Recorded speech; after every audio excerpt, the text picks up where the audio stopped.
The Warlord of Mars. Chapter 1. On the River Iss. In the shadows of the forest that flanks the crimson plain by the side of the lost Sea of Chorus in the Valley Door, beneath the hurtling moons of Mars, speeding their meteoric way close above the bosom of the dying planet, I crept stealthily along the trail of a shadowy form that hugged the darker places with a persistency that proclaimed the sinister nature of its errand.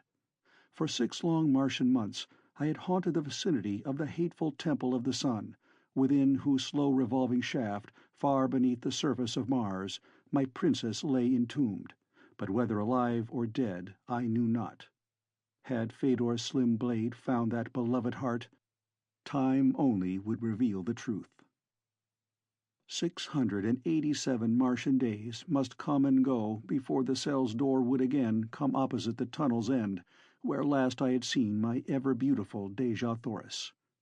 Half of them had passed, or would on the morrow, yet vivid in my memory, obliterating every event that had come before or after, there remained the last scene before the gust of smoke blinded my eyes, and the narrow slit that had given me sight of the interior of her cell closed between me and the Princess of Helium for a long Martian year. As if it were yesterday, I still saw the beautiful face of Phaidor, daughter of Matai Shang, distorted with jealous rage and hatred as she sprang forward with raised dagger upon the woman I loved. I saw the red girl Thuvia of Ptarth leap forward to prevent the hideous deed. The smoke from the burning temple had come then to blot out the tragedy, but in my ears rang the single shriek as the knife fell. Then silence, and when the smoke had cleared, the revolving temple had shut off all sight or sound from the chamber in which the 3 beautiful women were imprisoned. Much there had been to occupy my attention since that terrible moment, but never for an instant had the memory of the thing faded, and all the time that I could spare from the numerous duties that had devolved upon me in the reconstruction of the government of the Firstborn, since our victorious fleet and land forces had overwhelmed them, had been spent close to the grim shaft that held the mother of my boy, Carthoris of Helium. The race of blacks that for ages had worshipped Issus, the false deity of Mars, had been left in a state of chaos by my revealment of her as naught more than a wicked old woman. In their rage they had torn her to pieces. From the high pinnacle of their egotism, the Firstborn had been plunged to the depths of humiliation. Their deity was gone, and with her the whole false fabric of their religion. Their vaunted navy had fallen in defeat before the superior ships and fighting men of the Red Men of Helium. Fierce green warriors from the ochre sea bottoms of outer Mars had ridden their wild thoats across the sacred gardens of the Temple of Issus, and Tarkus, Jeddak of Thark, fiercest of them all, had sat upon the throne of Issus and ruled the Firstborn while the allies were deciding the conquered nation's fate. Almost unanimous was the request that I ascend the ancient throne of the black men, even the Firstborn themselves concurring in it, but I would have none of it. My heart could never be with the race that had heaped indignities upon my princess and my son. At my suggestion, Xodar became Jeddak of the Firstborn. He had been a dator, or prince, until Issus had degraded him, so that his fitness for the high office bestowed was unquestioned. The peace of the Valley Door thus assured, the green warriors dispersed to their desolate sea bottoms, while we of Helium returned to our own country. Here again was a throne offered me, since no word had been received from the missing Jeddak of Helium, Tardos Mors, grandfather of Dejah Thoris, or his son, Mors Kajak, Jed of Helium, her father. Over a year had elapsed since they had set out to explore the northern hemisphere in search of Carthoris, and at last their disheartened people had accepted as truth the vague rumors of their death that had filtered in from the frozen region of the pole. Once again I refused a throne, for I would not believe that the mighty Tardos Mors or his no less redoubtable son was dead.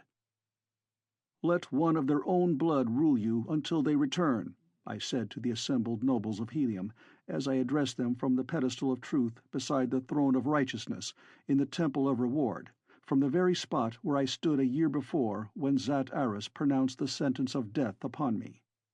As I spoke, I stepped forward and laid my hand upon the shoulder of Carthoris, where he stood in the front rank of the circle of nobles about me. As one, the nobles and the people lifted their voices in a long cheer of approbation. 10,000 swords sprang on high from as many scabbards, and the glorious fighting men of ancient Helium hailed Carthoris, Jeddak of Helium. His tenure of office was to be for life, or until his great-grandfather or grandfather should return. Having thus satisfactorily arranged this important duty for Helium, I started the following day for the valley door, that I might remain close to the Temple of the Sun until the fateful day that should see the opening of the prison cell where my lost love lay buried. Horvastus and Cantos Can, with my other noble lieutenants, I left with Carthoris at Helium, that he might have the benefit of their wisdom, bravery, and loyalty in the performance of the arduous duties which had devolved upon him. Only Woola, my Martian hound, accompanied me. At my heels tonight, the faithful beast moved softly in my tracks. As large as a Shetland pony, with hideous head and frightful fangs, he was indeed an awesome spectacle, as he crept after me on his 10 short muscular legs. But to me he was the embodiment of love and loyalty. The figure ahead was that of the Black Dator of the Firstborn, Thurid, whose undying enmity I had earned that time I laid him low with my bare hands in the courtyard of the Temple of Issus, and bound him with his own harness before the noble men and women who had but a moment before been extolling his prowess. Like many of his fellows, he had apparently accepted the new order of things with good grace, and had sworn fealty to Xodar, his new ruler.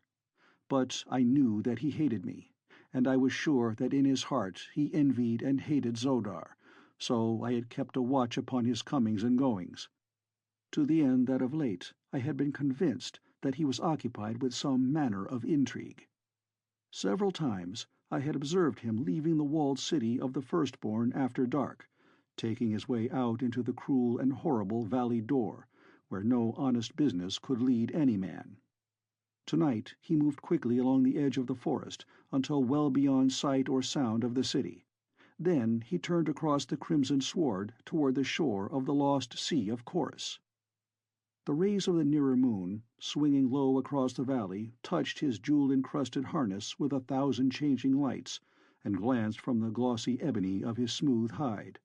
Twice he turned his head back toward the forest, after the manner of one who is upon an evil errand, though he must have felt quite safe from pursuit.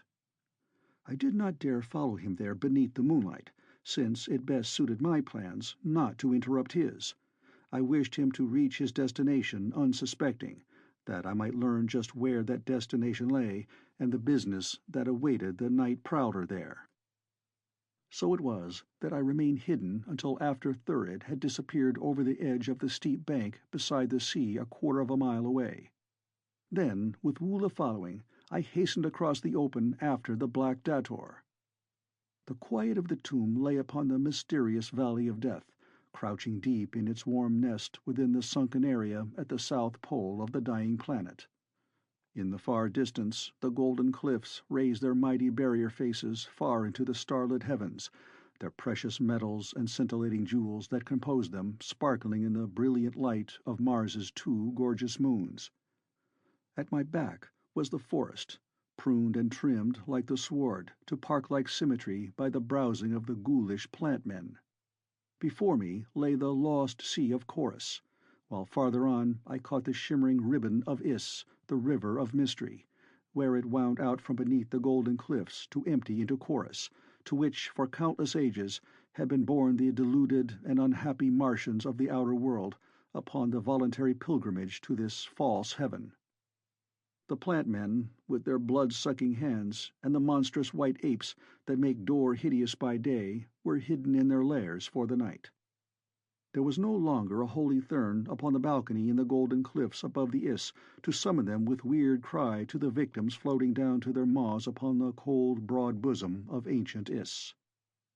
The navies of Helium and the Firstborn had cleared the fortresses and temples of the therns when they had refused to surrender and accept the new order of things that had swept their false religion from long-suffering Mars. In a few isolated countries they still retained their age-old power, but Matai Shang, their Hekkador, father of therns, had been driven from his temple. Strenuous had been our endeavors to capture him, but with a few of the faithful he had escaped, and was in hiding, where we knew not.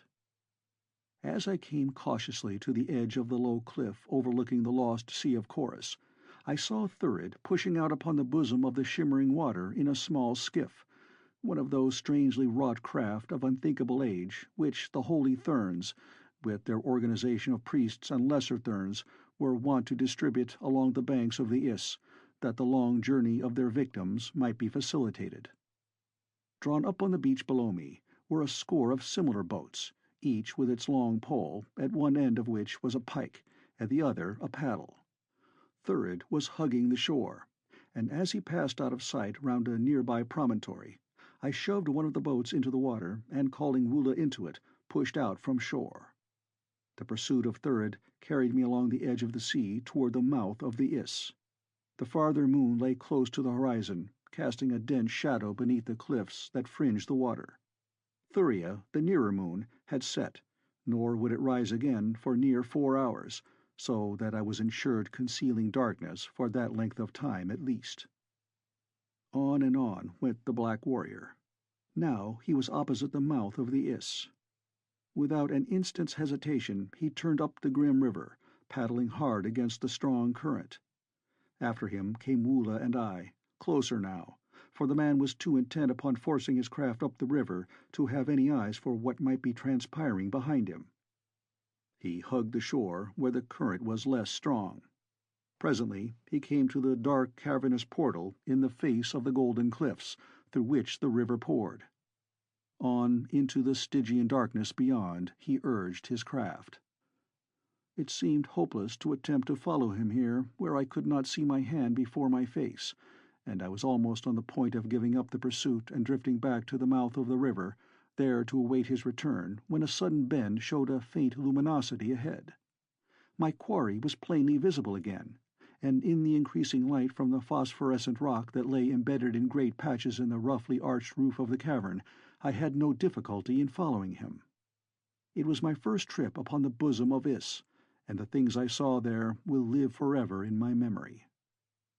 Terrible as they were, they could not have commenced to approximate the horrible conditions which must have obtained before Tarkas, the great green warrior, Xodar the Black Dator, and I brought the light of truth to the outer world and stopped the mad rush of millions upon the voluntary pilgrimage to what they believed would end in a beautiful valley of peace and happiness and love.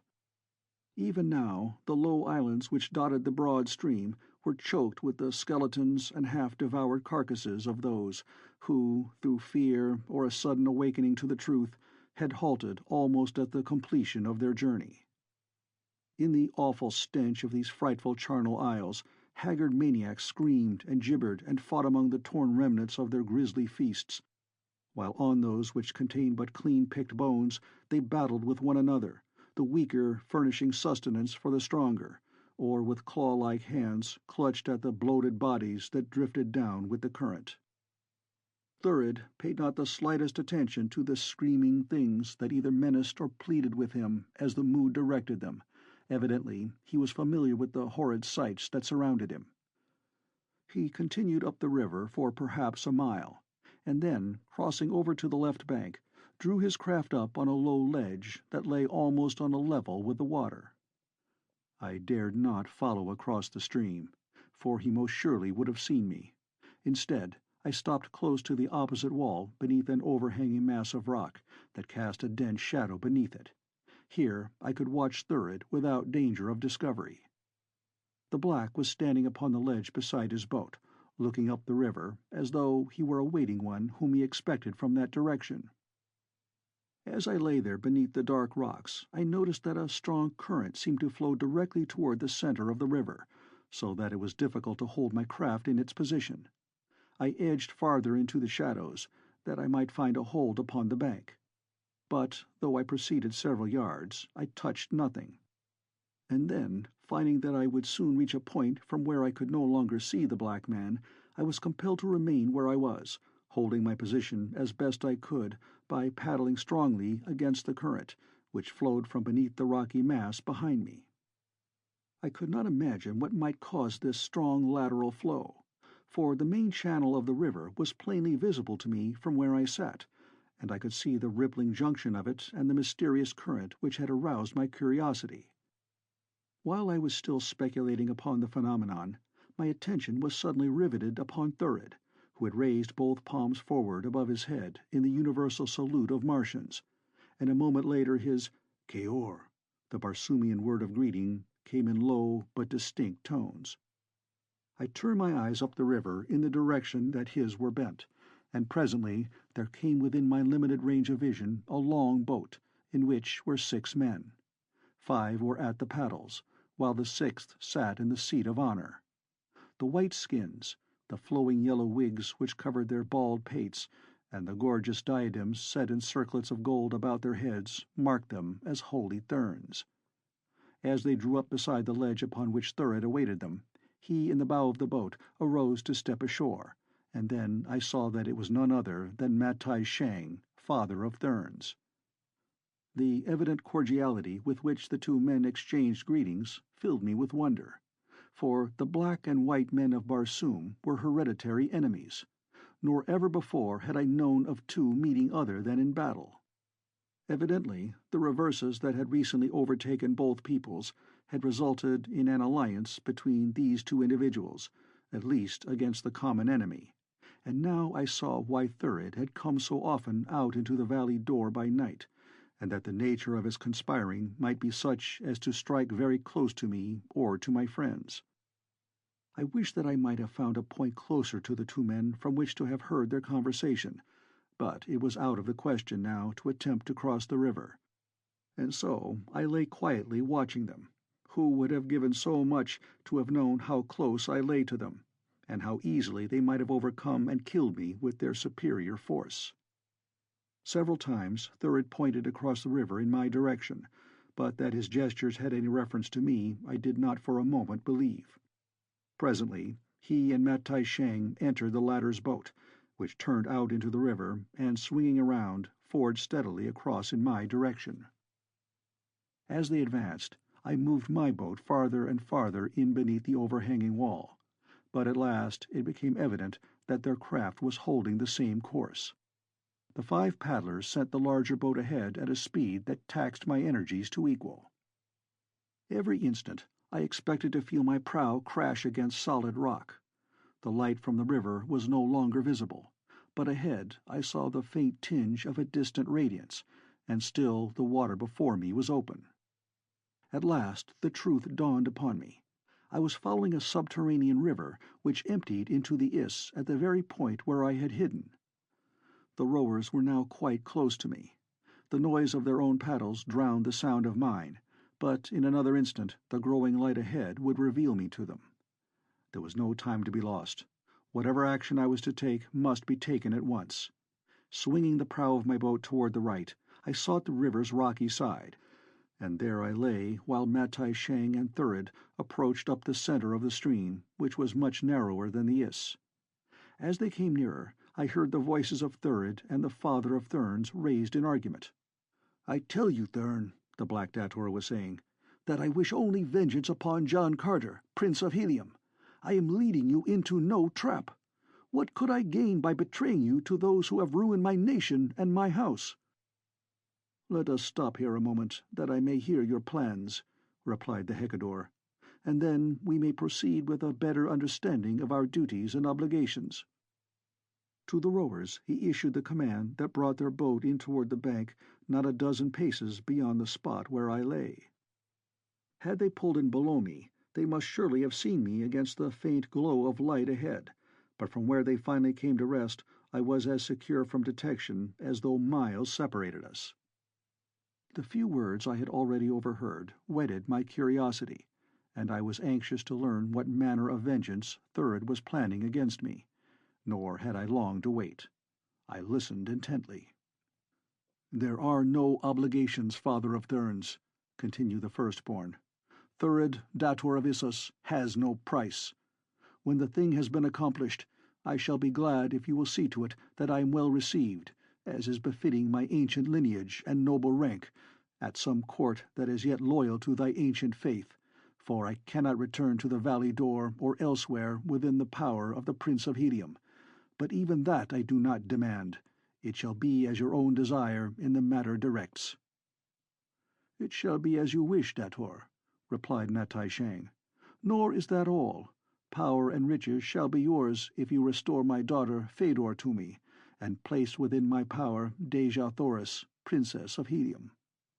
"Ah," he continued with a malicious snarl, "but the Earthman shall suffer for the indignities he has put upon the Holy of Holies, nor shall any vileness be too vile to inflict upon his princess. Would that it were in my power to force him to witness the humiliation and degradation of the Red Woman." "You shall have your way with her before another day has passed, Matai Shang," said Thurid, "if you but say the word." "I have heard of the Temple of the Sun, Dator," replied Matai Shang, "but never have I heard that its prisoners could be released before the allotted year of their incarceration had elapsed. How, then, may you accomplish the impossible?" "Access may be had to any cell of the temple at any time," replied Thurid. "Only Issus knew this, nor was it ever Issus' way to divulge more of her secrets than were necessary. By chance, after her death, I came upon an ancient plan of the temple, and there I found plainly writ the most minute directions for reaching the cells at any time. And more I learned, that many men had gone thither for Issus in the past, always on errands of death and torture to the prisoners, but those who thus learned the secret way were wont to die mysteriously immediately they had returned and made their reports to cruel Issus. "Let us proceed, then," said Matai Shang at last. "I must trust you, yet at the same time you must trust me, for we are 6 to your 1. "I do not fear," replied Thurid, "nor need you. Our hatred of the common enemy is sufficient bond to ensure our loyalty to each other, and after we have defiled the Princess of Helium, there will be still greater reason for the maintenance of our allegiance, unless I greatly mistake the temper of her lord." Matai Shang spoke to the paddlers. The boat moved on up the tributary. It was with difficulty that I restrained myself from rushing upon them and slaying the 2 vile plotters, but quickly I saw the mad rashness of such an act, which would cut down the only man who could lead the way to Dejah Thoris prison before the long Martian year had swung its interminable circle. If he should lead Matai Shang to that hallowed spot, then too should he lead John Carter, Prince of Helium. With silent paddle I swung slowly into the wake of the larger craft. End of Chapter 1.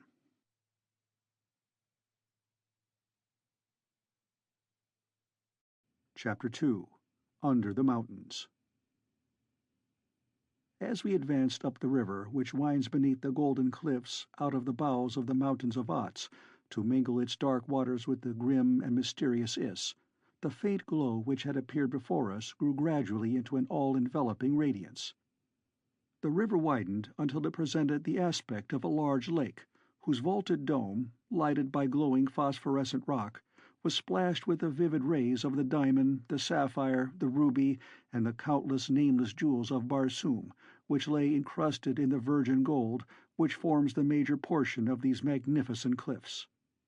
Beyond the lighted chamber of the lake was darkness. What lay behind the darkness I could not even guess. To have followed the Thern boat across the gleaming water would have been to invite instant detection, and so, though I was loath to permit Thurid to pass even for an instant beyond my sight, I was forced to wait in the shadows until the other boat had passed from my sight at the far extremity of the lake. Then I paddled out upon the brilliant surface in the direction they had taken. When, after what seemed an eternity, I reached the shadows at the upper end of the lake, I found that the river issued from a low aperture, to pass beneath which it was necessary that I compel Wula to lie flat in the boat, and I myself must need bend double before the low roof cleared my head. Immediately the roof rose again upon the other side, but no longer was the way brilliantly lighted. Instead, only a feeble glow emanated from small and scattered patches of phosphorescent rock in wall and roof. Directly before me the river ran into this smaller chamber through 3 separate arched openings. Thurid and the Therns were nowhere to be seen.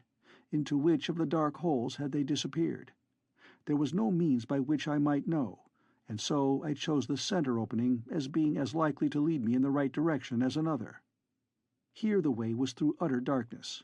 The stream was narrow, so narrow that in the darkness I was constantly bumping first one rock wall and then another, as the river wound hither and thither along its flinty bed.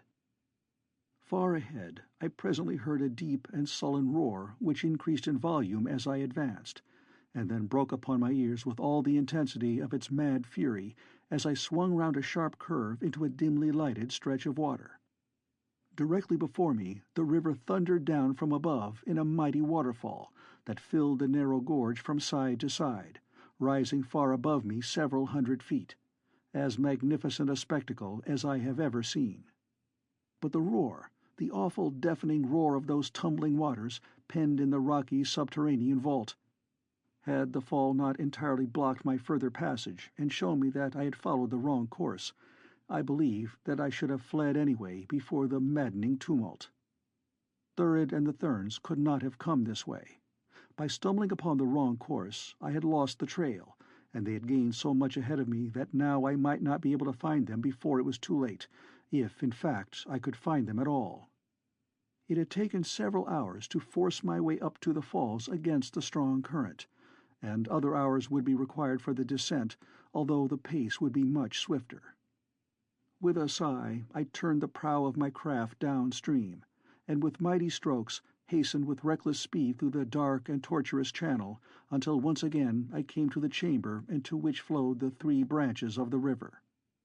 2 unexplored channels still remained from which to choose, nor was there any means by which I could judge which was the more likely to lead me to the plotters. Never in my life, that I can recall, have I suffered such an agony of indecision. So much depended upon a correct choice, so much depended upon haste.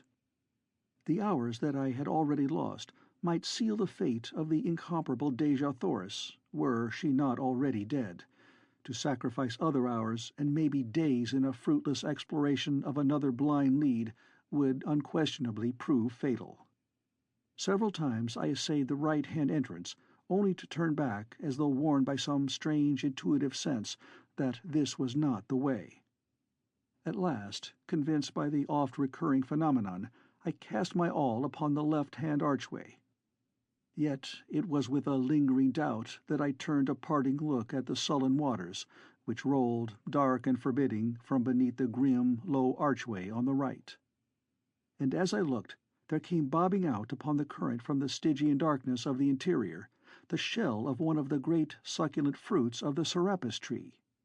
I could scarce restrain a shout of elation as this silent, insensate messenger floated past me, on toward the Iss and Chorus, for it told me that the journeying Martians were above me on that very stream.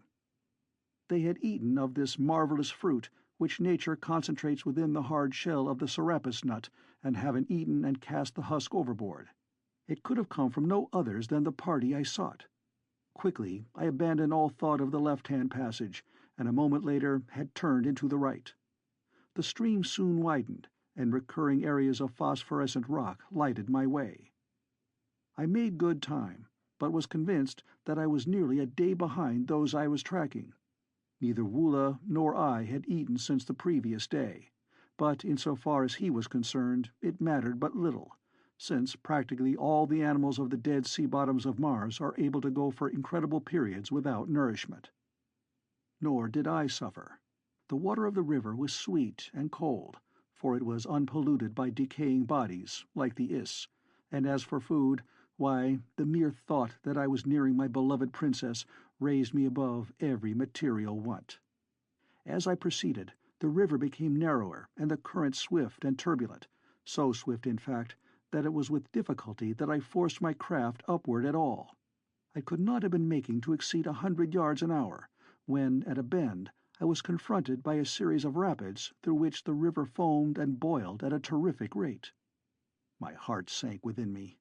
The serapis nutshell had proved a false prophet, and, after all, my intuition had been correct. It was the left-hand channel that I should have followed. Had I been a woman, I should have wept, At my right was a great, slow-moving eddy that circled far beneath the cliff's overhanging side, and to rest my tired muscles before turning back, I let my boat drift into its embrace. I was almost prostrated by disappointment.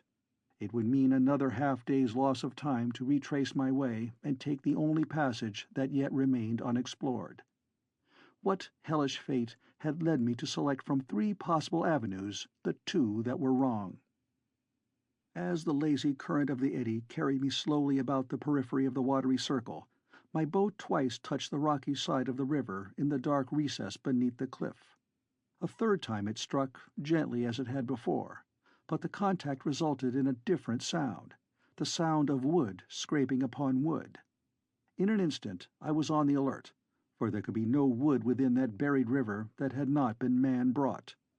Almost coincidentally with my first apprehension of the noise, my hand shot out across the boat's side, and a second later I felt my fingers gripping the gunwale of another craft. As though turned to stone, I sat in tense and rigid silence, straining my eyes into the utter darkness before me in an effort to discover if the boat were occupied. It was entirely possible that there might be men on board it who were still ignorant of my presence, for the boat was scraping gently against the rocks upon one side, so that the gentle touch of my boat upon the other easily could have gone unnoticed. Peer as I would, I could not penetrate the darkness, and then I listened intently for the sound of breathing near me. But except for the noise of the rapids, the soft scraping of the boats, and the lapping of the water at their sides, I could distinguish no sound. As usual, I thought rapidly. A rope lay coiled in the bottom of my own craft.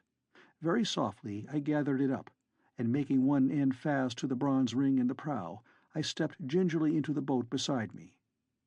In one hand I grasped the rope, in the other my keen longsword. For a full minute, perhaps, I stood motionless after entering the strange craft. It had rocked a trifle beneath my weight, but it had been the scraping of its side against the side of my own boat that had seemed most likely to alarm its occupants, if there were any. But there was no answering sound, and a moment later I had felt from stem to stern and found the boat deserted. Groping with my hands along the face of the rocks to which the craft was moored, I discovered a narrow ledge which I knew must be the avenue taken by those who had come before me.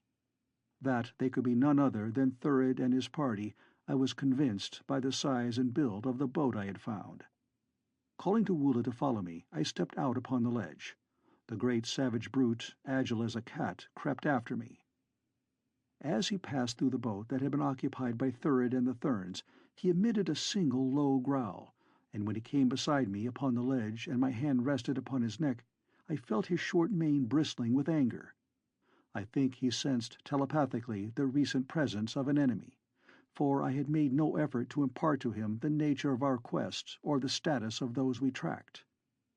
This omission I now made haste to correct, and, after the manner of green Martians with their beasts, I let him know partially by the weird and uncanny telepathy of Barsoom, and partly by word of mouth, that we were upon the trail of those who had recently occupied the boat through which we had just passed. A soft purr, like that of a great cat, indicated that Woola understood, and then, with a word to him to follow, I turned to the right along the ledge, but scarcely had I done so than I felt his mighty fangs tugging at my leathern harness. As I turned to discover the cause of his act, he continued to pull me steadily in the opposite direction, nor would he desist until I had turned about and indicated that I would follow him voluntarily. Never had I known him to be in error in a matter of tracking, so it was with a feeling of entire security that I moved cautiously in the huge beast's wake. Through Cimmerian darkness he moved along the narrow ledge beside the boiling rapids. As we advanced, the way led from beneath the overhanging cliffs out into a dim light, and then it was that I saw that the trail had been cut from the living rock, and that it ran up along the river's side beyond the rapids. For hours we followed the dark and gloomy river farther and farther into the bowels of Mars. From the direction and distance I knew that we must be well beneath the valley door, and possibly beneath the Sea of Omin as well. It could not be much farther now to the Temple of the Sun. Even as my mind framed the thought, Woola halted suddenly before a narrow arched doorway in the cliff by the trail's side. Quickly, he crouched back away from the entrance, at the same time turning his eyes toward me. Words could not have more plainly told me that danger of some sort lay nearby, and so I pressed quietly forward to his side, and passing him, looked into the aperture at our right. Before me was a fair-sized chamber that, from its appointments, I knew must have at one time been a guard-room. There were racks for weapons, and slightly raised platforms for the sleeping silks and furs of the warriors, but now its only occupants were two of the therns who had been of the party with Thurid and Matai Shang. The men were in earnest conversation, and from their tones it was apparent that they were entirely unaware that they had listeners. "I tell you," one of them was saying, "I do not trust the Black One. There was no necessity for leaving us here to guard the way. Against what, pray, should we guard this long-forgotten abysmal path? It was but a ruse to divide our numbers. He will have Matai Shang leave others elsewhere on some pretext or other, and then at the last he will fall upon us with his confederates and slay us all." "I believe you, Lakor," replied the other. "There can never be aught else than deadly hatred between Thern and First Born." "And what think you of the ridiculous matter of the light? Let the light shine with the intensity of 3 radium units for 50 tals, and for 1 zat let it shine with the intensity of 1 radium unit, and then for 25 tals with 9 units. Those were his very words, and to think that wise old Matai Shang should listen to such foolishness." "Indeed it is silly," replied Lakor. "It will open nothing other than the way to quick death for us all. He had to make some answer when Matai Shang asked him flatly what he should do when he came to the Temple of the Sun, so he made his answer quickly from his imagination. I would wager a Hekkador's diadem that he could not now repeat it himself." "Let us not remain here longer, Lakor," spoke the other Thern. "Perchance, if we hasten after them, we may come in time to rescue Matai Shang, and wreak our own vengeance upon the Black Dator. What say you?" "Never in a long life," answered Lakor, "have I disobeyed a single command of the Father of Therns. I shall stay here until I rot if he does not return to bid me elsewhere." Lakor's companion shook his head. "You are my superior," he said. "I cannot do other than you sanction, though I still believe that we are foolish to remain."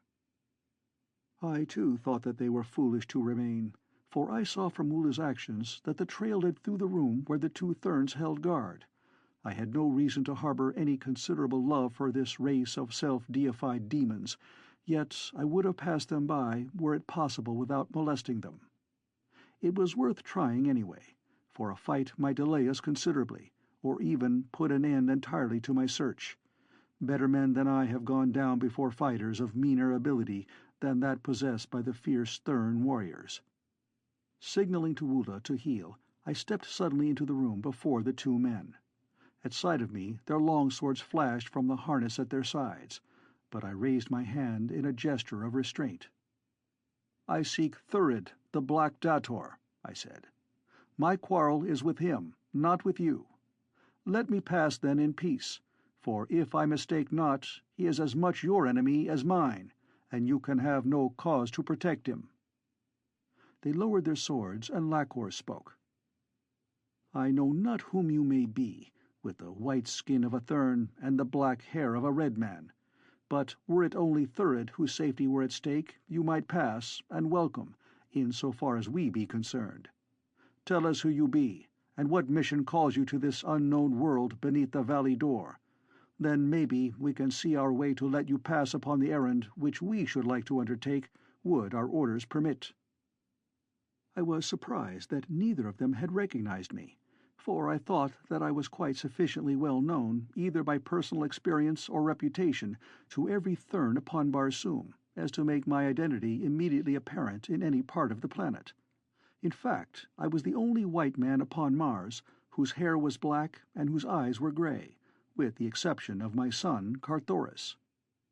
To reveal my identity might be to precipitate an attack, for every Thern upon Barsoom knew that to me they owed the fall of their age-old spiritual supremacy. On the other hand, My reputation as a fighting man might be sufficient to pass me by these two, were their livers not of the right complexion to welcome a battle to the death. To be quite candid, I did not attempt to delude myself with any such sophistry, since I knew well that upon warlike Mars there are few cowards, and that every man, whether prince, priest, or peasant, glories in deadly strife. And so I gripped my longsword the tighter as I replied to Lakor. "I believe that you will see the wisdom of permitting me to pass unmolested," I said. "For it would avail you nothing to die uselessly in the rocky bowels of Barsoom, merely to protect a hereditary enemy such as Thurid, Dator of the First Born. That you shall die should you elect to oppose me is evidenced by the mouldering corpses of all the many great Barsoomian warriors who have gone down beneath this blade. I am John Carter, Prince of Helium." For a moment that name seemed to paralyze the two men, but only for a moment, and then the younger of them, with a vile name upon his lips, rushed toward me with ready sword.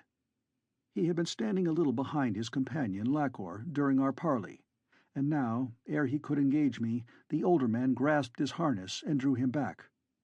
"Hold," commanded Lakor.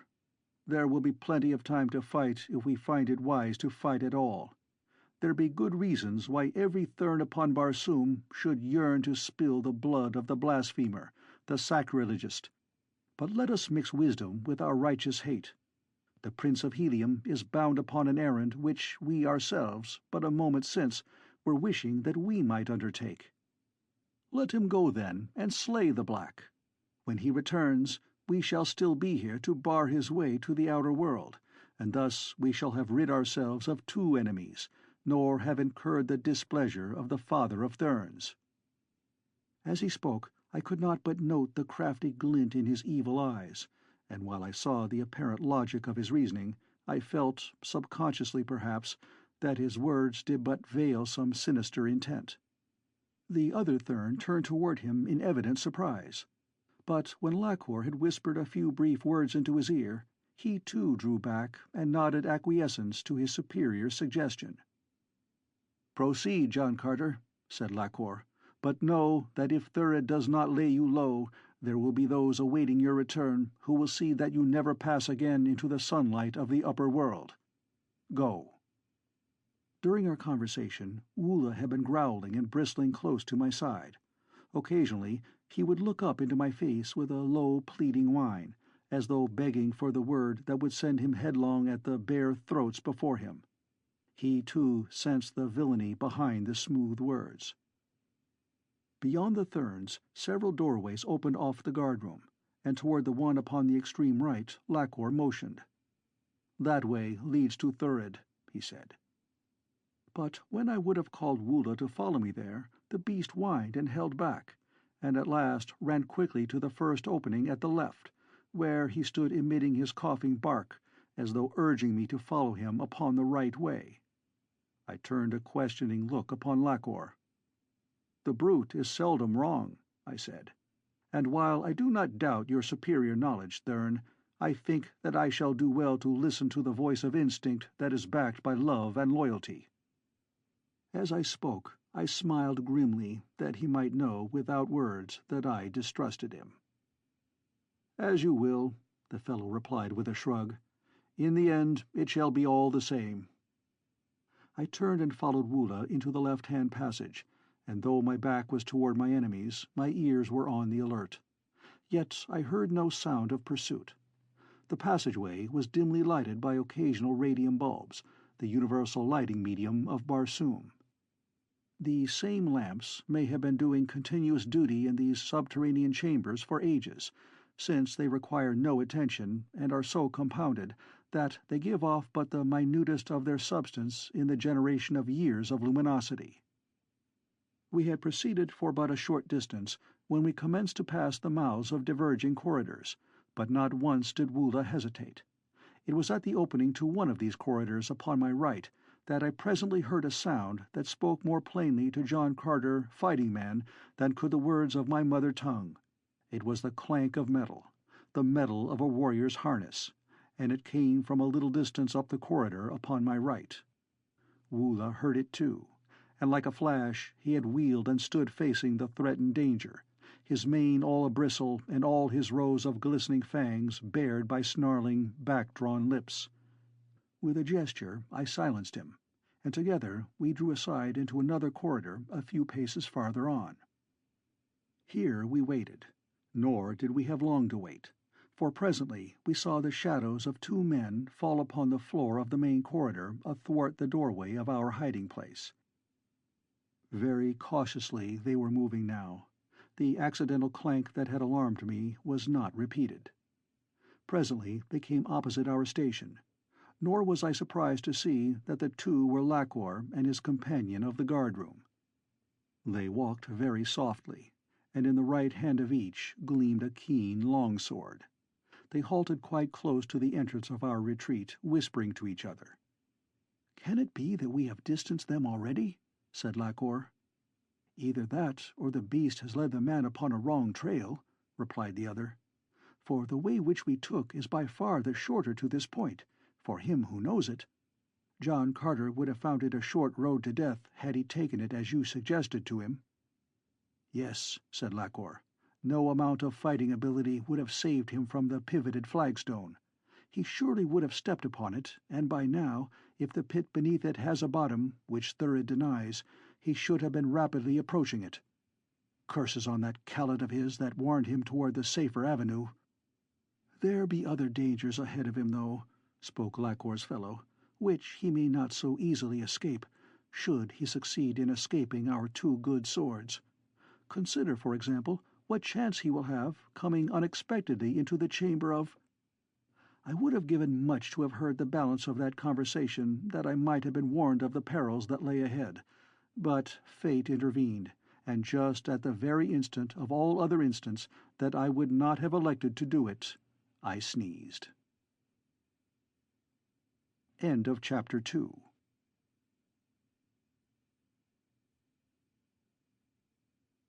Chapter 3. The Temple of the Sun.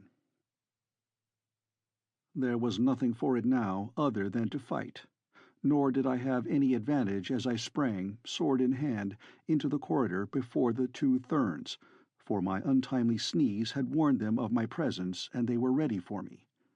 There were no words, for they would have been a waste of breath. The very presence of the two proclaimed their treachery. That they were following to fall upon me unawares was all too plain, and they, of course, must have known that I understood their plan. In an instant I was engaged with both, and though I loathe the very name of them, I must, in all fairness, admit that they are mighty swordsmen, and these two were no exception, unless it were that they were even more skilled and fearless than the average among their race. While it lasted, it was indeed as joyous a conflict as I ever had experienced. Twice at least I saved my breast from the mortal thrust of piercing steel only by the wondrous agility with which my earthly muscles endow me under the conditions of lesser gravity and air pressure upon Mars. Yet even so I came near to tasting death that day in the gloomy corridor beneath Mars's southern pole, for Lakor played a trick upon me that in all my experience of fighting upon two planets I never before had witnessed the like of. The other of them was engaging me at the time, and I was forcing him back, touching him here and there with my point until he was bleeding from a dozen wounds, yet not being able to penetrate his marvelous guard to reach a vulnerable spot for the brief instant that would have been sufficient to send him to his ancestors. It was then that Lakor quickly unslung a belt from his harness, and as I stepped back to parry a wicked thrust, he lashed one end of it about my left ankle so that it wound there for an instant, while he jerked suddenly upon the other end, throwing me heavily upon my back. Then, like leaping panthers, they were upon me. But they had reckoned without Woola, and before ever a blade touched me, a roaring embodiment of 1,000 demons hurtled above my prostrate form, and my loyal Martian callet was upon them. Imagine, if you can, a huge grizzly with 10 legs armed with mighty talons, and an enormous frog-like mouth splitting his head from ear to ear, exposing 3 rows of long white tusks. Then endow this creature of your imagination with the agility and ferocity of a half-starved Bengal tiger and the strength of a span of bulls, and you'll have some faint conception of Woola in action, Before I could call him off, he had crushed Lakor into a jelly with a single blow of one mighty paw, and had literally torn the other Thern to ribbons. Yet, when I spoke to him sharply, he cowed sheepishly, as though he had done a thing to deserve censure and chastisement. Never had I had the heart to punish Woola during the long years that had passed since that first day upon Mars, when the green jet of the Tharks had placed him on guard over me, and I had won his love and loyalty from the cruel and loveless masters of his former life. Yet I believe he would have submitted to any cruelty that I might have inflicted upon him, so wondrous was his affection for me. The diadem in the center of the circlet of gold upon the brow of Lakor proclaimed him a Holy Thern, while his companion, not thus adorned, was a lesser Thern, though from his harness I gleaned that he had reached the 9th circle, which is but one below that of the Holy Therns. As I stood for a moment looking at the gruesome havoc Woola had wrought, there recurred to me the memory of that other occasion upon which I had masqueraded in the wig, diadem, and harness of Sator Throg, the Holy Thern whom Thuvia of Ptarth had slain. And now it occurred to me that it might prove of worth to utilize Lakor's trappings for the same purpose. A moment later I had torn his yellow wig from his bald pate and transferred it and the circlet, as well as all his harness, to my own person. Woola did not approve of the metamorphosis. He sniffed at me and growled ominously, but when I spoke to him and patted his huge head, he at length became reconciled to the change, and at my command trotted off along the corridor in the direction we had been going when our progress had been interrupted by the Therns. We moved cautiously now, warned by the fragment of conversation I had overheard. I kept abreast of Woola that we might have the benefit of all our eyes for what might appear suddenly ahead to menace us, and well it was that we were forewarned.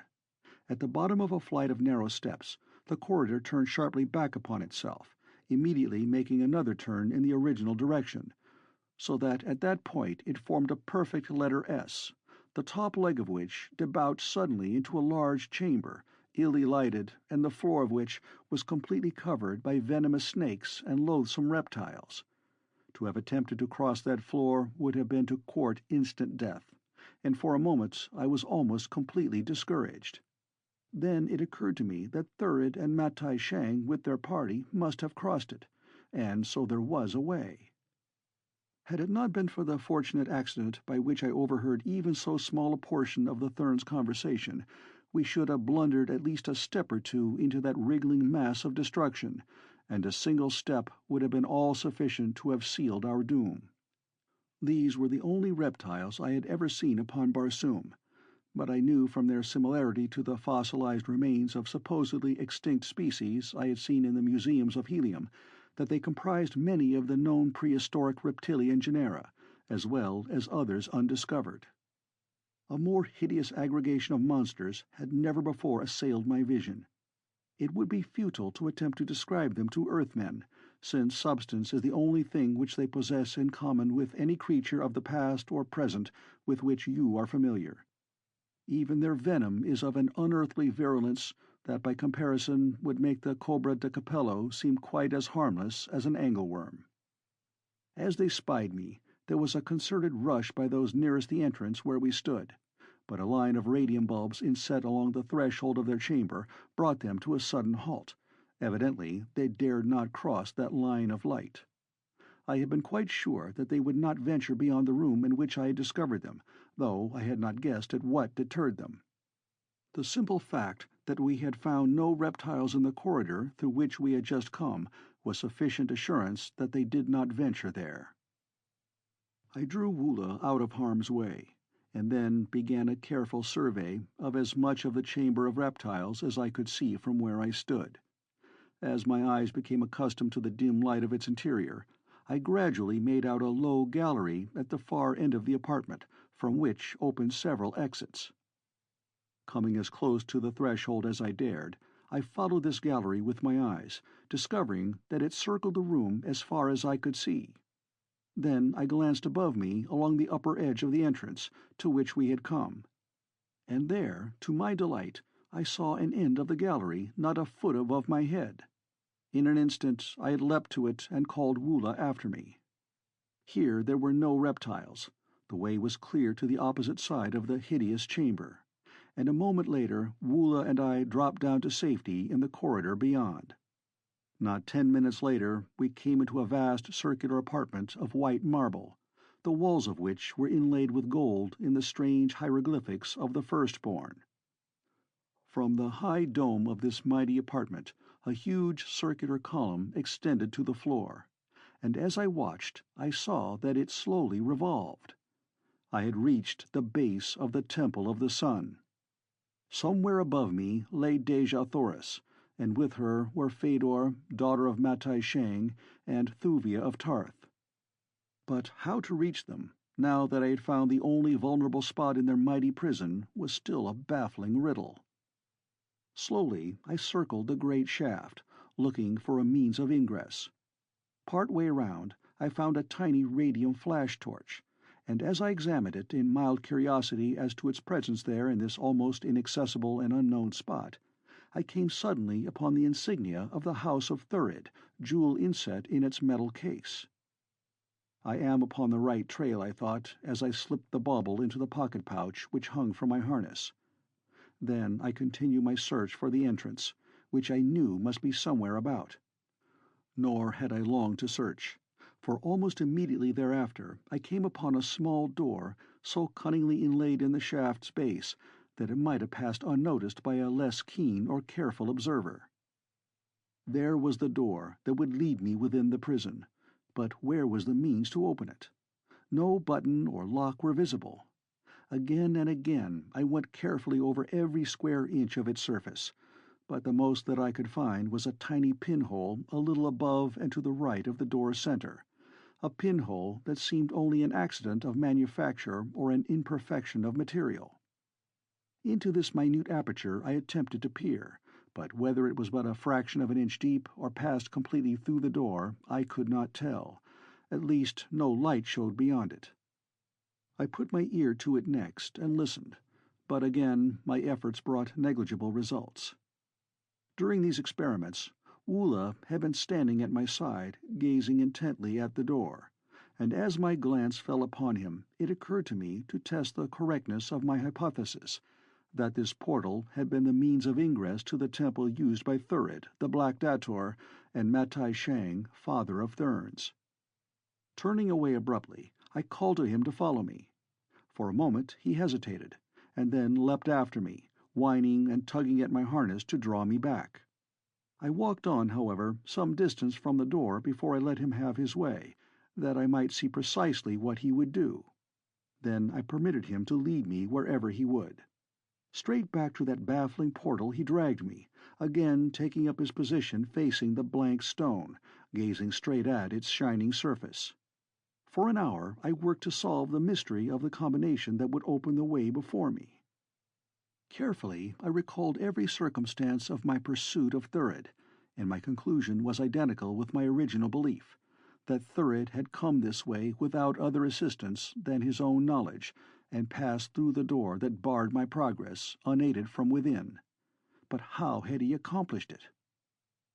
I recalled the incident of the Chamber of Mystery in the Golden Cliffs, that time I had freed Thuvia of Ptarth from the dungeon of the Therns, and she had taken a slender, needle-like key from the key-ring of her dead jailer to open the door leading back into the Chamber of Mystery, where Taras Tarkas fought for his life with the great bats.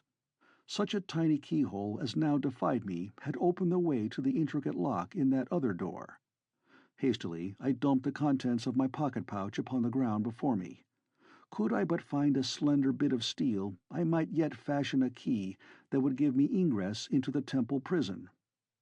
As I examined the heterogeneous collection of odds and ends that is always to be found in the pocket-pouch of a Martian warrior, my hand fell upon the emblazoned radium flash-torch of the Black Dator. As I was about to lay the thing aside as of no value in my present predicament, my eyes chanced upon a few strange characters roughly and freshly scratched upon the soft gold of the case. Casual curiosity prompted me to decipher them, but what I read carried no immediate meaning to my mind. There were 3 sets of characters, one below another. 350T, 11X, 9:25 t. For only an instant my curiosity was piqued, and then I replaced the torch in my pocket-pouch. But my fingers had not unclasped from it when there rushed to my memory the recollection of the conversation between Lakor and his companion, when the lesser Thern had quoted the words of Thurid and scoffed at them. "And what think you of the ridiculous matter of the light? Let the light shine with the intensity of 3 radium units for 50 tals." Ah, there was the first line of characters upon the torch's metal case, 350T. And for 1 zat, let it shine with the intensity of 1 radium unit. There was the second line. And then for 25 tals with 9 units. The formula was complete, but what did it mean? I thought I knew, and seizing a powerful magnifying glass from the litter of my pocket-pouch, I applied myself to a careful examination of the marble immediately about the pinhole in the door. I could have cried aloud in exultation when my scrutiny disclosed the almost invisible incrustation of particles of carbonized electrons which are thrown off by these Martian torches. It was evident that for countless ages radium torches had been applied to this pinhole, and for what purpose there could be but a single answer. The mechanism of the lock was actuated by light rays, and I, John Carter, Prince of Helium, held the combination in my hand, scratched by the hand of my enemy upon his own torch case. In a cylindrical bracelet of gold about my wrist was my Barsoomian chronometer, a delicate instrument that records the tals and zats and zodes of Martian time, presenting them to view beneath a strong crystal, much after the manner of an earthly odometer. Timing my operations carefully, I held the torch to the small aperture in the door, regulating the intensity of the light by means of the thumb lever upon the side of the case. For 50 tals, I let 3 units of light shine full in the pinhole, then 1 unit for 1 zat, and for 25 tals, 9 units. Those last 25 tals were the longest 25 seconds of my life. Would the lock click at the end of those seemingly interminable intervals of time? 23, 24, 25. I shut off the light with a snap. For 7 tals I waited. There had been no appreciable effect upon the lock's mechanism. Could it be that my theory was entirely wrong? Hold! Had the nervous strain resulted in a hallucination, or did the door really move? Slowly, the solid stone sank noiselessly back into the wall. There was no hallucination here. Back and back it slid for 10 feet, until it had disclosed at its right a narrow doorway leading to a dark and narrow corridor that paralleled the outer wall. Scarcely was the entrance uncovered than Woola and I leapt through. Then the door slipped quietly back into place. Down the corridor at some distance I saw the faint reflection of a light, and toward this we made our way. At the point where the light shone was a sharp turn, and a little distance beyond this a brilliantly lighted chamber. Here we discovered a spiral stairway leading up from the center of the circular room. Immediately I knew that we had reached the center of the base of the Temple of the Sun. The spiral runway led upward past the inner walls of the prison cells. Somewhere above me was Dejah Thoris, unless Thurid and Matai Shang had already succeeded in stealing her. We had scarcely started up the runway when Woola suddenly displayed the wildest excitement. He leapt back and forth, snapping at my legs and harness, until I thought that he was mad. And finally, when I pushed him from me and started once more to ascend, he grasped my sword arm between his jaws and dragged me back. No amount of scolding or cuffing would suffice to make him release me, and I was entirely at the mercy of his brute strength unless I cared to use my dagger upon him with my left hand. But mad or no, I had not the heart to run the sharp blade into that faithful body. Down into the chamber he dragged me, and across it to the side opposite that at which we had entered. Here was another doorway leading into a corridor which ran directly down a steep incline. Without a moment's hesitation, Woola jerked me along this rocky passage. Presently he stopped and released me, standing between me and the way we had come, looking up into my face as though to ask if I would now follow him voluntarily, or if he must still resort to force. Looking ruefully at the marks of his great teeth upon my bare arm, I decided to do as he seemed to wish me to do. After all, his strange instinct might be more dependable than my faulty human judgment. And well it was that I had been forced to follow him. But a short distance from the circular chamber, we came suddenly into a brilliantly lighted labyrinth of crystal glass partitioned passages. At first I thought it was one vast, unbroken chamber, so clear and transparent were the walls of the winding corridors. But after I had nearly brained myself a couple of times by attempting to pass through solid vitreous walls, I went more carefully. We had proceeded but a few yards along the corridor that had given us entrance to this strange maze, when Woola gave mouth to a most frightful roar, at the same time dashing against the clear partition at our left. The resounding echoes of that fearsome cry were still reverberating through the subterranean chambers when I saw the thing that had startled it from the faithful beast. Far in the distance, dimly through the many thicknesses of intervening crystal, as in a haze that made them seem unreal and ghostly, I discerned the figures of 8 people, 3 females and 5 men. At the same instant, evidently startled by Woola's fierce cry, they halted and looked about. Then, of a sudden, one of them, a woman, held her arms out toward me, and even at that great distance I could see that her lips moved. It was Dejah Thoris, my ever-beautiful and ever-youthful Princess of Helium. With her were Thuvia of Ptarth, Phaidor, daughter of Matai Shang, and Thurid, and the father of therns, and the 3 lesser therns that had accompanied them. Thurid shook his fist at me, and then 2 of the therns grasped Dejah Thoris and Thuvia roughly by their arms and hurried them on.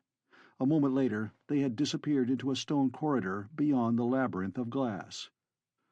They say that love is blind, but so great a love as that of Dejah Thoris, that knew me even beneath the thern disguise I wore and across the misty vista of that crystal maze, must indeed be far from blind. End of Chapter 3.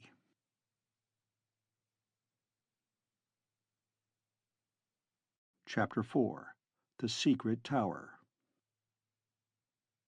I have no stomach to narrate the monotonous events of the tedious days that Woola and I spent ferreting our way across the labyrinth of glass, through the dark and devious ways beyond that led beneath the valley door and golden cliffs, to emerge at last upon the flank of the Otz Mountains just above the Valley of Lost Souls, that pitiful purgatory peopled by the poor unfortunates who dared not continue their abandoned pilgrimage to Dor, or return to the various lands of the outer world from whence they came. Here the trail of Dejah Thoris abductors led along the mountain's base, across steep and rugged ravines, by the side of appalling precipices, and sometimes out into the valley, where we found fighting aplenty with the members of the various tribes that make up the population of this vale of hopelessness. But through it all we came at last to where the way led up a narrow gorge that grew steeper and more impracticable at every step, until before us loomed a mighty fortress buried beneath the side of an overhanging cliff. Here was the secret hiding-place of Matai Shang, father of therns. Here, surrounded by a handful of the faithful, the Hekkador of the ancient faith, who had once been served by millions of vassals and dependents, dispensed the spiritual words among the half-dozen nations of Barsoom that still clung tenaciously to their false and discredited religion. Darkness was just falling as we came in sight of the seemingly impregnable walls of this mountain stronghold, and lest we be seen, I drew back with Woola behind a jutting granite promontory, into a clump of the hardy purple scrub that thrives upon the barren sides of Otz. Here we lay until the quick transition from daylight to darkness had passed. Then I crept out to approach the fortress walls in search of a way within. Either through carelessness or overconfidence in the supposed inaccessibility of their hiding-place, the triple-barked gate stood ajar. Beyond were a handful of guards, laughing and talking over one of their incomprehensible Barsoomian games. I saw that none of the guardsmen had been of the party that accompanied Thurid and Matai Shang, and so, relying entirely upon my disguise, I walked boldly through the gateway and up to the Thern guard. The men stopped their game and looked up at me, but there was no sign of suspicion. Similarly, they looked at Woola, growling at my heel. "Kaor," I said in true Martian greeting, and the warriors arose and saluted me. "I have but just found my way hither from the Golden Cliffs," I continued, "and seek audience with the Hekkador Matai Shang, father of therns. Where may he be found?" "Follow me," said one of the guard, and turning, led me across the outer courtyard toward a second buttressed wall. Why the apparent ease with which I seemingly deceived them did not rouse my suspicions, I know not, unless it was that my mind was still so full of that fleeting glimpse of my beloved princess that there was room in it for naught else. Be that as it may, the fact is that I marched buoyantly behind my guide straight into the jaws of death. Afterward, I learned that Thern spies had been aware of my coming for hours before I reached the hidden fortress. The gate had been purposely left ajar to tempt me on. The guards had been schooled well in their part of the conspiracy, and I, more like a schoolboy than a seasoned warrior, ran headlong into the trap. At the far side of the outer court a narrow door let me into the angle made by one of the buttresses with the wall. Here my guide produced a key and opened the way within. Then, stepping back, he motioned me to enter. "Matai Shang is in the temple court beyond," he said, and as Wula and I passed through, the fellow closed the door quickly upon us. The nasty laugh that came to my ears through the heavy planking of the door after the lock clicked was my first intimation that all was not as it should be. I found myself in a small circular chamber within the buttress. Before me a door opened, presumably upon the inner court beyond. For a moment I hesitated, all my suspicions now suddenly, though tardily, aroused. Then, with a shrug of my shoulders, I opened the door and stepped out into the glare of torches that lighted the inner court. Directly opposite me a massive tower rose to a height of 300 feet. It was of the strangely beautiful modern Barsoomian style of architecture, its entire surface hand-carved in bold relief, with intricate and fanciful designs. 30 feet above the courtyard and overlooking it was a broad balcony, and there, indeed, was Matai Shang, and with him were Thurid and Phaidor, Thuvia and Dejah Thoris, the last two heavily ironed. A handful of Thern warriors stood just behind the little party. As I entered the enclosure, the eyes of those in the balcony were full upon me. An ugly smile distorted the cruel lips of Matai Shang. Thurid hurled a taunt at me and placed a familiar hand upon the shoulder of my princess. Like a tigress, she turned upon him, striking the beast a heavy blow with the manacles upon her wrist. He would have struck back had not Matai Shang interfered, and then I saw that the two men were not over-friendly, for the manner of the Thern was arrogant and domineering as he made it plain to the firstborn that the Princess of Helium was the personal property of the father of therns, and Thurid's bearing toward the ancient Hekkador savored not at all of liking or respect. When the altercation in the balcony had subsided, Matai Shang turned again to me. "Earthman," he cried, "you have earned a more ignoble death than now lies within our weakened power to inflict upon you. But that the death you die tonight may be doubly bitter, know you that when you have passed, your widow becomes the wife of Matai Shang, Hekkador of the Holy Therns, for a Martian year. At the end of that time, as you know, she shall be discarded, as is the law among us, but not, as is usual, to lead a quiet and honored life as high priestess of some hallowed shrine. Instead, Dejah Thoris, Princess of Helium, shall become the plaything of my lieutenants, perhaps of thy most hated enemy, Thurid the Black Dator." As he ceased speaking, he awaited in silence, evidently for some outbreak of rage upon my part, something that would have added to the spice of his revenge. But I did not give him the satisfaction that he craved. Instead, I did the one thing of all others that might rouse his anger and increase his hatred of me, for I knew that if I died, Dejah Thoris too would find a way to die before they could heap further tortures or indignities upon her. Of all the Holy of Holies which the Thern venerates and worships, none is more revered than the yellow wig which covers his bald pate, and next thereto comes the circlet of gold and the great diadem, whose scintillant rays mark the attainment of the 10th cycle. And knowing this, I removed the wig and circlet from my head, tossing them carelessly upon the flagging of the court. Then I wiped my feet upon the yellow tresses, and as a groan of rage arose from the balcony, I spat full upon the holy diadem. Matai Shang went livid with anger, but upon the lips of Thurid I could see a grim smile of amusement, for to him these things were not holy. So, lest he should derive too much amusement from my act, I cried, "And thus did I with the holies of Issus, goddess of life eternal, ere I threw Issus herself to the mob that once had worshipped her, to be torn to pieces in her own temple." That put an end to Thurid's grinning, for he had been high in the favour of Issus. "Let us have an end to this blaspheming," he cried, turning to the father of Therns. Matai Shang rose, and, leaning over the edge of the balcony, gave voice to the weird call that I had heard from the lips of the priests upon the tiny balcony upon the face of the golden cliffs overlooking the valley door, when, in times past, they had called the fearsome white apes and the hideous plant-men to feast of victims floating down the broad bosom of the mysterious Iss toward the Cillian-infested waters of the lost sea of Chorus. "Let loose the death!"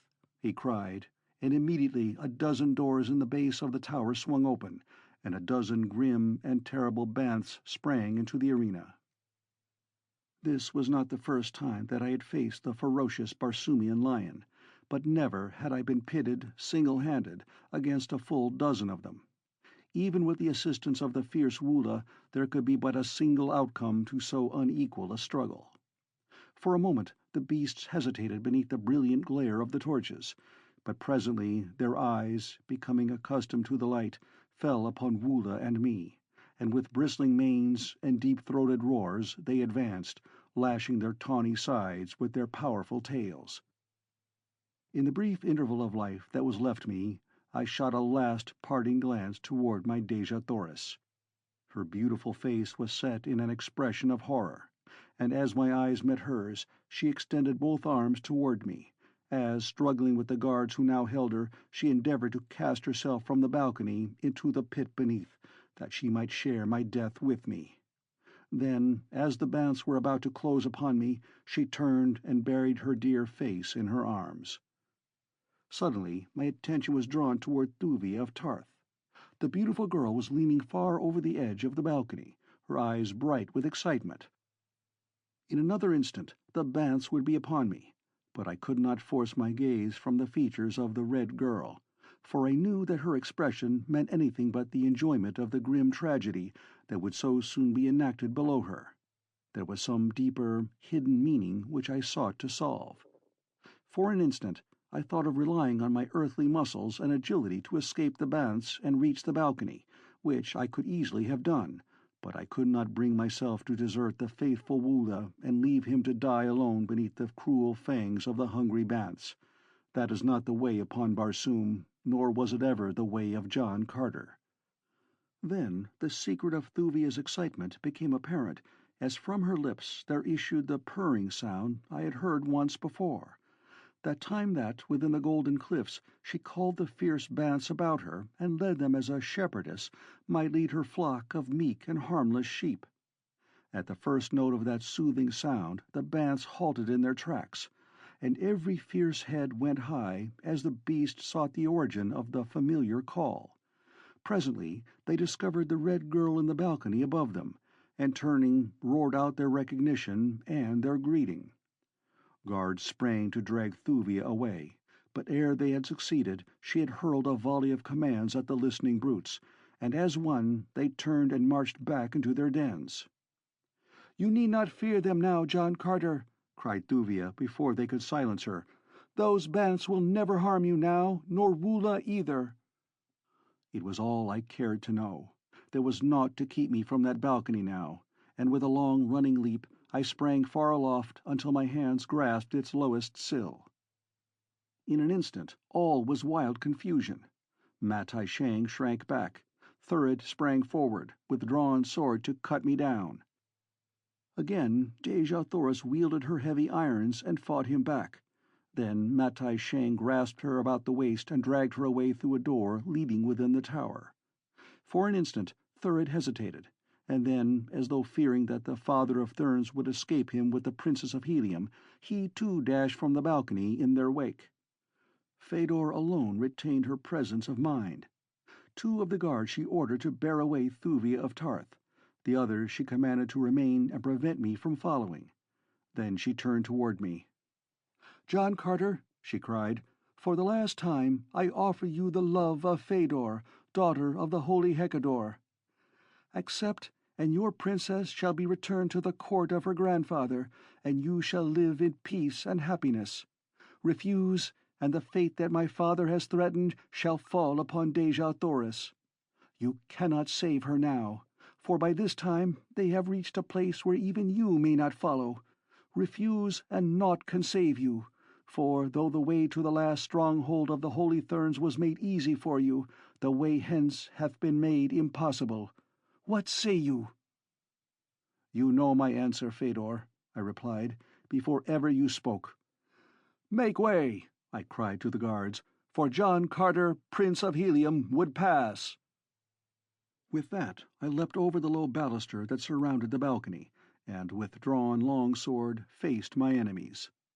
There were 3 of them, but Phaidor must have guessed what the outcome of the battle would be, for she turned and fled from the balcony the moment she saw that I would have none of her proposition. The 3 guardsmen did not wait for my attack. Instead they rushed me, the 3 of them simultaneously.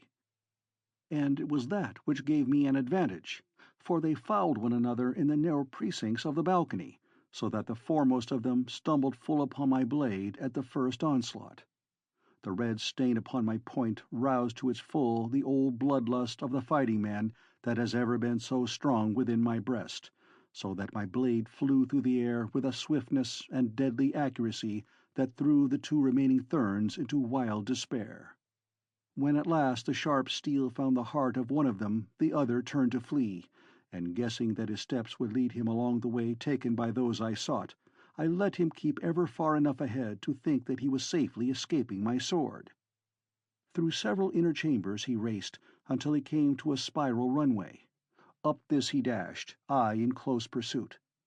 At the upper end we came out into a small chamber, the walls of which were blank except for a single window overlooking the slopes of Utz and the Valley of Lost Souls beyond. Here the fellow tore frantically at what appeared to be but a piece of the blank wall opposite the single window. In an instant I guessed that it was a secret exit from the room, and so I paused, that he might have an opportunity to negotiate it, for I cared nothing to take the life of this poor servitor. All I craved was a clear road in pursuit of Dejah Thoris, my long-lost princess. But try as he would, the panel would yield neither to cunning nor force, so that eventually he gave it up and turned to face me.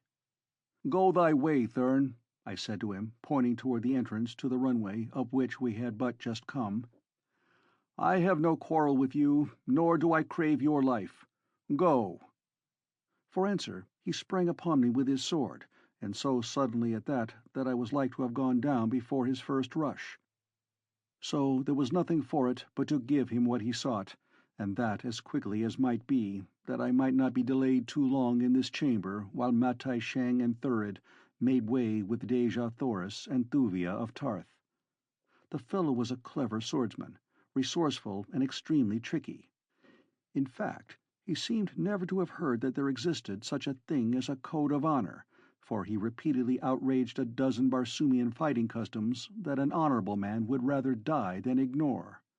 He even went so far as to snatch his holy wig from his head and throw it in my face, so as to blind me for a moment while he thrust at my unprotected breast.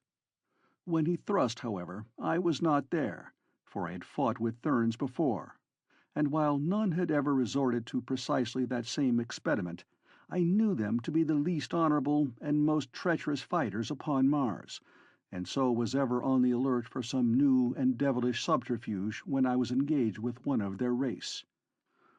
But at length he overdid the thing, for drawing his short sword he hurled it javelin-wise at my body, at the same instant rushing upon me with his long sword. A single sweeping circle of my blade caught the flying weapon and hurled it clattering against the far wall, and then, as I sidestepped my antagonist's impetuous rush, I let him have my point full in the stomach as he hurtled by. Clear to the hilt my weapon passed through his body, and with a frightful shriek he sank to the floor, dead.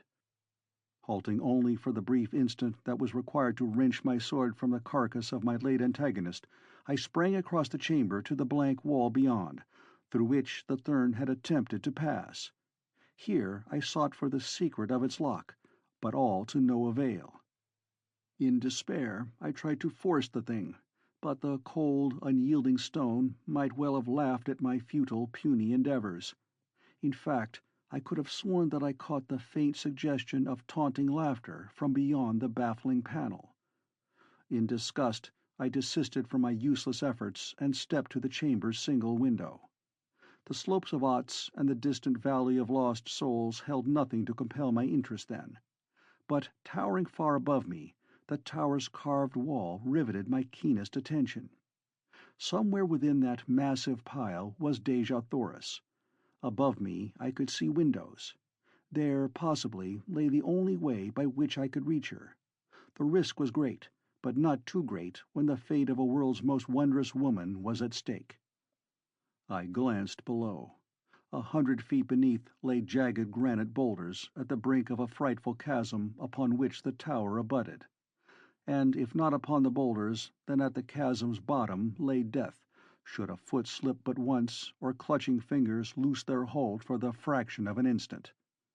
But there was no other way, and with a shrug, which I must admit was half shudder, I stepped to the window's outer sill and began my perilous ascent. To my dismay, I found that, unlike the ornamentation upon most heliometic structures, the edges of the carvings were quite generally rounded, so that at best my every hold was most precarious. 50 feet above me commenced a series of projecting cylindrical stones some 6 inches in diameter. These apparently circled the tower at 6-foot intervals, in bands 6 feet apart. And as each stone cylinder protruded some 4 or 5 inches beyond the surface of the other ornamentation, they presented a comparatively easy mode of ascent could I but reach them. Laboriously I climbed toward them by way of some windows which lay below them, for I hoped that I might find ingress to the tower through one of these, and thence an easier avenue along which to prosecute my search. At times, so slight was my hold upon the rounded surfaces of the carving's edges that a sneeze, a cough, or even a slight gust of wind would have dislodged me and sent me hurtling to the depths below. But finally I reached a point where my fingers could just clutch the sill of the lowest window, and I was on the point of breathing a sigh of relief when the sound of voices came to me from above through the open window. "He can never solve the secret of that lock." The voice was Matai Shang's. "Let us proceed to the hangar above, that we may be far to the south before he finds another way, should that be possible." "All things seem possible to that vile callet," replied another voice, which I recognized as Thurid's.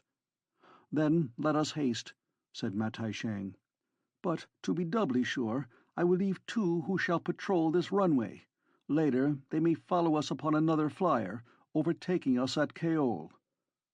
My upstretched fingers never reached the window's sill.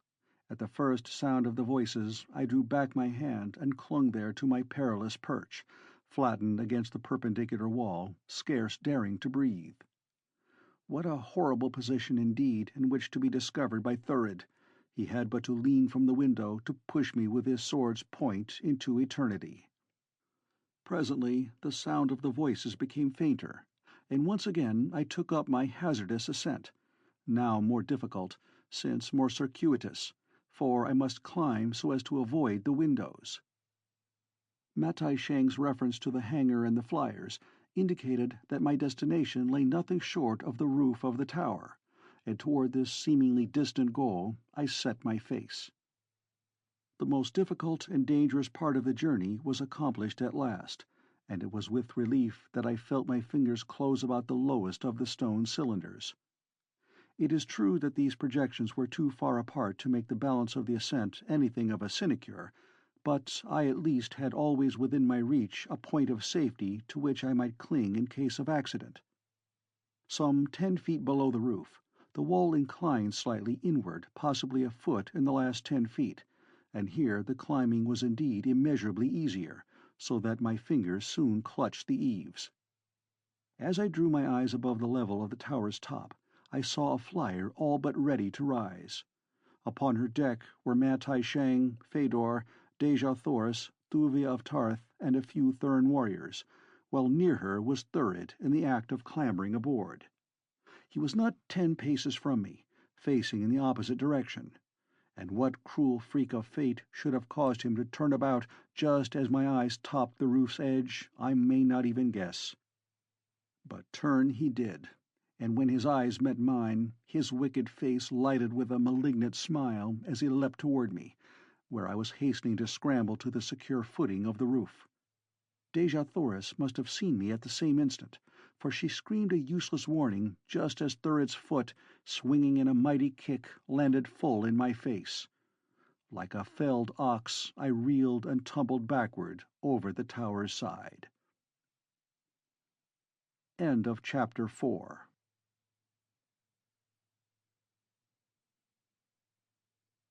Chapter 5. On the Kaolian Road. If there be a fate that is sometimes cruel to me, there surely is a kind and merciful Providence which watches over me. As I toppled from the tower into the horrid abyss below, I counted myself already dead. And Thurid must have done likewise, for he evidently did not even trouble himself to look after me, but must have turned and mounted the waiting flyer at once. 10 feet only I fell, and then a loop of my tough leathern harness caught one of the cylindrical stone projections in the tower's surface and held. Even when I had ceased to fall, I could not believe the miracle that had preserved me from instant death, and for a moment I hung there, cold sweat exuding from every pore of my body. But when at last I had worked myself back to a firm position, I hesitated to ascend, since I could not know that Thurid was not still awaiting me above. Presently, however, there came to my ears the whirring of the propellers of a flyer, and as each moment the sound grew fainter, I realized that the party had proceeded toward the south without assuring themselves as to my fate. Cautiously, I retraced my way to the roof, and I must admit that it was with no pleasant sensation that I raised my eyes once more above its edge. But to my relief there was no one in sight, and a moment later I stood safely upon its broad surface. To reach the hangar and drag forth the only other flyer which it contained was the work of but an instant, and just as the 2 Thern warriors whom Matai Shang had left to prevent this very contingency emerged upon the roof from the tower's interior, I rose above them with a taunting laugh. Then I dived rapidly to the inner court where I had just seen Woola, and to my immense relief found the faithful beast still there. The 12 great bants lay in the doorways of their lairs, eyeing him and growling ominously, but they had not disobeyed Thuvia's injunction, and I thanked the fate that had made her their keeper within the golden cliffs, and endowed her with the kind and sympathetic nature that had won the loyalty and affection of these fierce beasts for her. Woola leapt in frantic joy when he discovered me, and as the flyer touched the pavement of the court for a brief instant, he bounded to the deck beside me, and in the bear-like manifestation of his exuberant happiness, all but caused me to wreck the vessel against the courtyard's rocky wall. Amid the angry shouting of Thern guardsmen, we rose high above the last fortress of the Holy Therns, and then raced straight toward the northeast and Kaol, the destination which I had heard from the lips of Matai Shang. Far ahead, a tiny speck in the distance, I made out another flyer late in the afternoon. It could be none other than that which bore my lost love and my enemies.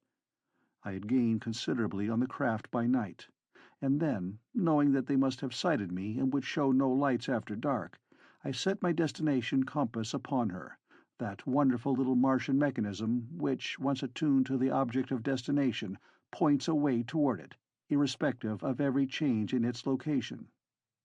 All that night we raced through the Barsoomian void, passing over low hills and dead sea bottoms. above long deserted cities and populous centers of red Martian habitation upon the ribbon-like lines of cultivated land which bordered the globe-encircling waterways which Earthmen call the Canals of Mars. Dawn showed that I had gained appreciably upon the flyer ahead of me. It was a larger craft than mine, and not so swift, but even so it had covered an immense distance since the flight began. The change in vegetation below showed me that we were rapidly nearing the equator. I was now near enough to my quarry to have used my bow gun, but though I could see that Dejah Thoris was not on deck, I feared to fire upon the craft which bore her. Thurid was deterred by no such scruples, and though it must have been difficult for him to believe that it was really I who followed them, he could not very well doubt the witness of his own eyes, and so he trained their stern gun upon me with his own hands, and an instant later an explosive radium projectile whizzed perilously close above my deck. The black's next shot was more accurate, striking my flyer full upon the prow, and exploding with the instant of contact, ripping wide open the bow buoyancy tanks and disabling the engine. So quickly did my bow drop after the shot that I scarce had time to lash Woola to the deck and buckle my own harness to a gunwale ring, before the craft was hanging stern up and making her last long drop to the ground. Her stern buoyancy tanks prevented her dropping with great rapidity, but Thurid was firing rapidly now in an attempt to burst these also, that I might be dashed to death in the swift fall that would instantly follow a successful shot. Shot after shot tore past or into us, but by a miracle neither Woola nor I was hit, nor were the after tanks punctured. This good fortune could not last indefinitely, and, assured that Thurid would not again leave me alive, I awaited the bursting of the next shell that hit, and then, throwing my hands above my head, I let go my hold and crumpled, limp and inert, dangling in my harness like a corpse. The ruse worked, and Thurid fired no more at us. Presently I heard the diminishing sound of whirring propellers and realized that again I was safe. Slowly the stricken flyer sank to the ground, and when I had freed myself and Woola from the entangling wreckage, I found that we were upon the verge of a natural forest, so rare a thing upon the bosom of dying Mars that outside of the forest in the valley door beside the lost Sea of Chorus, I never before had seen its like upon the planet. From books and travellers I had learned something of the little-known land of Kaol, which lies along the equator almost halfway round the planet to the east of Helium. It comprises a sunken area of extreme tropical heat, and is inhabited by a nation of red men varying but little in manners, customs, and appearance from the balance of the red men of Barsoom. I knew that they were among those of the outer world who still clung tenaciously to the discredited religion of the Holy Therns, and that Matai Shang would find a ready welcome and safe refuge among them, while John Carter could look for nothing better than an ignoble death at their hands. The isolation of the Kaolians is rendered almost complete by the fact that no waterway connects their land with that of any other nation, nor have they any need of a waterway, since the low swampy land which comprises the entire area of their domain self-waters their abundant tropical crops.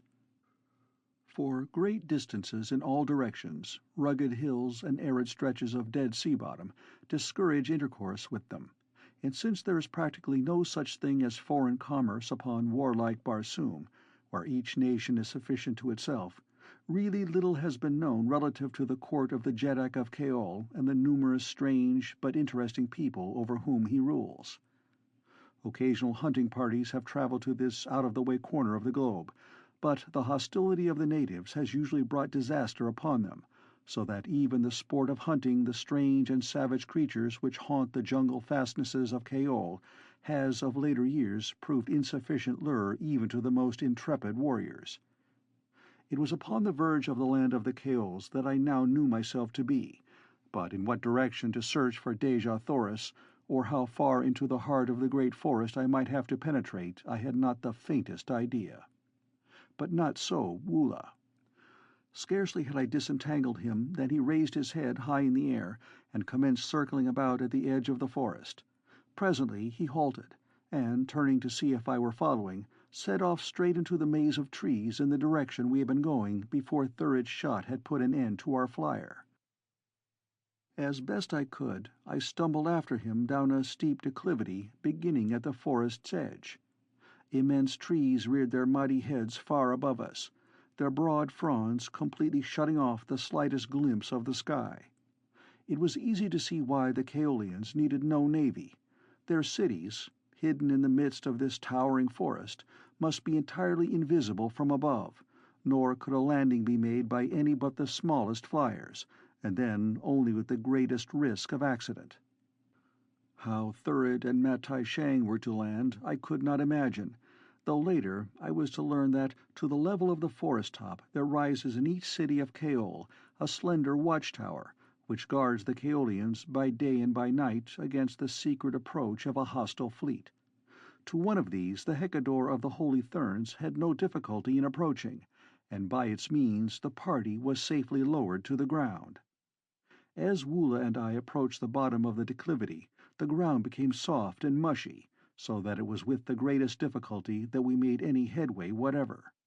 Slender purple grasses, topped with red and yellow fern-like fronds, grew rankly all about us to the height of several feet above my head. Myriad creepers hung festooned in graceful loops from tree to tree, and among them were several varieties of the Martian man-flower, whose blooms have eyes and hands with which to see and seize the insects which form their diet. The repulsive callet tree was, too, much in evidence. It is a carnivorous plant of about the bigness of a large sagebrush, such as dots our western plains. Each branch ends in a set of strong jaws, which have been known to drag down and devour large and formidable beasts of prey. Both Woola and I had several narrow escapes from these greedy, arboreous monsters.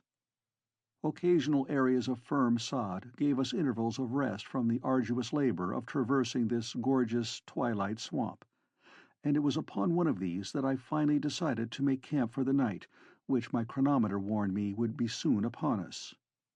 Many varieties of fruit grew in abundance about us, and as Martian callets are omnivorous, Woola had no difficulty in making a square meal after I had brought down the viands for him.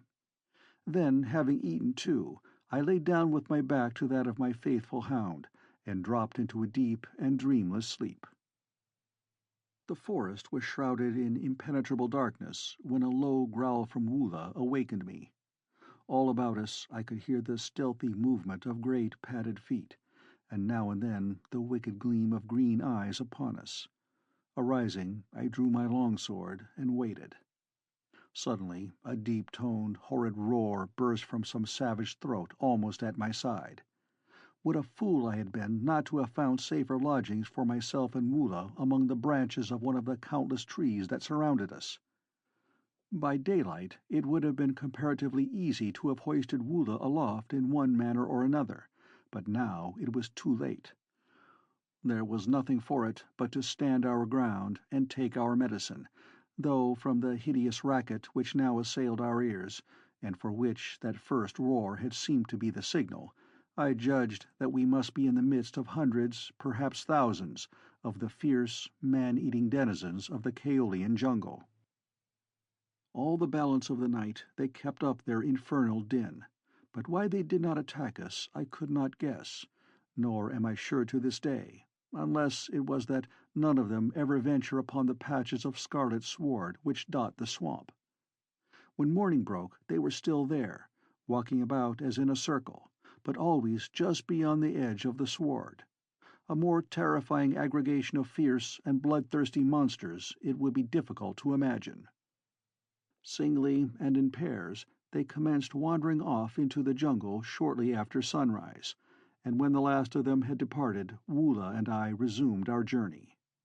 Occasionally we caught glimpses of horrid beasts all during the day, but fortunately we were never far from a sward island, and when they saw us their pursuit always ended at the verge of the solid sod.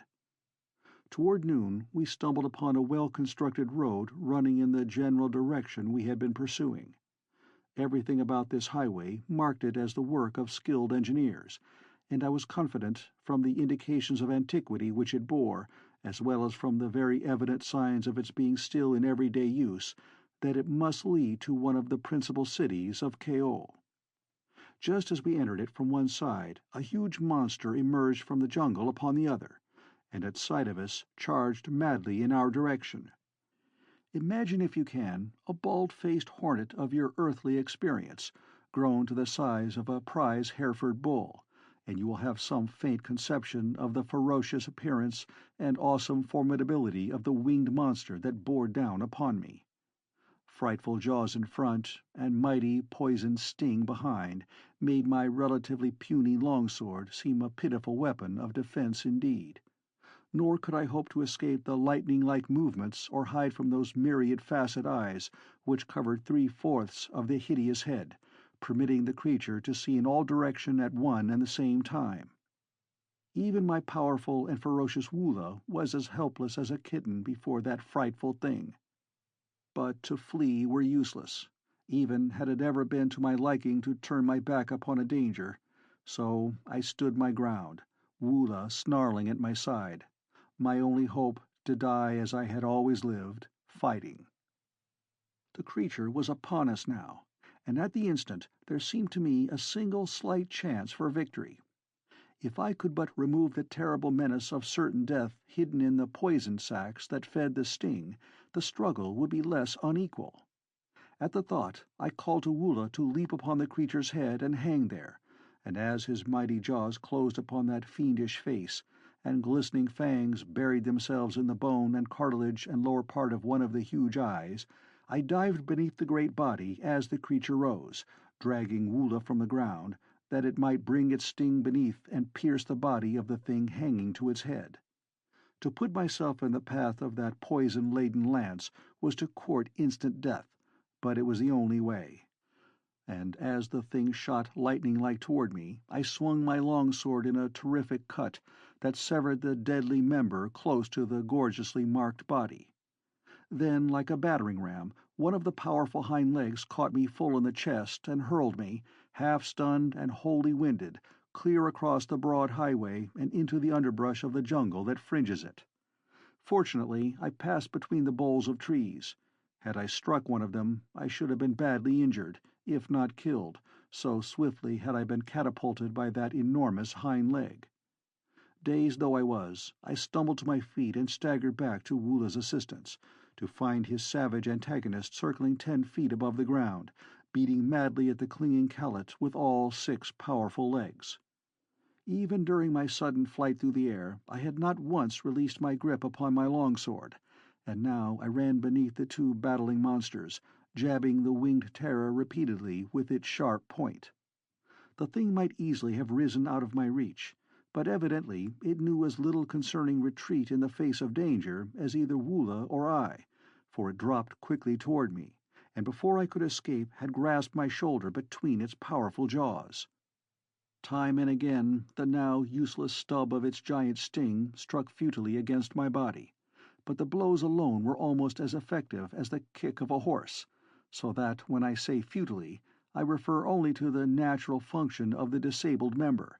Eventually the thing would have hammered me to a pulp.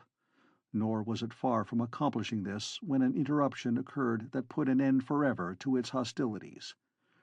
From where I hung a few feet above the ground, I could see along the highway a few hundred yards to where it turned toward the east, and just as I had about given up all hope of escaping the perilous position in which I now was, I saw a red warrior come into view from around the bend. He was mounted on a splendid thoat, one of the smaller species used by red men, and in his hand was a wondrous long, light lance. His mount was walking sedately when I first perceived them, but the instant that the red men's eyes fell upon us, a word to the thoat brought the animal at full charge down upon us.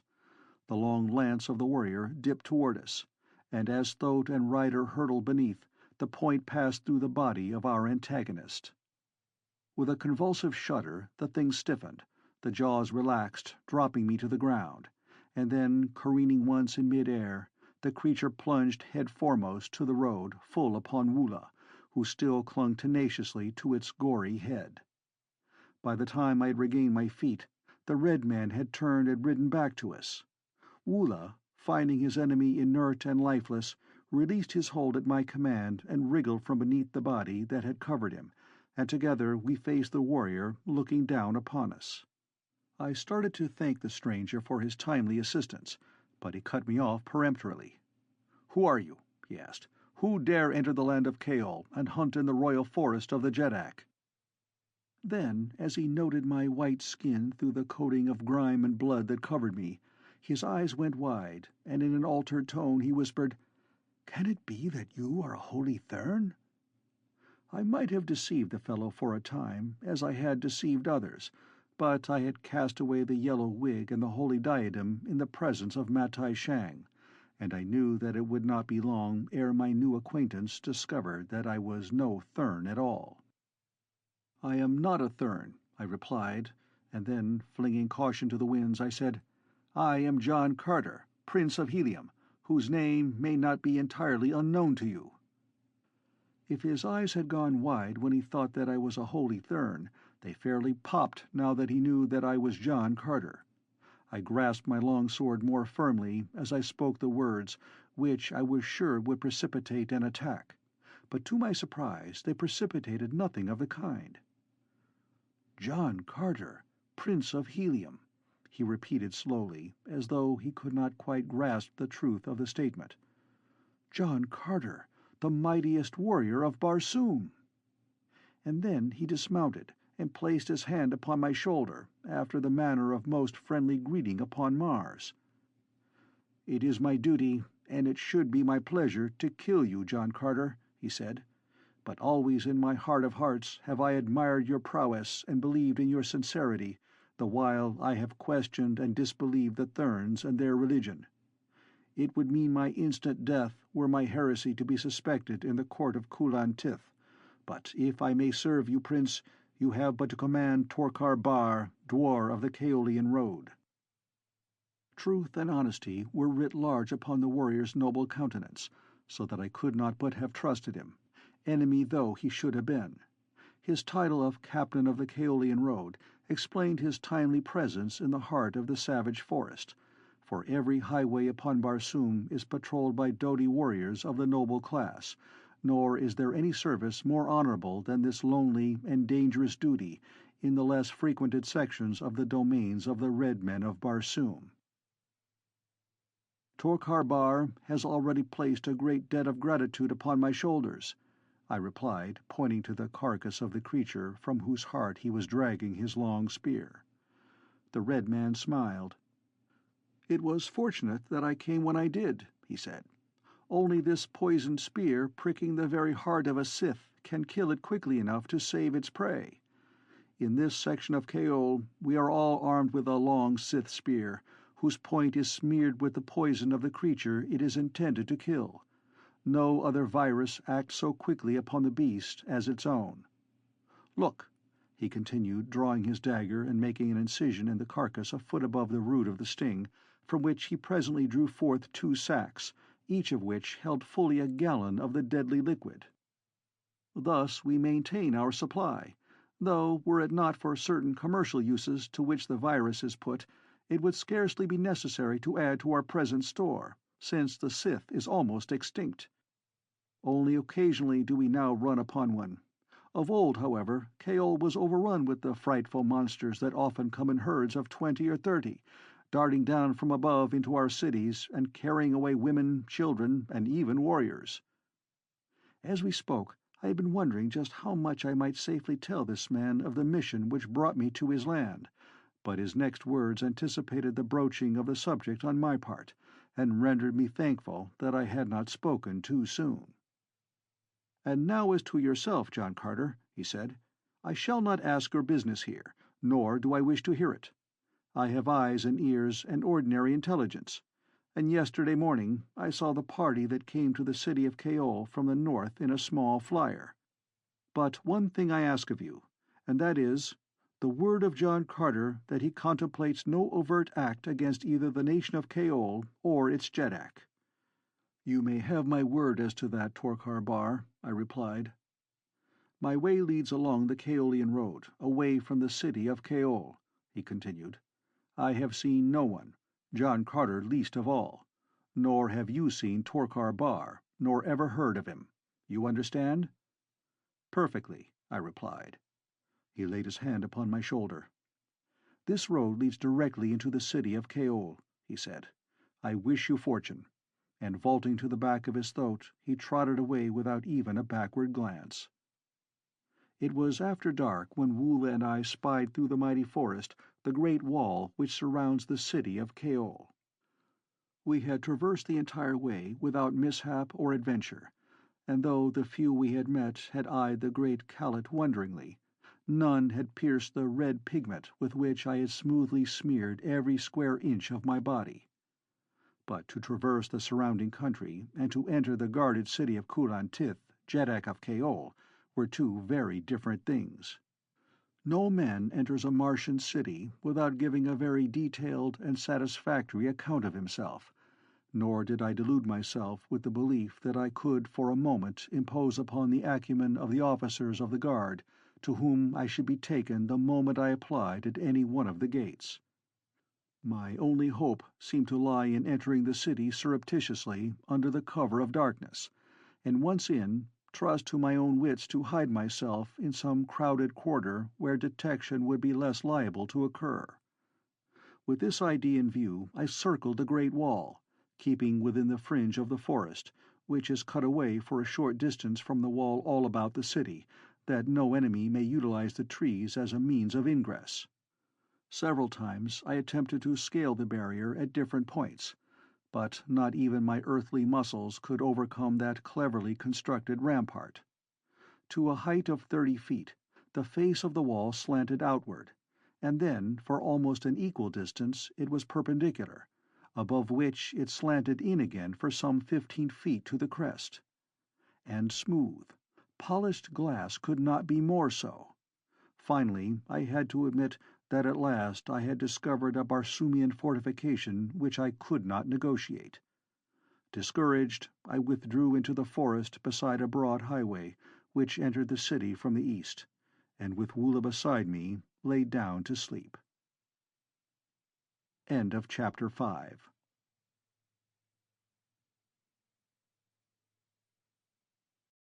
Chapter 6.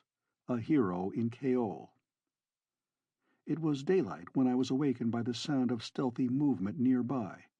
As I opened my eyes, Woola too moved, and coming up to his haunches, stared through the intervening brush toward the road, each hair upon his neck stiffly erect.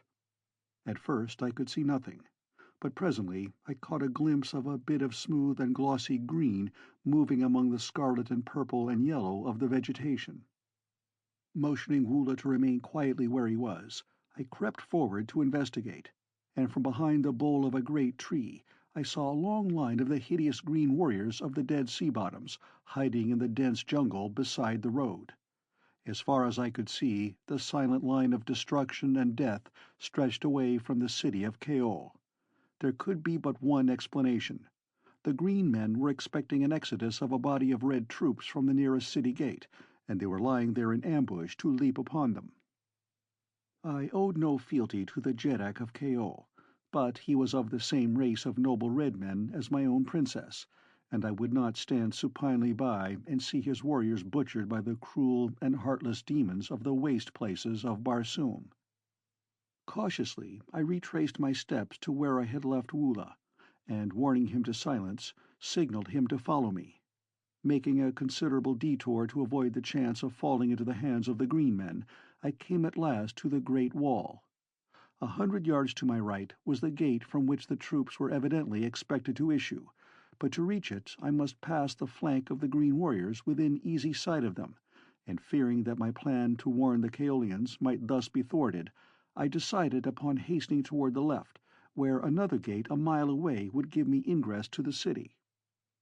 I knew that the word I brought would prove a splendid passport to Kaol, and I must admit that my caution was due more to my ardent desire to make my way into the city than to avoid a brush with the green men. As much as I enjoy a fight, I cannot always indulge myself, and just now I had more weighty matters to occupy my time than spilling the blood of strange warriors. Could I but win beyond the city's wall, there might be opportunity in the confusion and excitement which were sure to follow my announcement of an invading force of green warriors, to find my way within the palace of the Jeddak, where I was sure Matai Shang and his party would be quartered. But scarcely had I taken 100 steps in the direction of the farther gate, when the sound of marching troops, the clank of metal, and the squealing of thoats just within the city apprised me of the fact that the Kaolians were already moving toward the other gate. There was no time to be lost. In another moment the gate would be opened and the head of the column pass out upon the death-bordered highway. Turning back toward the fateful gate, I ran rapidly along the edge of the clearing, taking the ground in the mighty leaps that had first made me famous upon Barsoom. 30, 50, 100 feet at a bound are nothing for the muscles of an athletic Earthman upon Mars. As I passed the flank of the waiting green men, they saw my eyes turned upon them, and in an instant, knowing that all secrecy was at an end, those nearest me sprang to their feet in an effort to cut me off before I could reach the gate. At the same instant the mighty portal swung wide, and the head of the Kaolian column emerged.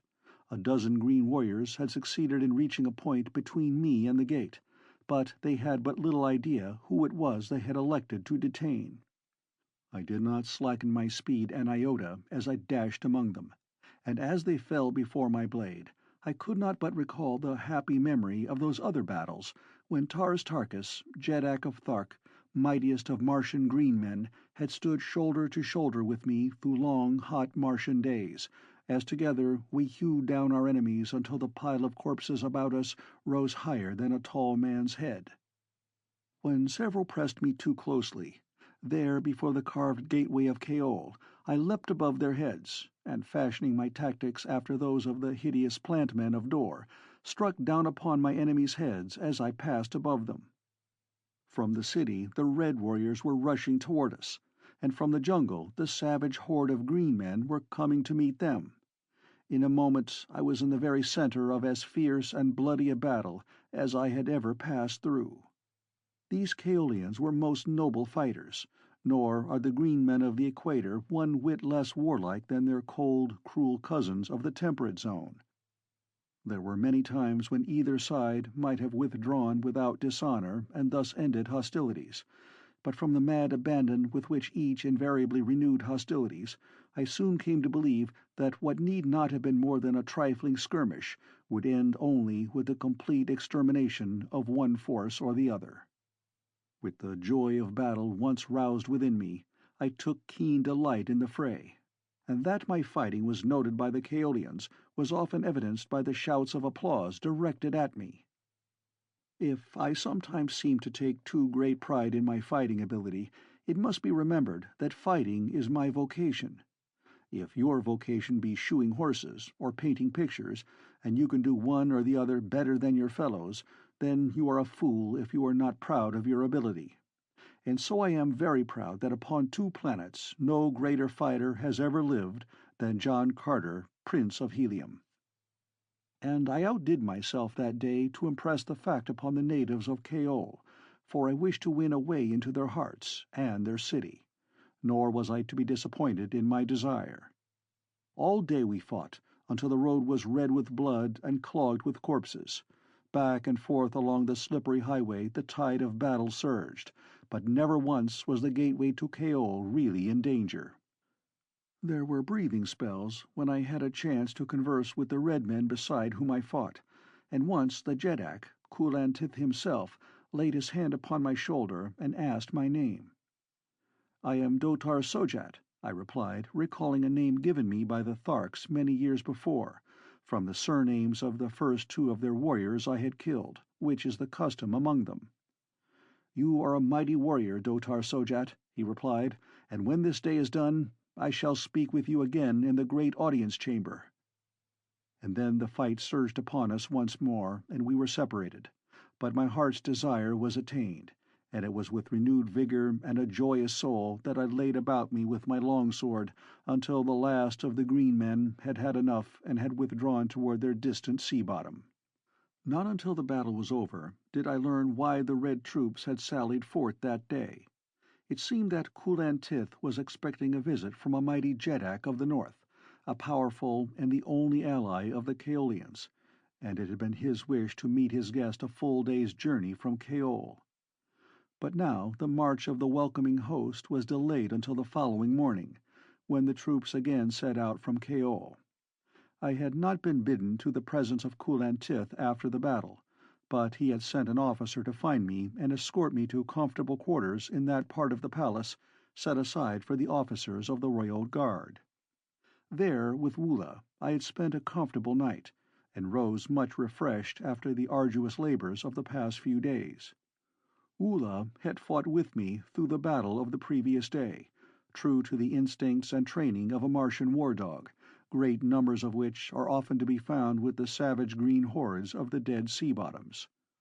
Neither of us had come through the conflict unscathed, but the marvelous healing salves of Barsoom had sufficed overnight to make us as good as new. I breakfasted with a number of the Kaolian officers, whom I found as courteous and delightful hosts as even the nobles of Helium, who are renowned for their ease of manners and excellence of breeding. The meal was scarcely concluded when a messenger arrived from Kulan-Tith, summoning me before him. As I entered the royal presence, the Jeddak rose, and stepping from the dais which supported his magnificent throne, came forward to meet me, a mark of distinction that is seldom accorded to other than a visiting ruler. "Kaor, Dotar Sojat," he greeted me. "I have summoned you to receive the grateful thanks of the people of Kaol, for had it not been for your heroic bravery in daring fate to warn us of the ambuscade, we must surely have fallen into the well-laid trap. Tell me more of yourself, from what country you come, and what errand brings you to the court of Kulan-Tith." "I am from Hastor," I said, for in truth I had a small palace in that southern city, which lies within the far-flung dominions of the Heliometic nation. "My presence in the land of Kaol is partly due to accident, my flyer being wrecked upon the southern fringe of your great forest. It was while seeking entrance to the city of Kaol that I discovered the green horde lying in wait for your troops." If Kulan-Tith wondered what business brought me in a flyer to the very edge of his domain, he was good enough not to press me further for an explanation, which I should indeed have had difficulty in rendering. During my audience with the Jeddak, another party entered the chamber from behind me, so that I did not see their faces until Kulan-Tith stepped past me to greet them, commanding me to follow and be presented. As I turned toward them, it was with difficulty that I controlled my features, for there, listening to Kulan-Tith's eulogistic words concerning me, stood my arch-enemies, Matai Shang and Thurid. "Holy Hekkador of the Holy Therns," the Jeddak was saying, "shower thy blessings upon Dotar Sojat, the valorous stranger from distant Hastor, whose wondrous heroism and marvelous ferocity saved the day for Kaol yesterday." Matai Shang stepped forward and laid his hand upon my shoulder.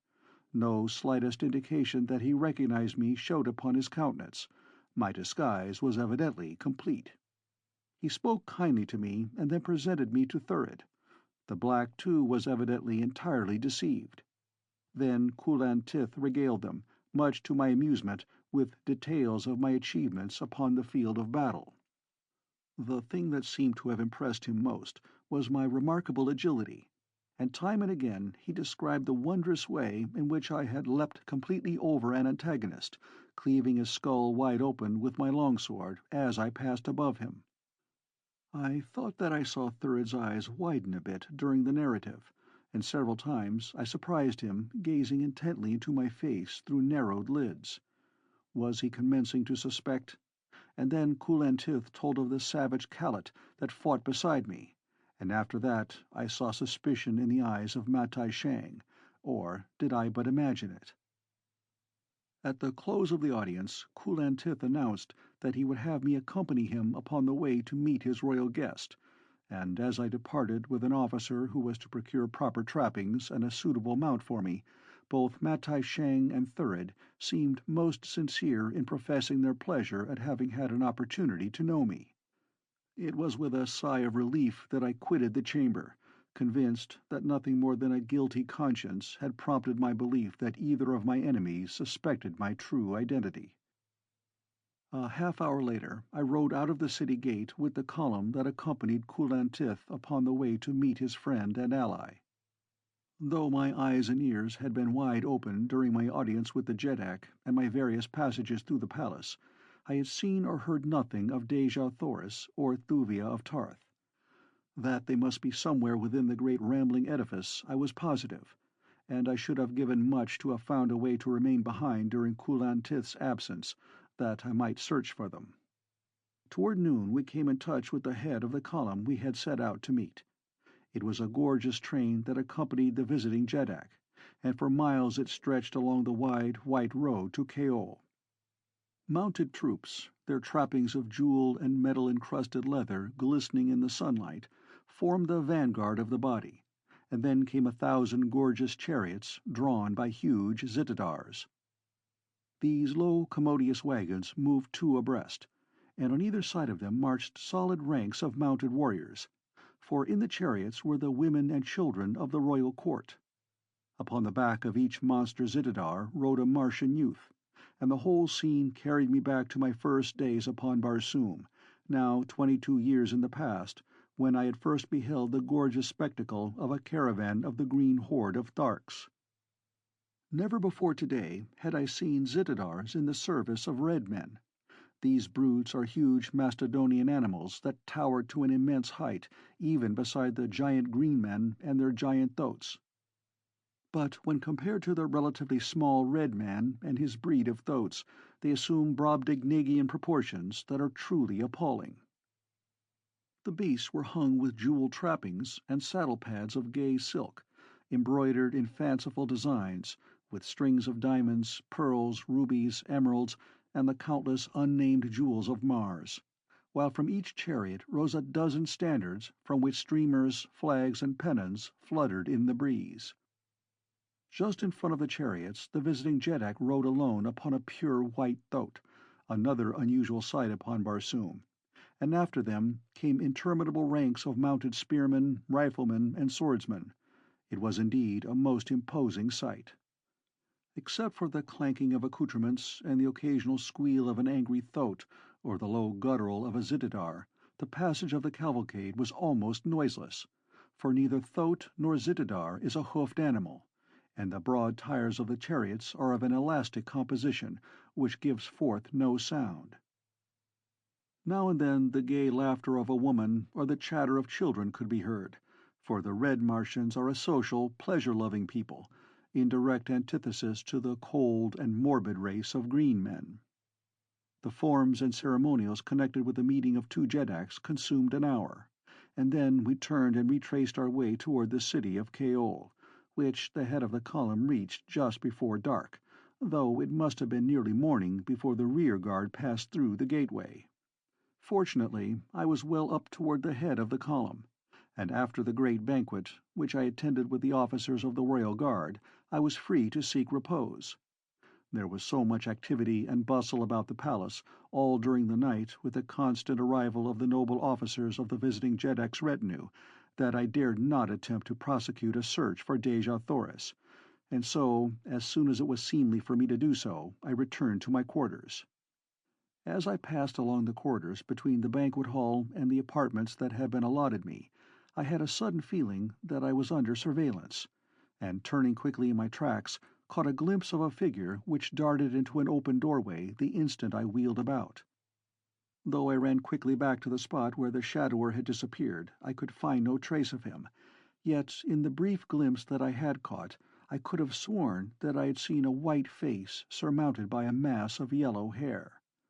The incident gave me considerable food for speculation, since if I were right in the conclusion induced by the cursory glimpse I had had of the spy, then Matai Shang and Thurid must suspect my identity, and if that were true, not even the service I had rendered Kulan Tith could save me from his religious fanaticism. But never did vague conjecture or fruitless fears for the future lie with sufficient weight upon my mind to keep me from my rest, and so tonight I threw myself upon my sleeping silks and furs and passed at once into dreamless slumber. Calots are not permitted within the walls of the palace proper, so I had had to relegate poor Woola to quarters in the stables where the royal thoats are kept. He had comfortable, even luxurious apartments, but I would have given much to have had him with me, and if he had been, the thing which happened that night would not have come to pass. I could not have slept over a quarter of an hour when I was suddenly awakened by the passing of some cold and clammy thing across my forehead. Instantly I sprang to my feet, clutching in the direction I thought the presence lay. For an instant my hand touched against human flesh, and then, as I lunged head-foremost through the darkness to seize my nocturnal visitor, my foot became entangled in my sleeping silks, and I fell sprawling to the floor. By the time I had resumed my feet and found the button which controlled the light, my caller had disappeared. Careful search of the room revealed nothing to explain either the identity or business of the person who had thus secretly sought me in the dead of night. That the purpose might be theft I could not believe, since thieves are practically unknown upon Barsoom. Assassination, however, is rampant, but even this could not have been the motive of my stealthy friend, for he might easily have killed me had he desired. I had about given up fruitless conjecture and was on the point of returning to sleep when a dozen Kaolian guardsmen entered my apartment. The officer in charge was one of my genial hosts of the morning, but now upon his face was no sign of friendship. "Kulan Tith commands your presence before him," he said. "Come." End of Chapter 6.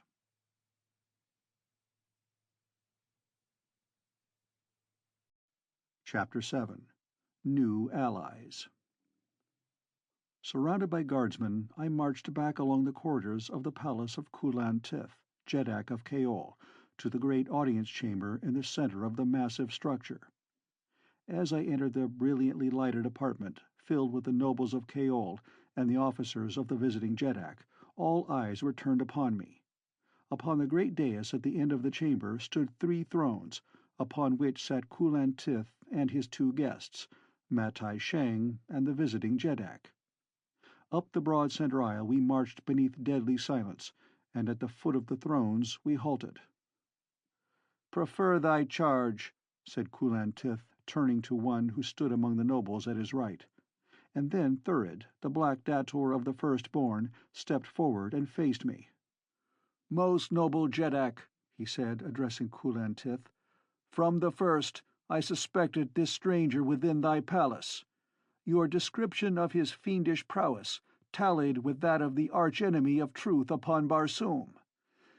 But that there might be no mistake, I dispatched a priest of your own holy cult to make the test that should pierce his disguise and reveal the truth. Behold the result." And Thurid pointed a rigid finger at my forehead. All eyes followed the direction of that accusing digit.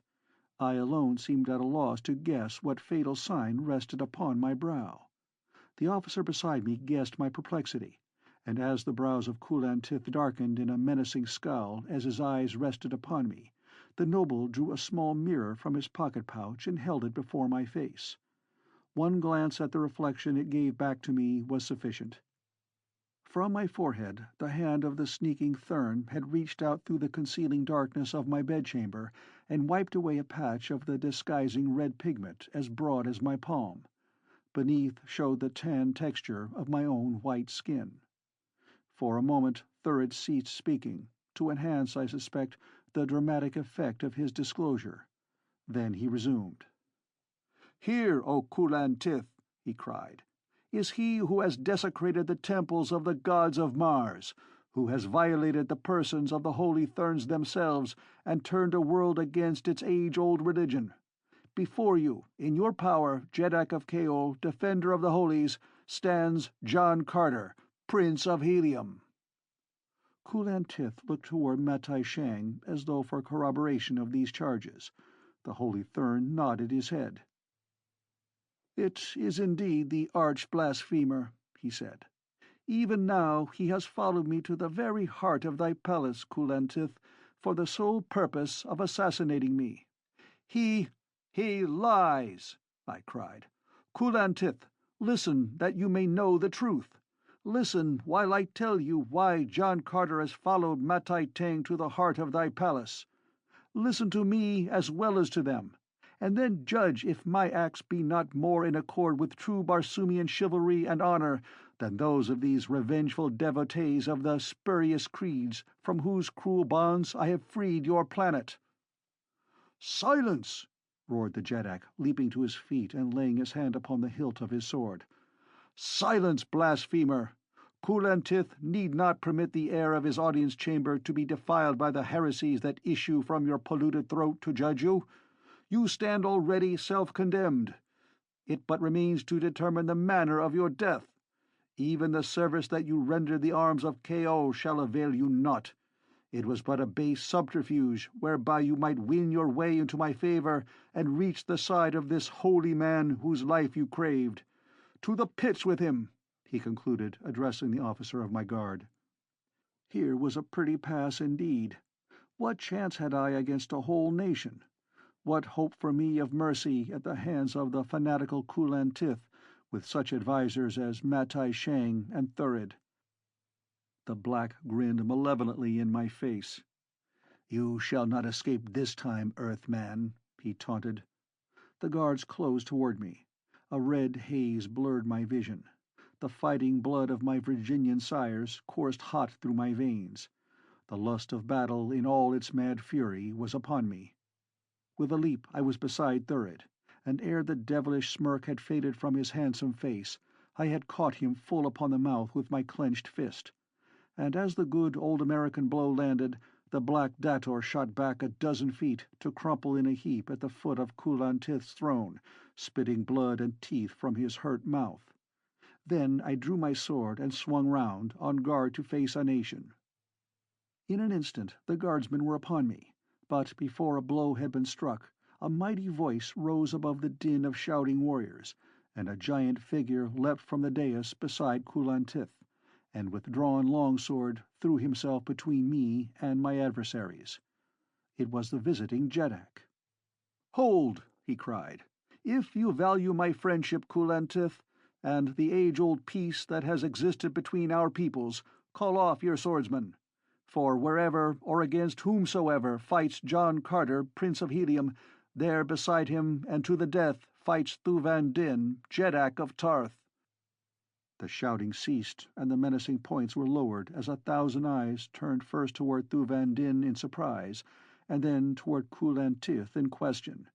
At first the Jeddak of Kaol went white in rage, but before he spoke he had mastered himself, so that his tone was calm and even as befitted intercourse between two great Jeddaks. "Thuvia," he said slowly, "must have great provocation thus to desecrate the ancient customs which inspire the deportment of a guest within the palace of his host. Lest I too should forget myself as has my royal friend, I should prefer to remain silent until the Jeddak of Ptarth has won from me applause for his action by relating the causes which provoked it." I could see that the Jeddak of Ptarth was of half a mind to throw his medal in Kulan-Tith's face, but he controlled himself even as well as had his host. "None knows better than Thuvia," he said, "the laws which govern the acts of men in the domains of their neighbors, but Thuvia owes allegiance to a higher law than these, the law of gratitude. Nor to any man upon Barsoom does he owe a greater debt of gratitude than to John Carter, Prince of Helium. Years ago, Kulan-Tith," he continued, "upon the occasion of your last visit to me, you were greatly taken with the charms and graces of my only daughter, Thuvia. You saw how I adored her, and later you learned that, inspired by some unfathomable whim, she had taken the last long voluntary pilgrimage upon the cold bosom of the mysterious Iss, leaving me desolate. Some months ago I first heard of the expedition which John Carter had led against Issus and the Holy Therns. Faint rumors of the atrocities reported to have been committed by the therns upon those who for countless ages have floated down the mighty Iss came to my ears. I heard that thousands of prisoners had been released, few of whom dared to return to their own countries, owing to the mandate of terrible death which rests against all who return from the valley door. For a time I could not believe the heresies which I heard, and I prayed that my daughter Thuvia might have died before she ever committed the sacrilege of returning to the outer world.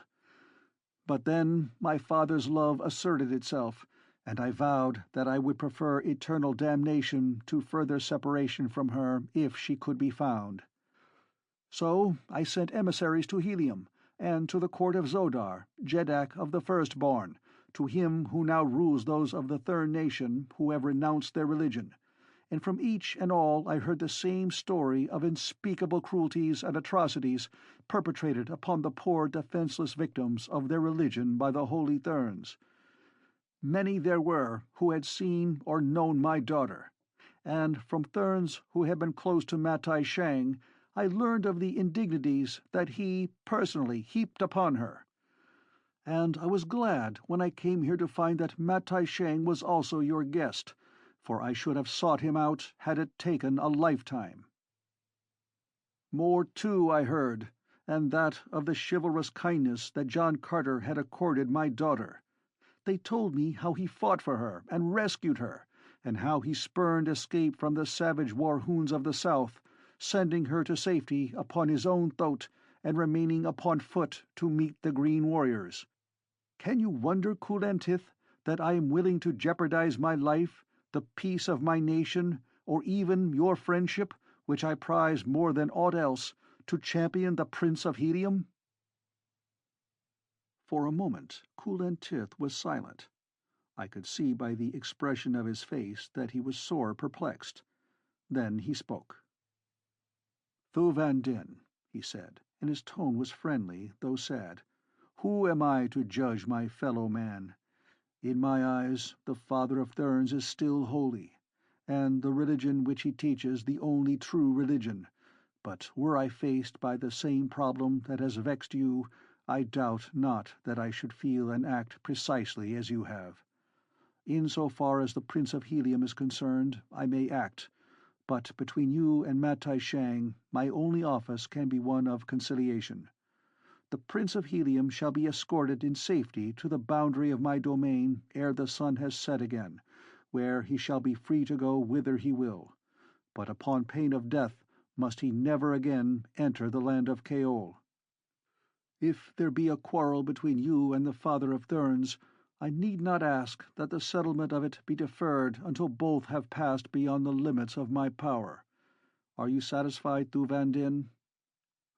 The Jeddak of Ptarth nodded his assent, but the ugly scowl that he bent upon Matai Shang harbored ill for that pasty-faced godling. "The Prince of Helium is far from satisfied," I cried, breaking rudely in upon the beginnings of peace, for I had no stomach for peace at the price that had been named. "I have escaped death in a dozen forms to follow Matai Shang and overtake him, and I do not intend to be led like a decrepit thoat to the slaughter from the goal that I have won by prowess of my sword arm and the might of my muscles. Nor will Thuvandin, Jeddak of Ptarth, be satisfied when he has heard me through. Do you know why I have followed Matai Shang and Thurid the Black Dator from the forests of the Valley Dor across half a world through almost insurmountable difficulties? Think you that John Carter, Prince of Helium, should stoop to assassination? Can Kulantith be such a fool as to believe that lie, whispered in his ear by the Holy Thern or Dator Thurid? I do not follow Matai Shang to kill him, though the god of mine own planet knows that my hands itch to be at his throat. I follow him, Thuvandin, because with him are two prisoners, my wife, Dejah Thoris, Princess of Helium, and your daughter, Thuvia of Ptarth. Now think you that I shall permit myself to be led beyond the walls of Kaol unless the mother of my son accompanies me and thy daughter be restored?" Thuvandin turned upon Kulantith. Rage flamed in his keen eyes, but by the masterfulness of his self-control he kept his tones level as he spoke. "Knew you this thing, Kulantith?" he asked. "Knew you that my daughter lay a prisoner in your palace?" "He could not know it," interrupted Matai Shang, white with what I am sure was more fear than rage. "He could not know it, for it is a lie." I would have had his life for that upon the spot, but even as I sprang toward him, Thuvandin laid a heavy hand upon my shoulder. "Wait," he said to me, and then to Kulantith, "It is not a lie. This much have I learned of the Prince of Helium. He does not lie. Answer me, Kulantith. I have asked you a question." "3 women came with the father of therns," replied Kulantith. "Phaidor, his daughter, and 2 who were reported to be her slaves. If these be Thuvia of Ptarth and Dejah Thoris of Helium, I did not know it. I have seen neither. But if they be, then shall they be returned to you on the morrow." As he spoke, he looked straight at Matai Shang, not as a devotee should look at a high priest, but as a ruler of men looks at one to whom he issues a command. It must have been plain to the father of therns, as it was to me, that the recent disclosures of his true character had done much already to weaken the faith of Kulantith, and that it would require but little more to turn the powerful Jeddak into an avowed enemy. But so strong are the seeds of superstition that even the great Kaolian still hesitated to cut the final strand that bound him to his ancient religion. Matai Shang was wise enough to seem to accept the mandate of his follower, and promised to bring the 2 slave women to the audience chamber on the morrow. "It is almost morning now," he said, "and I should dislike to break in upon the slumber of my daughter, or I would have them fetched at once, that you might see that the Prince of Helium is mistaken." And he emphasized the last word in an effort to affront me so subtly that I could not take open offense. I was about to object to any delay and demand that the Princess of Helium be brought to me forthwith, when Thuvandin made such insistence seem unnecessary. "I should like to see my daughter at once," he said, "but if Kulantith will give me his assurance that none will be permitted to leave the palace this night, and that no harm shall befall either Dejah Thoris or Thuvia of Ptarth between now and the moment they are brought into our presence in this chamber at daylight, I shall not insist." "None shall leave this palace tonight," replied the Jeddak of Kaol, "and Matai Shang will give us assurance that no harm will come to the 2 women." The Thern assented with a nod. A few moments later, Kulantith indicated that the audience was at an end, and at Thuvandin's invitation I accompanied the Jeddak of Ptarth to his own apartments, where we sat until daylight while he listened to the account of my experiences upon his planet and to all that had befallen his daughter during the time that we had been together. I found the father of Thuvia a man of my own heart, and that night saw the beginnings of a friendship which has grown until it is second only to that which obtains between Taras Tarkas, the Green Jeddak of Ptarth, and myself. The first burst of Mars's sudden dawn brought messengers from Kulantith, summoning us to the audience chamber where Thuvandin was to receive his daughter after years of separation, and I was to be reunited with the glorious daughter of Helium after an almost unbroken separation of 12 years. My heart pounded within my bosom until I looked about me in embarrassment, so sure was I that all within the room must hear. My arms ached to enfold once more the divine form of her whose eternal youth and undying beauty were but outward manifestations of a perfect soul. At last the messenger dispatched to fetch Matai Shang returned. I craned my neck to catch the first glimpse of those who should be following, but the messenger was alone.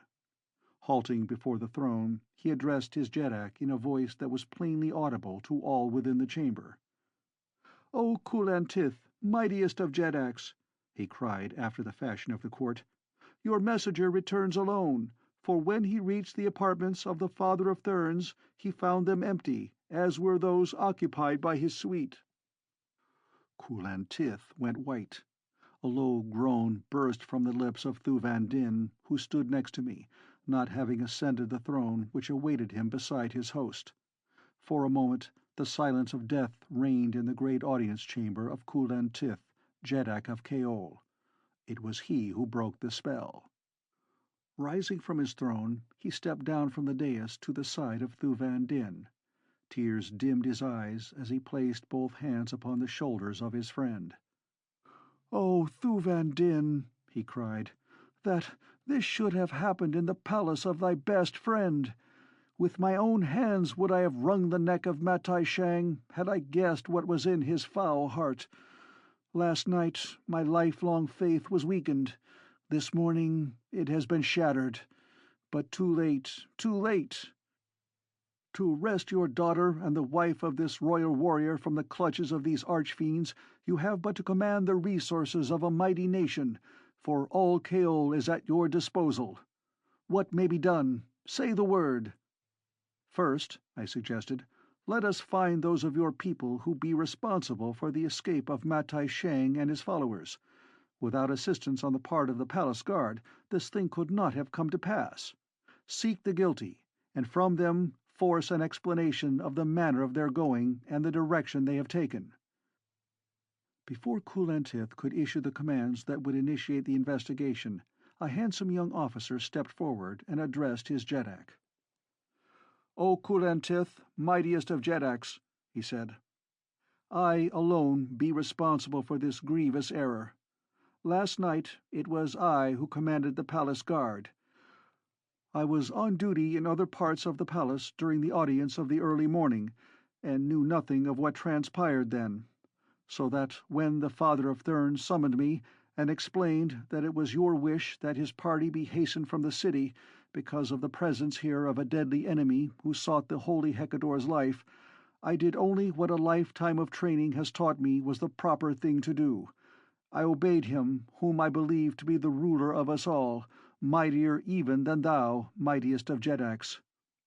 Let the consequences and the punishment fall on me alone, for I alone am guilty. Those others of the palace guard who assisted in the flight did so under my instructions."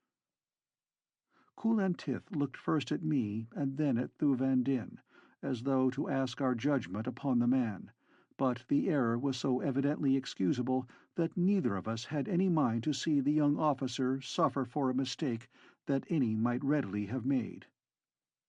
"How left they?" asked Thuvandin, "and what direction did they take?" "They left as they came," replied the officer, "upon their own flyer. For some time after they had departed, I watched the vessel's lights, which vanished finally due north." "Where north could Matai Shang find an asylum?" asked Thuvandin of Kulantith. For some moments the Jeddak of Kaol stood with bowed head, apparently deep in thought. Then a sudden light brightened his countenance. "I have it!" he cried. "Only yesterday Matai Shang let drop a hint of his destination, telling me of a race of people unlike ourselves who dwell far to the north. They, he said, had always been known to the Holy Therns and were devout and faithful followers of the ancient cult. Among them would he find a perpetual haven of refuge, where no lying heretics might seek him out. It is there that Matai Shang has gone." "And in all Kaol there be no flyer wherein to follow," I cried. "Nor nearer than Ptarth," replied Thuvandin. "Wait!" I exclaimed. "Beyond the southern fringe of this great forest lies the wreck of the Thern flyer which brought me that far upon my way. If you will loan me men to fetch it, and artificers to assist me, I can repair it in 2 days, Kulantith." I had been more than half suspicious of the seeming sincerity of the Kaolian Jeddak's sudden apostasy, but the alacrity with which he embraced my suggestion, and the dispatch with which a force of officers and men were placed at my disposal, entirely removed the last vestige of my doubts. 2 days later the flyer rested upon the top of the watchtower, ready to depart. Thuvandin and Kulantith had offered me the entire resources of 2 nations. Millions of fighting men were at my disposal, but my flyer could hold but one other than myself and Woola. As I stepped aboard her, Thuvandin took his place beside me. I cast a look of questioning surprise upon him. He turned to the highest of his own officers who had accompanied him to Kaol. "To you I entrust the return of my retinue to Ptarth," he said. "There my son rules ably in my absence. The Prince of Helium shall not go alone into the land of his enemies. I have spoken. Farewell." End of Chapter 7.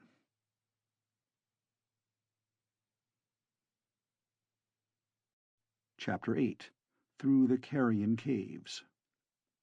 Straight toward the north, day and night, our destination compass led us after the fleeing flyer upon which it had remained set since I first attuned it after leaving the Thern fortress.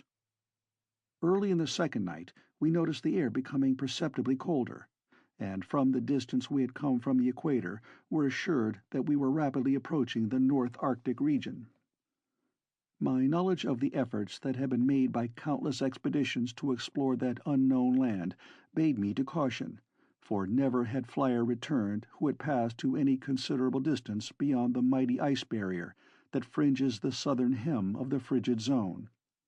What became of them none knew, only that they passed forever out of the sight of man into that grim and mysterious country of the pole. The distance from the barrier to the pole was no more than a swift flyer should cover in a few hours, and so it was assumed that some frightful catastrophe awaited those who reached the Forbidden Land, as it had come to be called by the Martians of the outer world. Thus it was that I went more slowly as we approached the barrier, for it was my intention to move cautiously by day over the ice pack, that I might discover, before I had run into a trap, if there really lay an inhabited country at the North Pole, for there only could I imagine a spot where Matai Shang might feel secure from John Carter, Prince of Helium.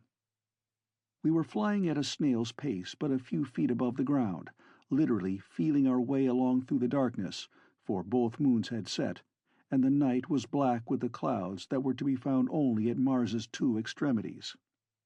Suddenly a towering wall of white rose directly in our path, and though I threw the helm hard over and reversed our engine, I was too late to avoid collision. With a sickening crash we struck the high-looming obstacle 3/4 on. The flyer reeled half over, the engine stopped. As one, the patched buoyancy tanks burst, and we plunged head-foremost to the ground 20 feet beneath. Fortunately, none of us was injured, and when we had disentangled ourselves from the wreckage and the lesser moon had burst again from below the horizon, we found that we were at the foot of a mighty ice barrier, from which outcropped great patches of the granite hills which hold it from encroaching farther toward the south. What fate! With the journey all but completed, to be thus wrecked upon the wrong side of that precipitous and unscalable wall of rock and ice. I looked at Thu Van Din. He but shook his head dejectedly. The balance of the night we spent shivering in our inadequate sleeping silks and furs upon the snow that lies at the foot of the ice barrier. With daylight my battered spirits regained something of their accustomed hopefulness, though I must admit that there was little enough for them to feed upon. "What shall we do?" asked Thu Van Din. "How may we pass that which is impassable?" "First we must disprove its impassability," I replied. "Nor shall I admit that it is impassable before I have followed its entire circle and stand again upon this spot defeated. The sooner we start the better, for I see no other way, and it will take us more than a month to travel the weary, frigid miles that lie before us."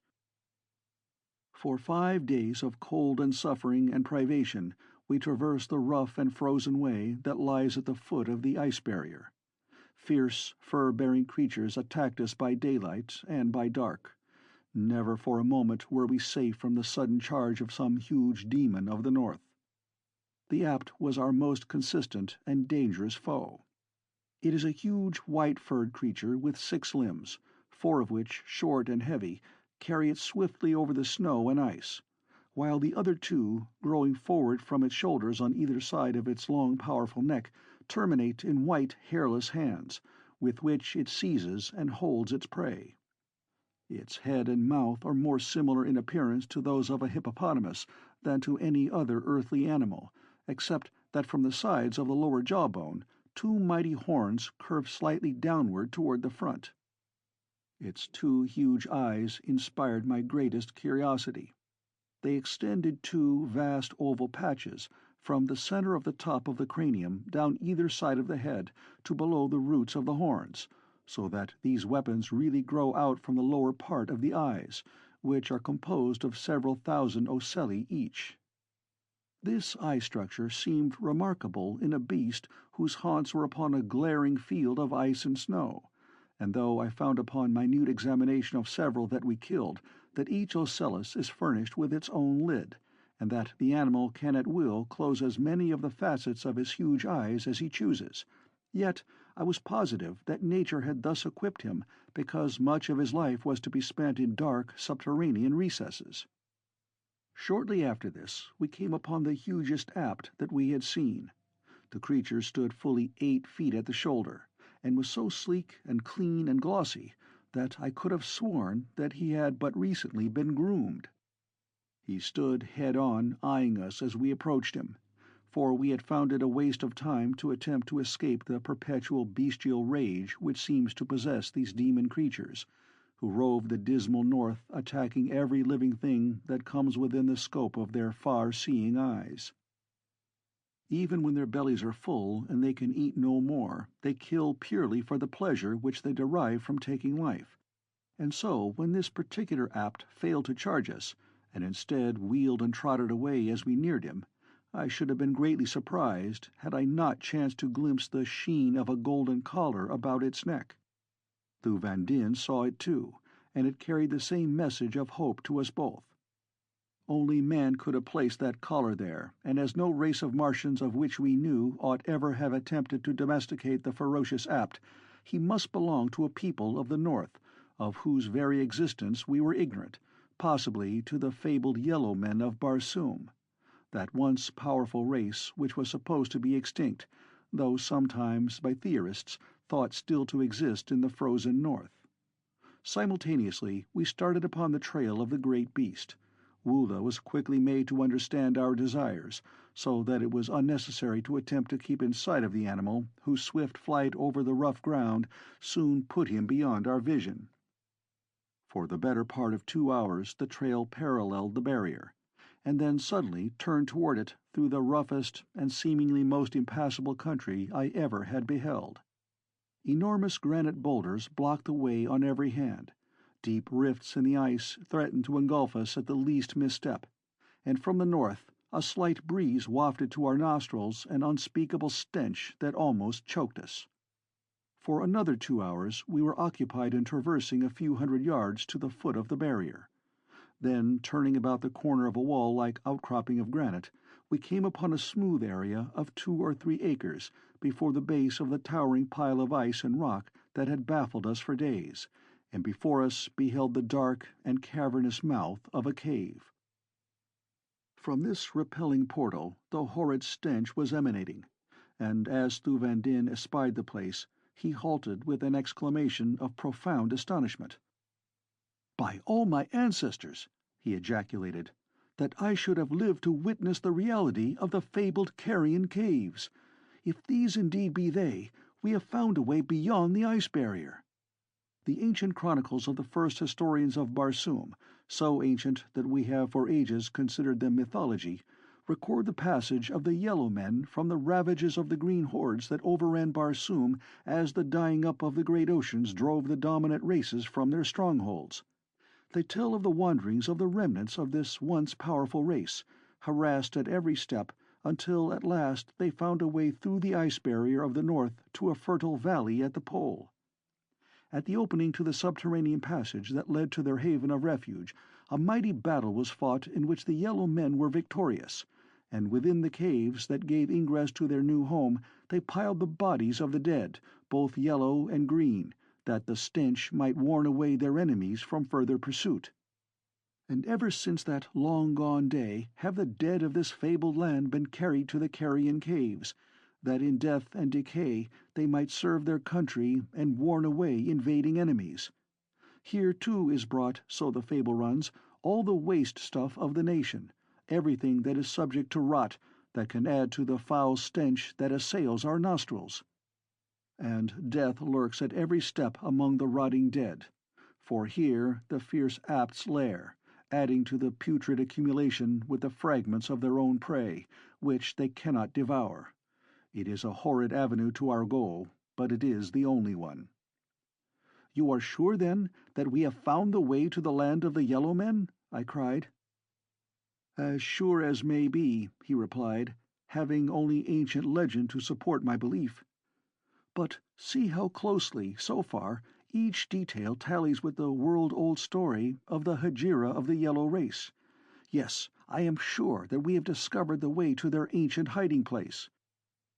"If it be true, and let us pray that such be the case," I said, "then here may we solve the mystery of the disappearance of Tardos Mors, Jeddak of Helium, and Mors Kajak his son, for no other spot upon Barsoom has remained unexplored by the many expeditions and the countless spies that have been searching for them for nearly 2 years.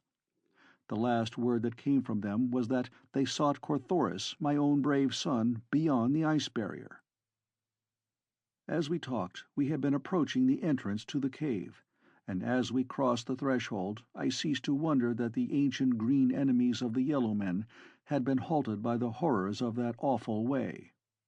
The bones of dead men lay man-high upon the broad floor of the first cave, and over all was a putrid mush of decaying flesh, through which the apts had beaten a hideous trail toward the entrance to the second cave beyond. The roof of this first apartment was low, like all that we traversed subsequently, so that the foul odors were confined and condensed to such an extent that they seemed to possess tangible substance. One was almost tempted to draw his short sword and hew his way through in search of pure air beyond. "Can men breathe this polluted air and live?" asked Thuvan Din, choking. "Not for long, I imagine," I replied, "so let us make haste. I will go first, and you bring up the rear, with Woola between. Come." And with the words I dashed forward across the fetid mass of putrefaction. It was not until we had passed through 7 caves of different sizes and varying but little in the power and quality of their stenches that we met with any physical opposition. Then, within the 8th cave, we came upon a lair of apts. A full score of the mighty beasts were disposed about the chamber. Some were sleeping, while others tore at the fresh-killed carcasses of new-brought prey, or fought among themselves in their love-making. Here in the dim light of their subterranean home, the value of their great eyes was apparent, for these inner caves are shrouded in perpetual gloom that is but little less than utter darkness. To attempt to pass through the midst of that fierce herd seemed even to me the height of folly, and so I proposed to Thuvan Din that he return to the outer world with Woola, that the two might find their way to civilization and come again with a sufficient force to overcome not only the apts, but any further obstacles that might lie between us and our goal. "In the meantime," I continued, "I may discover some means of winning my way alone to the land of the yellow men, but if I am unsuccessful, one life only will have been sacrificed. Should we all go on and perish, there will be none to guide a succouring party to Dejah Thoris and your daughter." "I shall not return and leave you here alone, John Carter," replied Thuvan Din. "Whether you go on to victory or death, the Jeddak of Ptarth remains at your side. I have spoken." I knew from his tone that it were useless to attempt to argue the question, and so I compromised by sending Woola back with a hastily penned note enclosed in a small metal case and fastened about his neck. I commanded the faithful creature to seek Carthoris at Helium, and though half a world and countless dangers lay between, I knew that if the thing could be done, Woola would do it. Equipped as he was by nature with marvelous speed and endurance, and with frightful ferocity that made him a match for any single enemy of the way, his keen intelligence and wondrous instinct should easily furnish all else that was needed for the successful accomplishment of his mission. It was with evident reluctance that the great beast turned to leave me in compliance with my command, and ere he had gone I could not resist the inclination to throw my arms about his great neck in a parting hug. He rubbed his cheek against mine in a final caress, and a moment later was speeding through the Carrion caves toward the outer world. In my note to Carthoris I had given explicit directions for locating the Carrion caves, impressing upon him the necessity for making entrance to the country beyond through this avenue, and not to attempt under any circumstances to cross the ice barrier with a fleet. I told him that what lay beyond the 8th cave I could not even guess, but I was sure that somewhere upon the other side of the ice barrier his mother lay in the power of Matai Shang, and that possibly his grandfather and great-grandfather as well, if they lived. Further, I advised him to call upon Kulan Tith and the son of Thuvandin for warriors and ships, that the expedition might be sufficiently strong to ensure success at the first blow. And, I concluded, if there be time, bring Tars Tarkas with you, for if I live until you reach me, I can think of few greater pleasures than to fight once more, shoulder to shoulder, with my old friend. When Wula had left us, Thuvandin and I, hiding in the seventh cave, discussed and discarded many plans for crossing the eighth chamber. From where we stood, we saw that the fighting among the Apts was growing less, and that many that had been feeding had ceased and lain down to sleep. Presently it became apparent that in a short time all the ferocious monsters might be peacefully slumbering, and thus a hazardous opportunity be presented to us to cross through their lair. One by one the remaining brutes stretched themselves upon the bubbling decomposition that covered the mass of bones upon the floor of their den, until but a single Apt remained awake. This huge fellow roamed restlessly about, nosing among his companion and the abhorrent litter of the cave. Occasionally he would stop to peer intently toward first one of the exits from the chamber and then the other. His whole demeanor was one who acts as sentry. We were at last forced to the belief that he would not sleep while the other occupants of the lair slept, and so cast about in our minds for some scheme whereby we might trick him. Finally I suggested a plan to Thuvandin, and as it seemed as good as any that we had discussed, we decided to put it to the test. To this end, Thuvandin placed himself close against the cave's wall, beside the entrance to the eighth chamber, while I deliberately showed myself to the guardian Apt as he looked toward our retreat. Then I sprang to the opposite side of the entrance, flattening my body close to the wall. Without a sound, the great beast moved rapidly toward the seventh cave, to see what manner of intruder had thus rashly penetrated so far within the precincts of his habitation. As he poked his head through the narrow aperture that connects the two caves, a heavy longsword was awaiting him upon either hand, and before he had an opportunity to emit even a single growl, his severed head rolled at our feet. Quickly we glanced into the eighth chamber. Not an Apt had moved. Crawling over the carcass of the huge beast that blocked the doorway, Thuvandin and I cautiously entered the forbidding and dangerous den. Like snails we wound our silent and careful way among the huge recumbent forms. The only sound above our breathing was the sucking noise of our feet as we lifted them from the ooze of decaying flesh through which we crept. Halfway across the chamber, and one of the mighty beasts directly before me moved restlessly at the very instant that my foot was poised above his head, over which I must step. Breathlessly I waited, balancing upon one foot, for I did not dare move a muscle.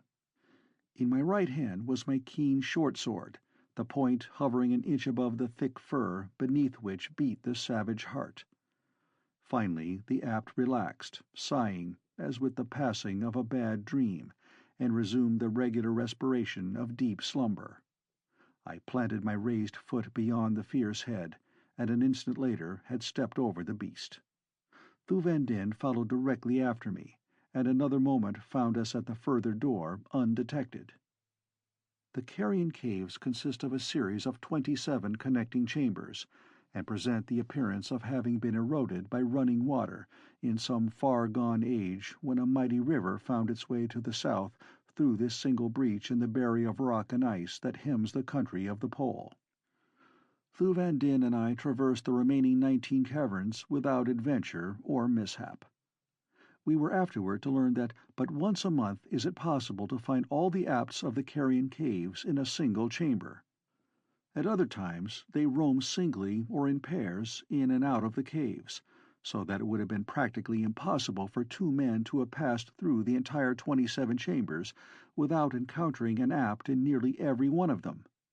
Once a month they sleep for a full day, and it was our good fortune to stumble by accident upon one of these occasions. Beyond the last cave we emerged into a desolate country of snow and ice, but found a well-marked trail leading north. The way was boulder-strewn, as had been that south of the barrier, so that we could see but a short distance ahead of us at any time. After a couple of hours we passed round a huge boulder to come to a steep declivity leading down into a valley. Directly before us we saw a half a dozen men, fierce black-bearded fellows with skins the color of a ripe lemon. "The yellow men of Barsoom!" ejaculated Thuvia, as though, even now that he saw them, he found it scarce possible to believe that the very race we expected to find hidden in this remote and inaccessible land did really exist. We withdrew behind an ancient boulder to watch the actions of the little party, which stood huddled at the foot of another huge rock, their backs toward us. One of them was peering round the edge of the granite mass, as though watching one who approached from the opposite side. Presently the object of his scrutiny came within the range of my vision, and I saw that it was another yellow man. All were clothed in magnificent furs, the six in the black and yellow striped hide of the Orluk, while he who approached alone was resplendent in the pure white skin of an apt. The yellow men were armed with 2 swords, and a short javelin was slung across the back of each, while from their left arms hung cup-like shields no larger than a dinner plate, the concave sides of which turned outward toward an antagonist. They seemed puny and futile implements of safety against even ordinary swordsmen, but I was later to see the purpose of them, and with what wondrous dexterity the yellow men manipulated them. One of the swords which each of the warriors carried caught my immediate attention. I call it a sword, but really it was a sharp-edged blade with a complete hook at the far end. The other sword was of about the same length as the hooked instrument, and somewhere between that of my long sword and my short sword.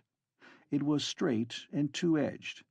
In addition to the weapons I have enumerated, each man carried a dagger in his harness. As the white-furred one approached, the 6 grasped their swords more firmly, the hooked instrument in the left hand, the straight sword in the right, while above the left wrist the small shield was held rigid upon a metal bracelet. As the lone warrior came opposite them, the 6 rushed out upon him with fiendish yells that resembled nothing more closely than the savage war-cry of the Apaches of the Southwest. Instantly the attacked drew both his swords, and as the 6 fell upon him, I witnessed as pretty fighting as one might care to see. With their sharp hooks, the combatants attempted to take hold of an adversary, but like lightning the cup-shaped shield would spring before the darting weapon, and into its hollow the hook would plunge. Once the lone warrior caught an antagonist in the side with his hook, and drawing him close ran his sword through him.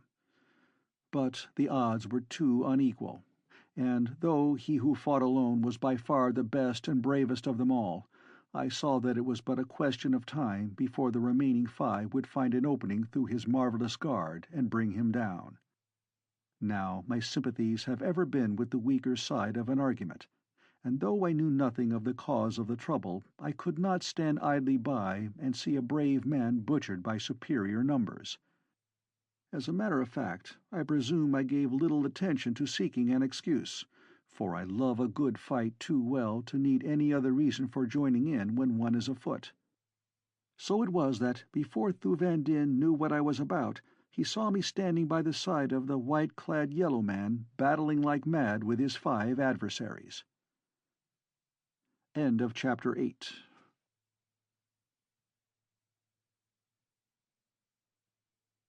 Chapter 9. With the Yellow Men.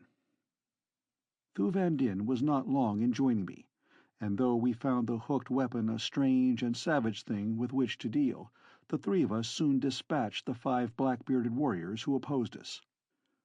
When the battle was over, our new acquaintance turned to me, and removing the shield from his wrist held it out. I did not know the significance of this act, but judged that it was but a form of expressing his gratitude to me. I afterward learned that it symbolized the offering of a man's life in return for some great favor done him. And my act of refusing, which I had immediately done, was what was expected of me.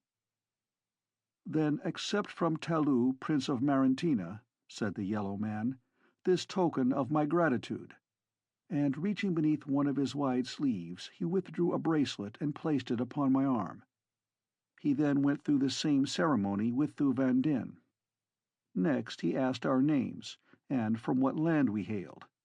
He seemed quite familiar with the geography of the outer world, and when I said I was from Helium, he raised his brows. "Ah," he said, "you seek your ruler and his company." "Know you of them?" I asked. "But little more than that they were captured by my uncle, Silensis All, Jeddak of Jeddaks, ruler of Okar, land of the Yellow Men of Barsoom. As to their fate, I know nothing, for I am at war with my uncle, who would crush my power in the Principality of Marentina.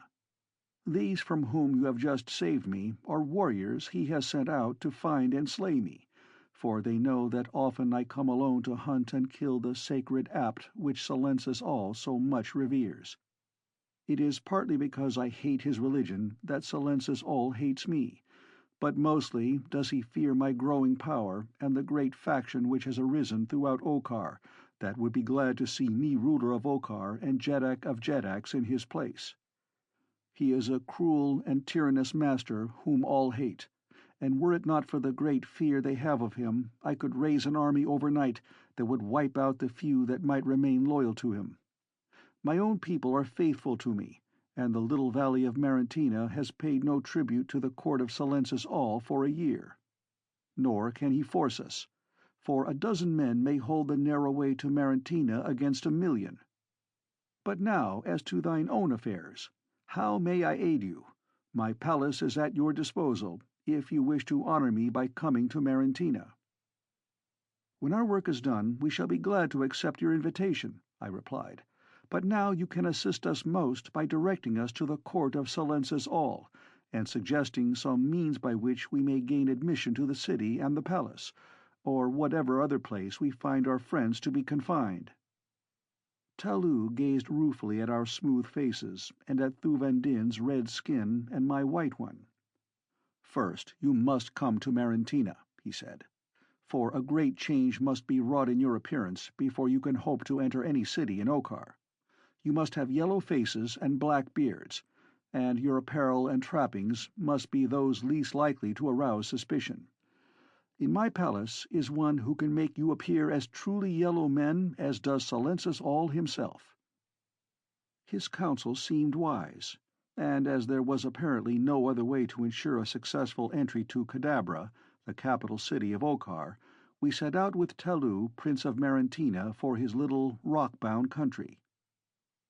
The way was over some of the worst traveling I have ever seen, and I do not wonder that in this land, where there are neither thoats nor flyers, that Marentina is in little fear of invasion. But at last we reached our destination, the first view of which I had from a slight elevation 1/2 mile from the city. Nestled in a deep valley lay a city of Martian concrete, whose every street and plaza and open space was roofed with glass. All about lay snow and ice, but there was none upon the rounded, dome-like crystal covering that enveloped the whole city. Then I saw how these people combated the rigors of the Arctic, and lived in luxury and comfort in the midst of a land of perpetual ice.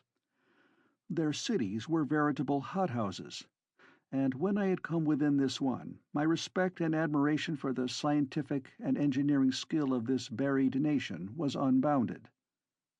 The moment we entered the city, Talou threw off his outer garments of fur, as did we, and I saw that his apparel differed but little from that of the red races of Barsoom.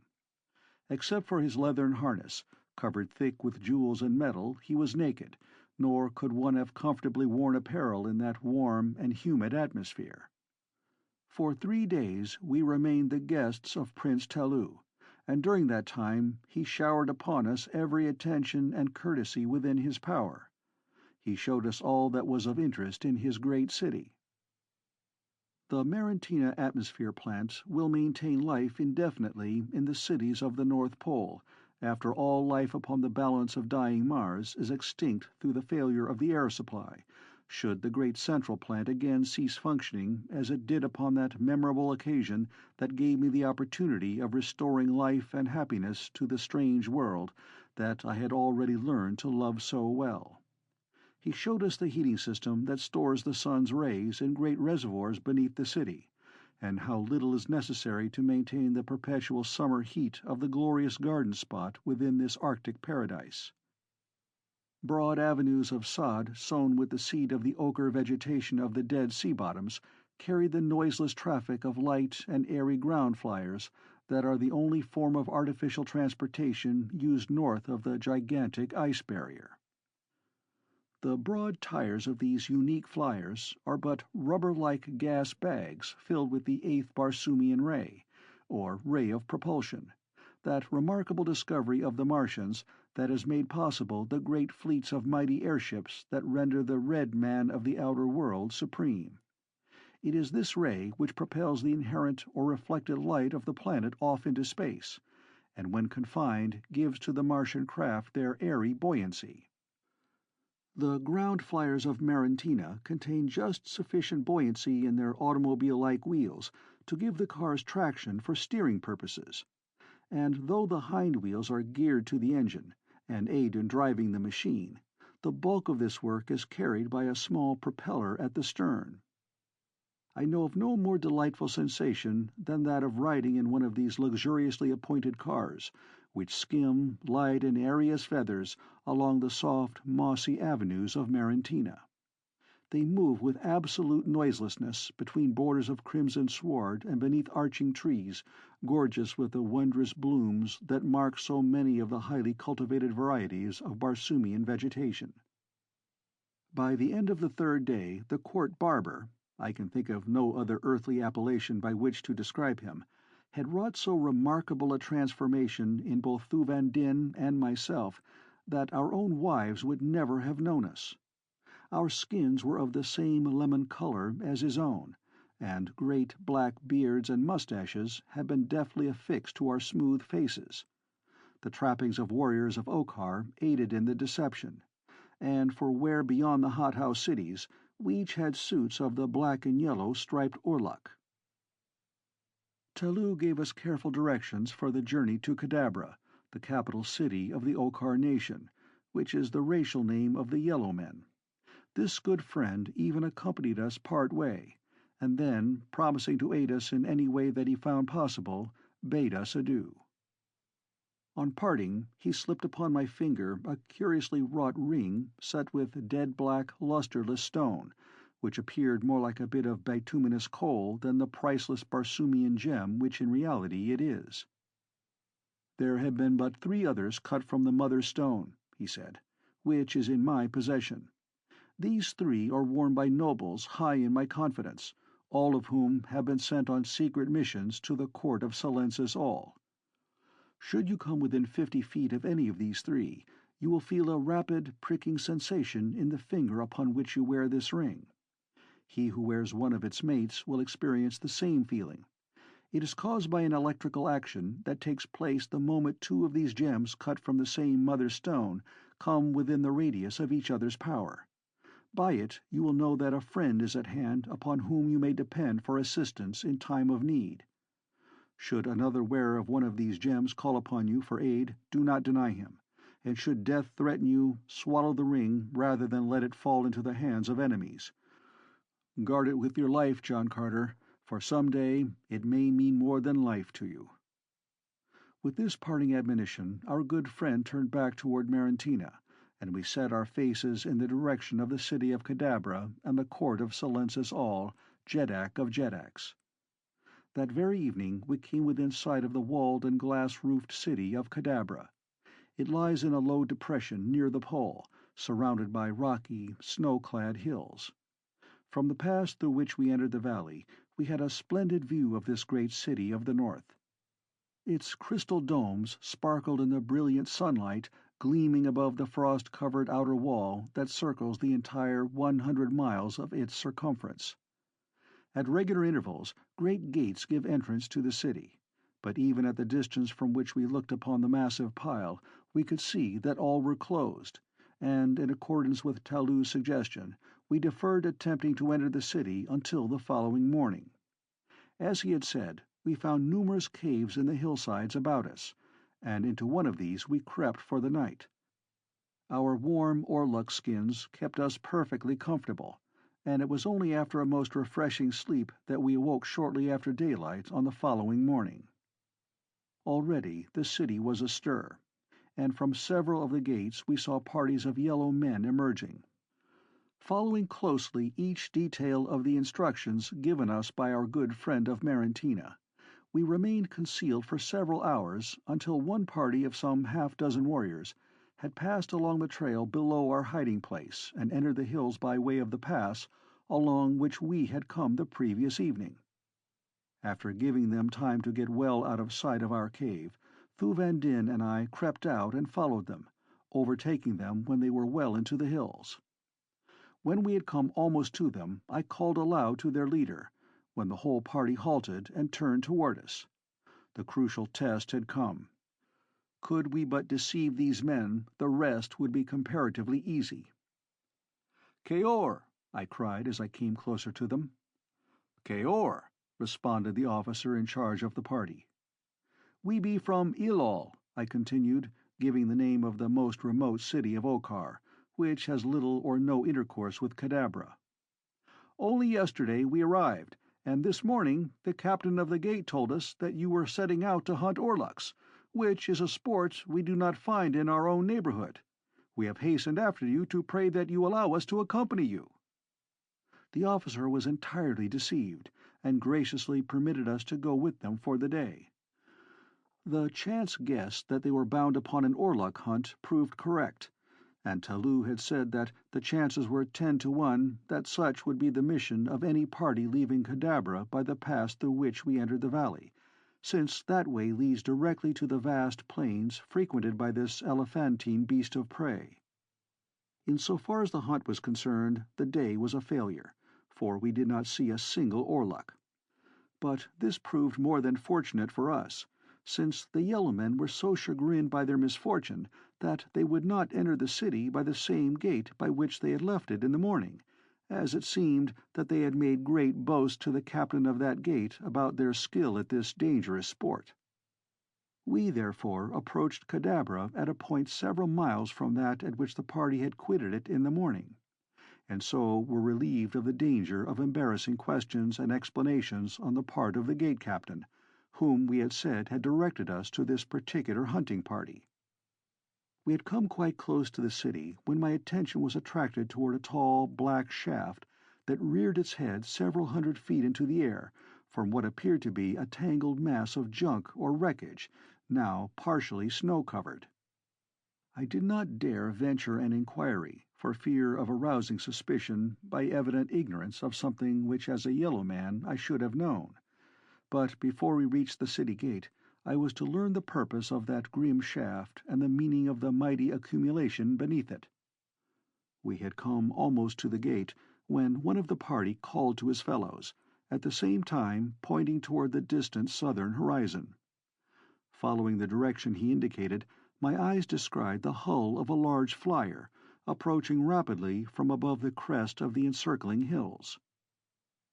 "Still other fools who would solve the mysteries of the forbidden north," said the officer half to himself. "Will they never cease their fatal curiosity?" "Let us hope not," answered one of the warriors, "for then what should we do for slaves and sport?" "True, but what stupid beasts they are to continue to come to a region from whence none of them has ever returned." "Let us tarry and watch the end of this one," suggested one of the men. The officer looked toward the city. "The watch has seen him," he said.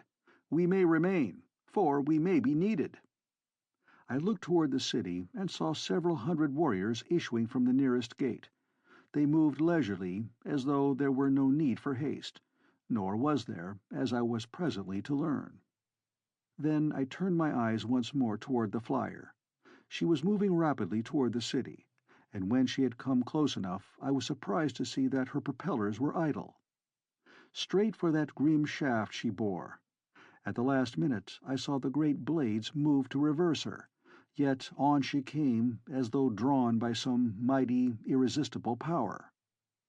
Intense excitement prevailed upon her deck, where men were running hither and thither, manning the guns and preparing to launch the small one-man flyers, a fleet of which is part of the equipment of every Martian war vessel.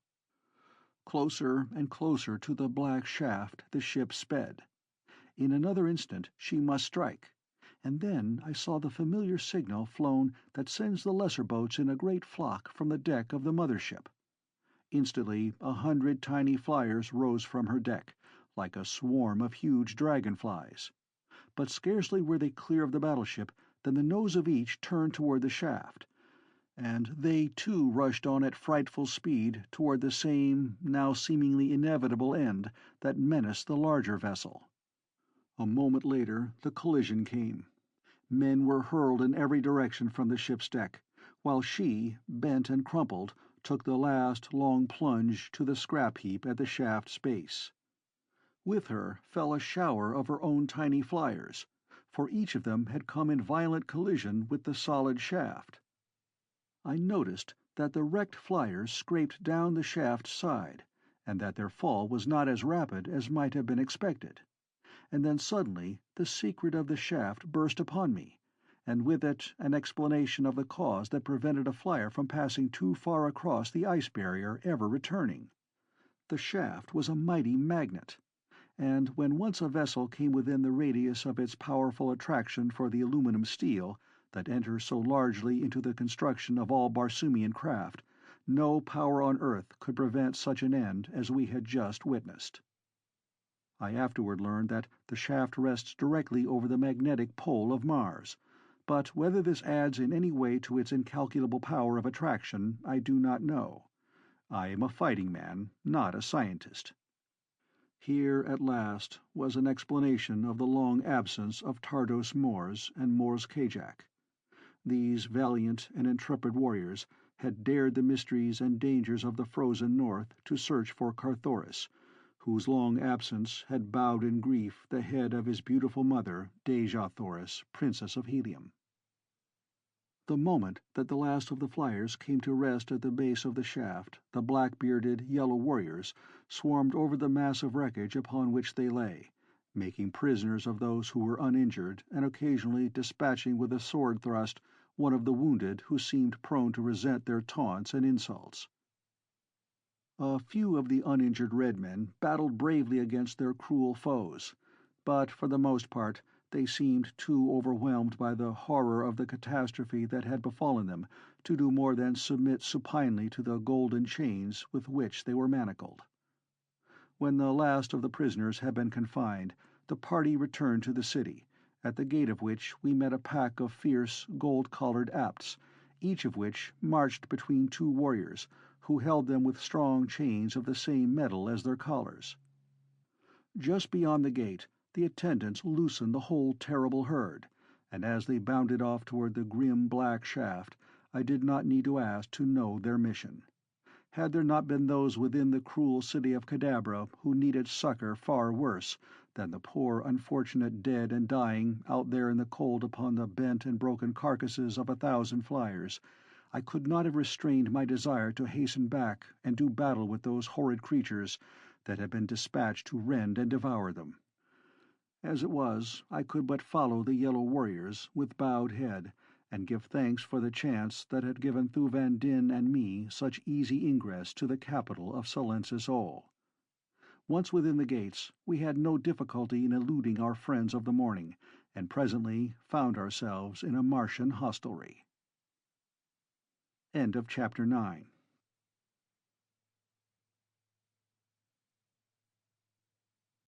Chapter 10. In Durance. The public houses of Barsoom, I have found, vary but little. There is no privacy for other than married couples. Men without their wives are escorted to a large chamber, the floor of which is usually of white marble or heavy glass, kept scrupulously clean. Here are many small raised platforms for the guest's sleeping silks and furs, and if he have none of his own clean, fresh ones are furnished at a nominal charge. Once a man's belongings have been deposited upon one of these platforms, he is a guest of the house, and that platform his own until he leaves. No one will disturb or molest his belongings, as there are no thieves upon Mars. As assassination is the one thing to be feared, the proprietors of the hostelries furnish armed guards, who pace back and forth through the sleeping rooms day and night. The number of guards and gorgeousness of their trappings quite usually denote the status of the hotel. No meals are served in these houses, but generally a public eating place adjoins them. Baths are connected with the sleeping chambers, and each guest is required to bathe daily or depart from the hotel. Usually, on a second or third floor, there is a large sleeping room for single women guests, but its appointments do not vary materially from the chamber occupied by men. The guards who watch the women remain in the corridor outside the sleeping chamber, while female slaves pace back and forth among the sleepers within, ready to notify the warriors should their presence be required. I was surprised to note that all the guards with the hotel at which we stopped were red men, and on inquiring of one of them, I learned that they were slaves purchased by the proprietors of the hotels from the government. The man whose post was past my sleeping platform had been commander of the navy of a great Martian nation, but fate had carried his flagship across the ice barrier within the radius of power of the magnetic shaft, and now for many tedious years he had been a slave of the Yellow Men. He told me that princes, Jeds, and even Jeddaks of the outer world were among the menials who served the Yellow race, but when I asked him if he had heard of the fate of Mors Kajak or Tardos Mors, he shook his head, saying that he never had heard of their being prisoners here, though he was very familiar with the reputations and fame they bore in the outer world. Neither had he heard any rumor of the coming of the father of Therns and the Black Dator of the First Born, but he hastened to explain that he knew little of what took place within the palace. I could see that he wondered not a little that a yellow man should be so inquisitive about certain red prisoners from beyond the ice barrier, and that I should be so ignorant of customs and conditions among my own race. In fact, I had forgotten my disguise upon discovering a red man pacing before my sleeping platform.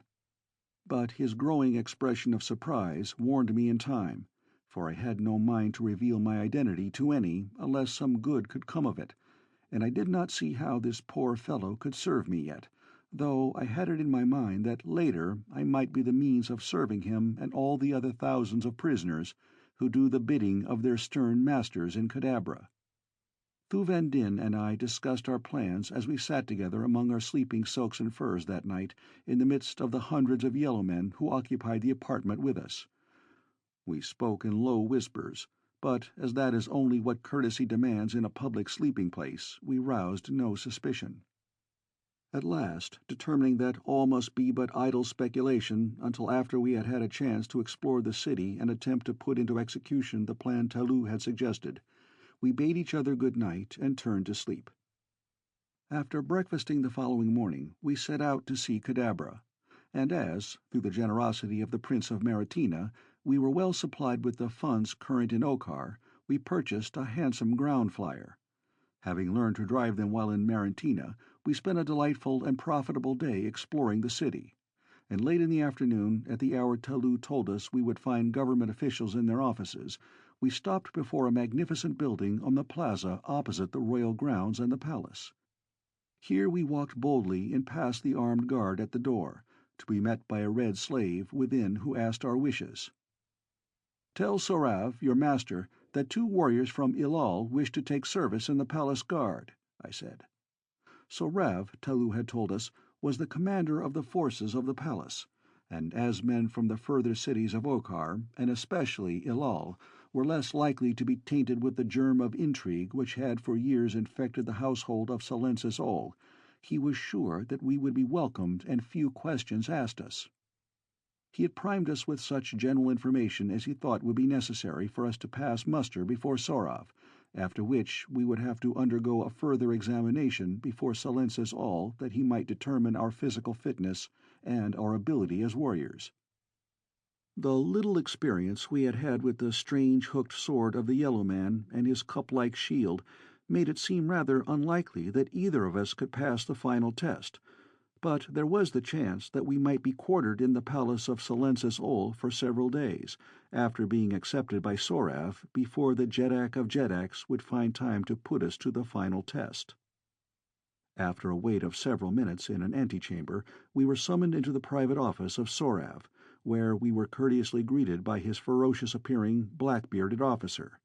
He asked us our names and stations in our own city, and having received replies that were evidently satisfactory to him, he put certain questions to us that Telu had foreseen and prepared us for. The interview could not have lasted over 10 minutes, when Sorav summoned an aide whom he instructed to record us properly, and then escort us to the quarters in the palace which are set aside for aspirants to membership in the palace guard.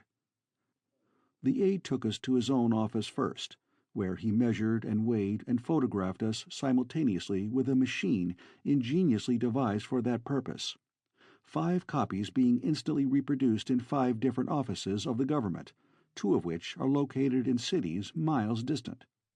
Then he led us through the palace grounds to the main guard-room of the palace, there turning us over to the officer in charge. This individual again questioned us briefly, and finally dispatched a soldier to guide us to our quarters. These we found located upon the 2nd floor of the palace in a semi-detached tower at the rear of the edifice. When we asked our guide why we were quartered so far from the guardroom, he replied that the custom of the older members of the guard of picking quarrels with aspirants to try their mettle had resulted in so many deaths that it was found difficult to maintain the guard at its full strength while this custom prevailed. Silensis Ol had, therefore, set apart these quarters for aspirants, and here they were securely locked against the danger of attack by members of the guard. This unwelcome information put a sudden check to all our well-laid plans, for it meant that we should virtually be prisoners in the palace of Silensis Ol until the time that he should see fit to give us the final examination for efficiency. As it was this interval upon which we had banked to accomplish so much in our search for Dejah Thoris and Thuvia of Ptarth, our chagrin was unbounded when we heard the great lock click behind our guide as he had quitted us after ushering us into the chambers we were to occupy. With a wry face I turned to Thu Van Din. My companion but shook his head disconsolately and walked to one of the windows upon the far side of the apartment. Scarcely had he gazed beyond them than he called to me in a tone of suppressed excitement and surprise. In an instant I was by his side. "Look," said Thu Van Din, pointing toward the courtyard below. As my eyes followed the direction indicated, I saw 2 women pacing back and forth in an enclosed garden. At the same moment I recognized them. They were Dejah Thoris and Thuvia of Ptarth. There they were, whom I had trailed from one pole to another, the length of a world. Only 10 feet of space and a few metal bars separated me from them. With a cry I attracted their attention, and as Dejah Thoris looked up full into my eyes, I made the sign of love that the men of Barsoom make to their women. To my astonishment and horror, her head went high, and as a look of utter contempt touched her finely chiseled features, she turned her back full upon me. My body is covered with the scars of 1,000 conflicts, but never in all my life had I suffered such anguish from a wound, for this time the steel of a woman's look had entered my heart. With a groan I turned away and buried my face in my arms. I heard Thu Van Din call aloud to Thuvia, but an instant later his exclamation of surprise betokened that he too had been repulsed by his own daughter. "They will not even listen," he cried to me. "They have put their hands over their ears and walked to the farther end of the garden. Ever heard you of such mad work, John Carter? The 2 must be bewitched." Presently I mustered the courage to return to the window, for even though she spurned me, I loved her, and could not keep my eyes from feasting upon her divine face and figure.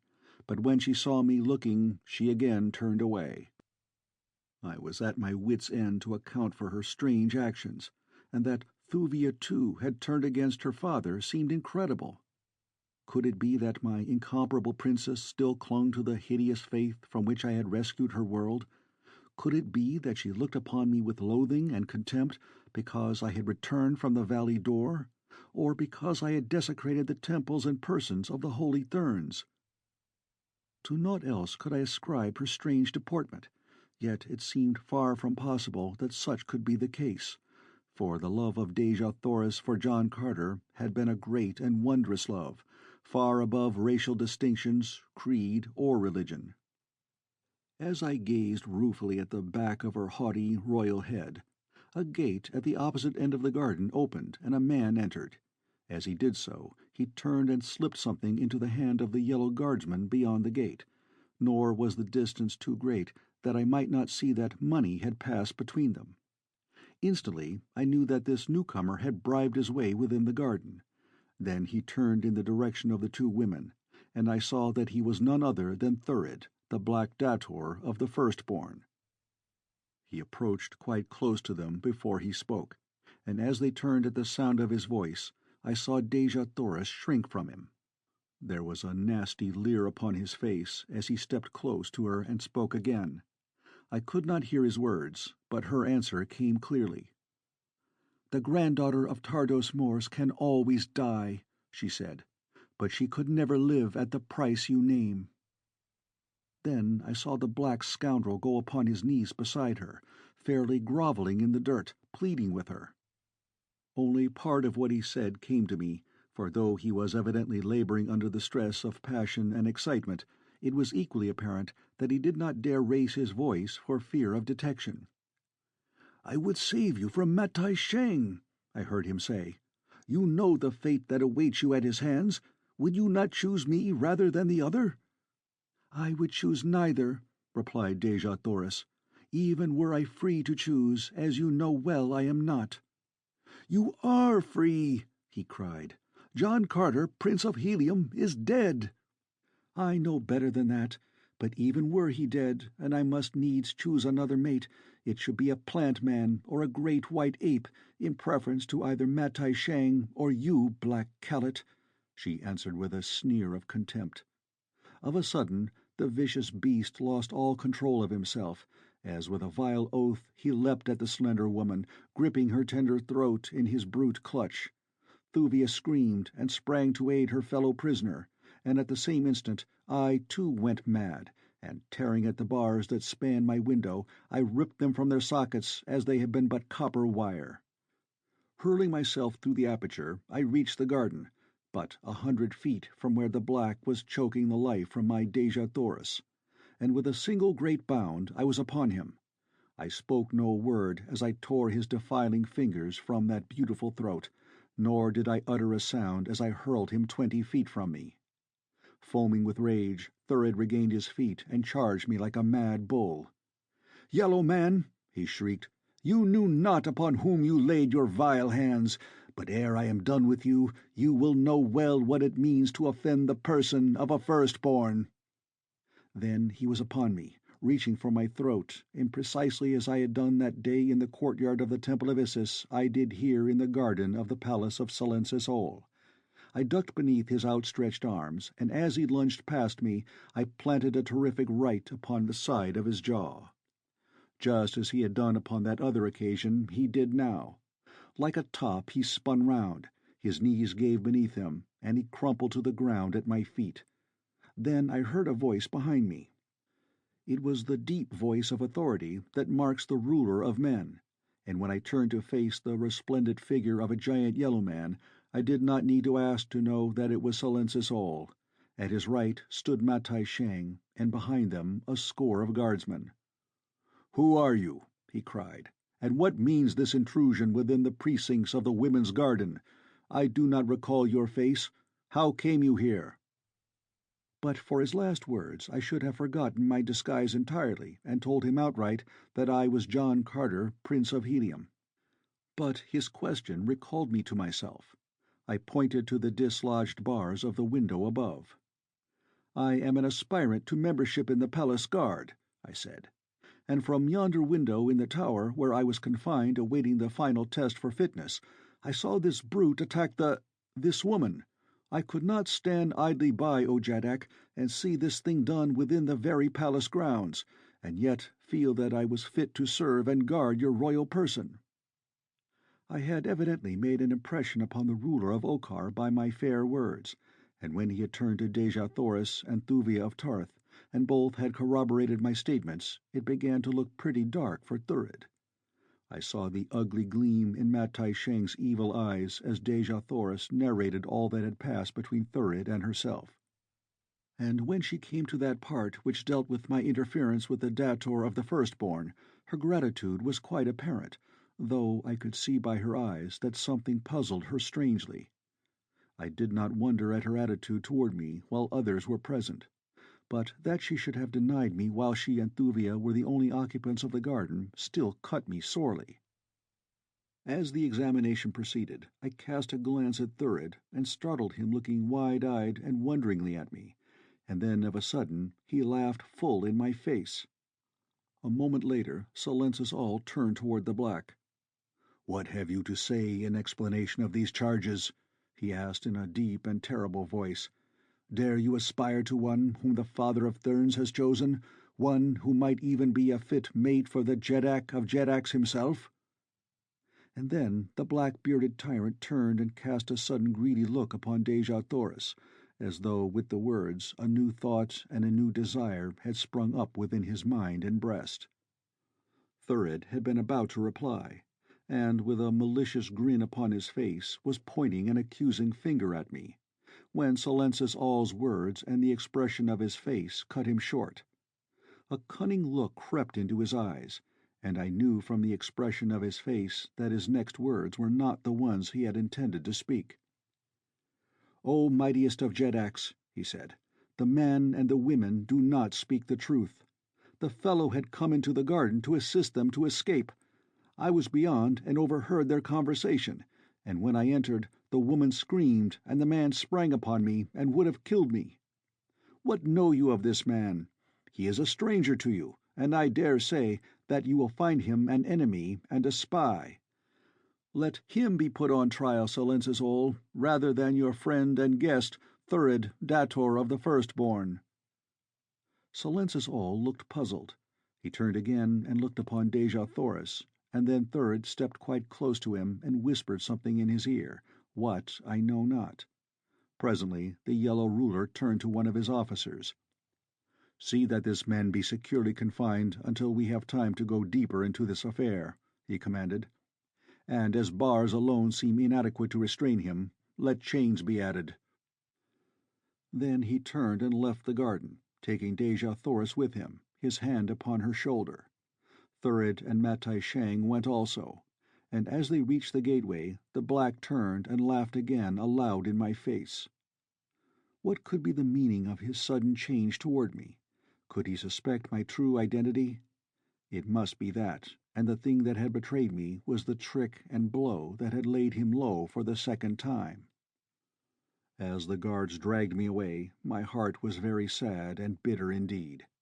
For now, to the two relentless enemies that had hounded her for so long, another and a more powerful one had been added, for I would have been but a fool had I not recognized the sudden love for Dejah Thoris that had just been born in the terrible breast of Silences all, Jeddak of Jeddaks, ruler of Okar.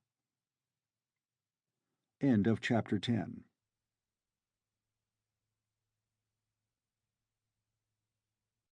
Chapter 11. The Pit of Plenty. I did not languish long within the prison of Silences all. During the short time that I lay there, fettered with chains of gold, I often wondered as to the fate of Thuvan Din, Jeddak of Ptarth. My brave companion had followed me into the garden as I attacked Thurid, and when Silences all had left with Dejah Thoris and the others, leaving Thuvia of Ptarth behind, he too had remained in the garden with his daughter, apparently unnoticed, for he was apparelled similarly to the guards. The last I had seen of him, he stood waiting for the warriors who escorted me to close the gate behind them, that he might be alone with Thuvia. Could it be possible that they had escaped? I doubted it, and yet with all my heart I hoped that it might be true.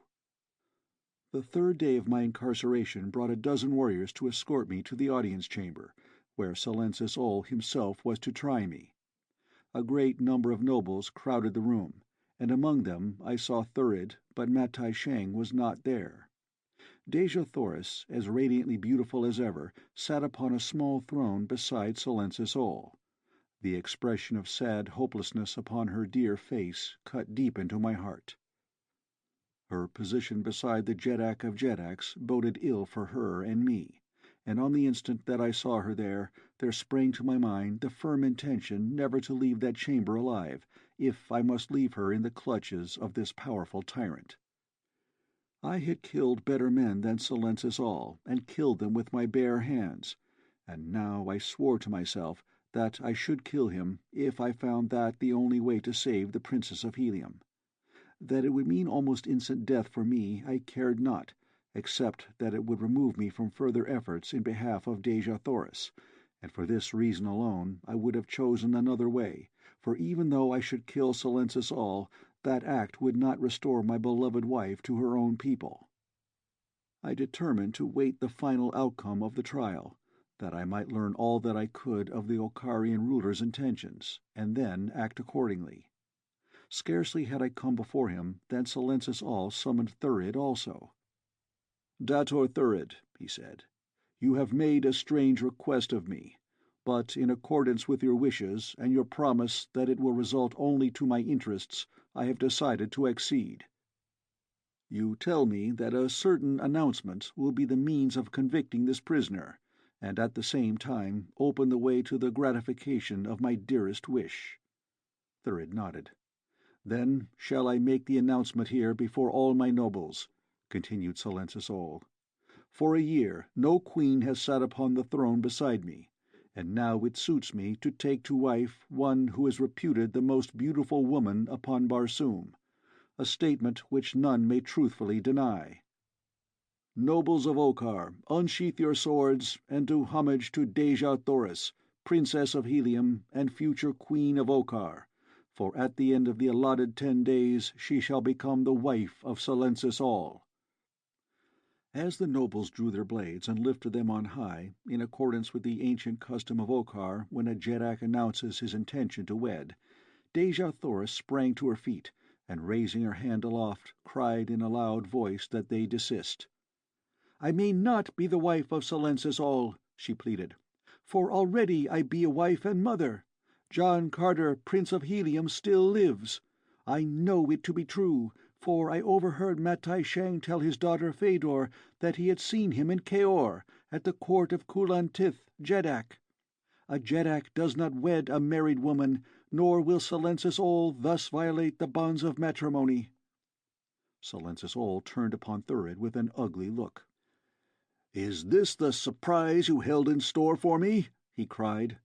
"You assured me that no obstacle which might not be easily overcome stood between me and this woman, and now I find that the one insuperable obstacle intervenes.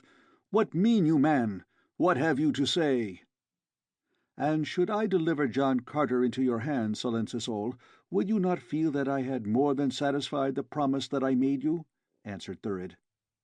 "Talk not like a fool," cried the enraged Jeddak. "I am no child to be thus played with." "Talking only as a man who knows," replied Thurid, "knows that he can do all that he claims."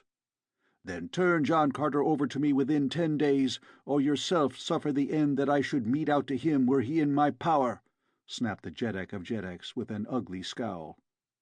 "You need not wait 10 days, Silensis all," replied Thurid, and then, turning suddenly upon me as he extended a pointing finger, he cried, "There stands John Carter, Prince of Helium." "Fool!" shrieked Silensis all. "Fool! John Carter is a white man. This fellow be as yellow as myself. John Carter's face is smooth. Matai Shang has described him to me. This prisoner has a beard and mustache as large and black as any in Okar. Quick, guardsmen, to the pits with the black maniac who wishes to throw his life away for a poor joke upon your ruler."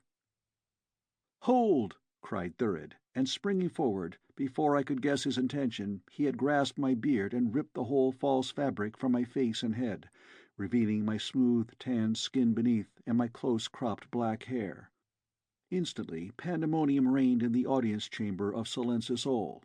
Warriors pressed forward with drawn blades, thinking that I might be contemplating the assassination of the Jeddak of Jeddaks, while others, out of curiosity to see one whose name was familiar from pole to pole, crowded behind their fellows.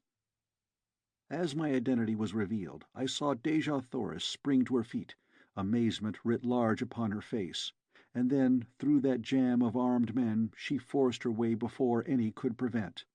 A moment only, and she was before me with outstretched arms and eyes filled with the light of her great love.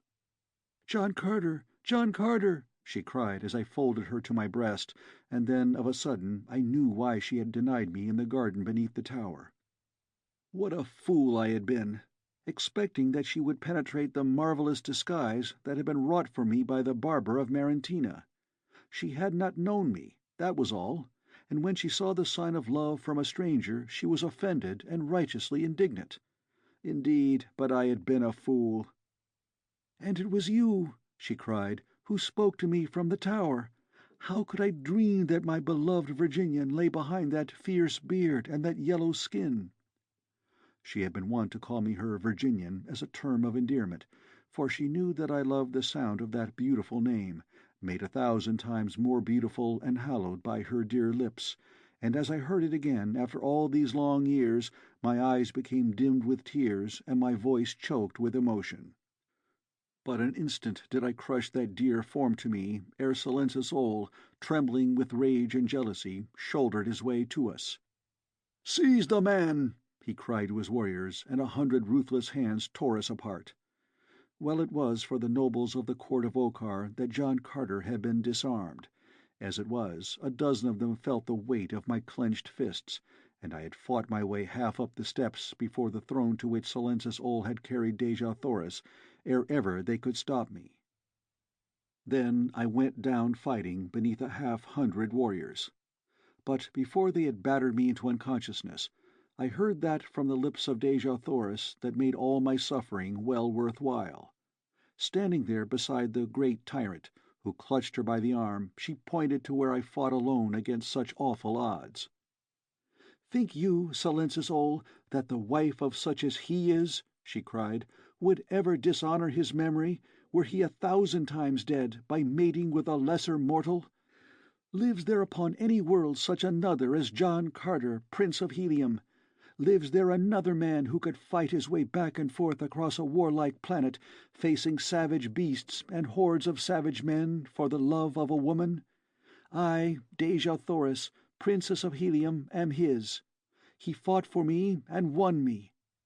If you be a brave man, you will honour the bravery that is his, and you will not kill him. Make him a slave if you will, Silencis Ol, but spare his life. I would rather be a slave with such as he than be queen of Okkar." "Neither slave nor queen dictates to Silencis Ol," replied the Jeddak of Jeddaks. "John Carter shall die a natural death in the pit of plenty, and the day he dies, Dejah Thoris shall become my queen." I did not hear her reply, for it was then that a blow upon my head brought unconsciousness, and when I recovered my senses only a handful of guardsmen remained in the audience chamber with me. As I opened my eyes they goaded me with the points of their swords and bade me rise. Then they led me through long corridors to a court far toward the centre of the palace. In the centre of the court was a deep pit, near the edge of which stood 6 other guardsmen awaiting me. One of them carried a long rope in his hands, which he commenced to make ready as we approached. We had come to within 50 feet of these men when I felt a sudden strange and rapid pricking sensation in one of my fingers. For a moment I was nonplussed by the odd feeling, and then there came to me recollection of that which in the stress of my adventure I had entirely forgotten, the gift ring of Prince Talou of Marentina. Instantly I looked toward the group we were nearing, at the same time raising my left hand to my forehead, that the ring might be visible to one who sought it. Simultaneously one of the waiting warriors raised his left hand, ostensibly to brush back his hair, and upon one of his fingers I saw the duplicate of my own ring.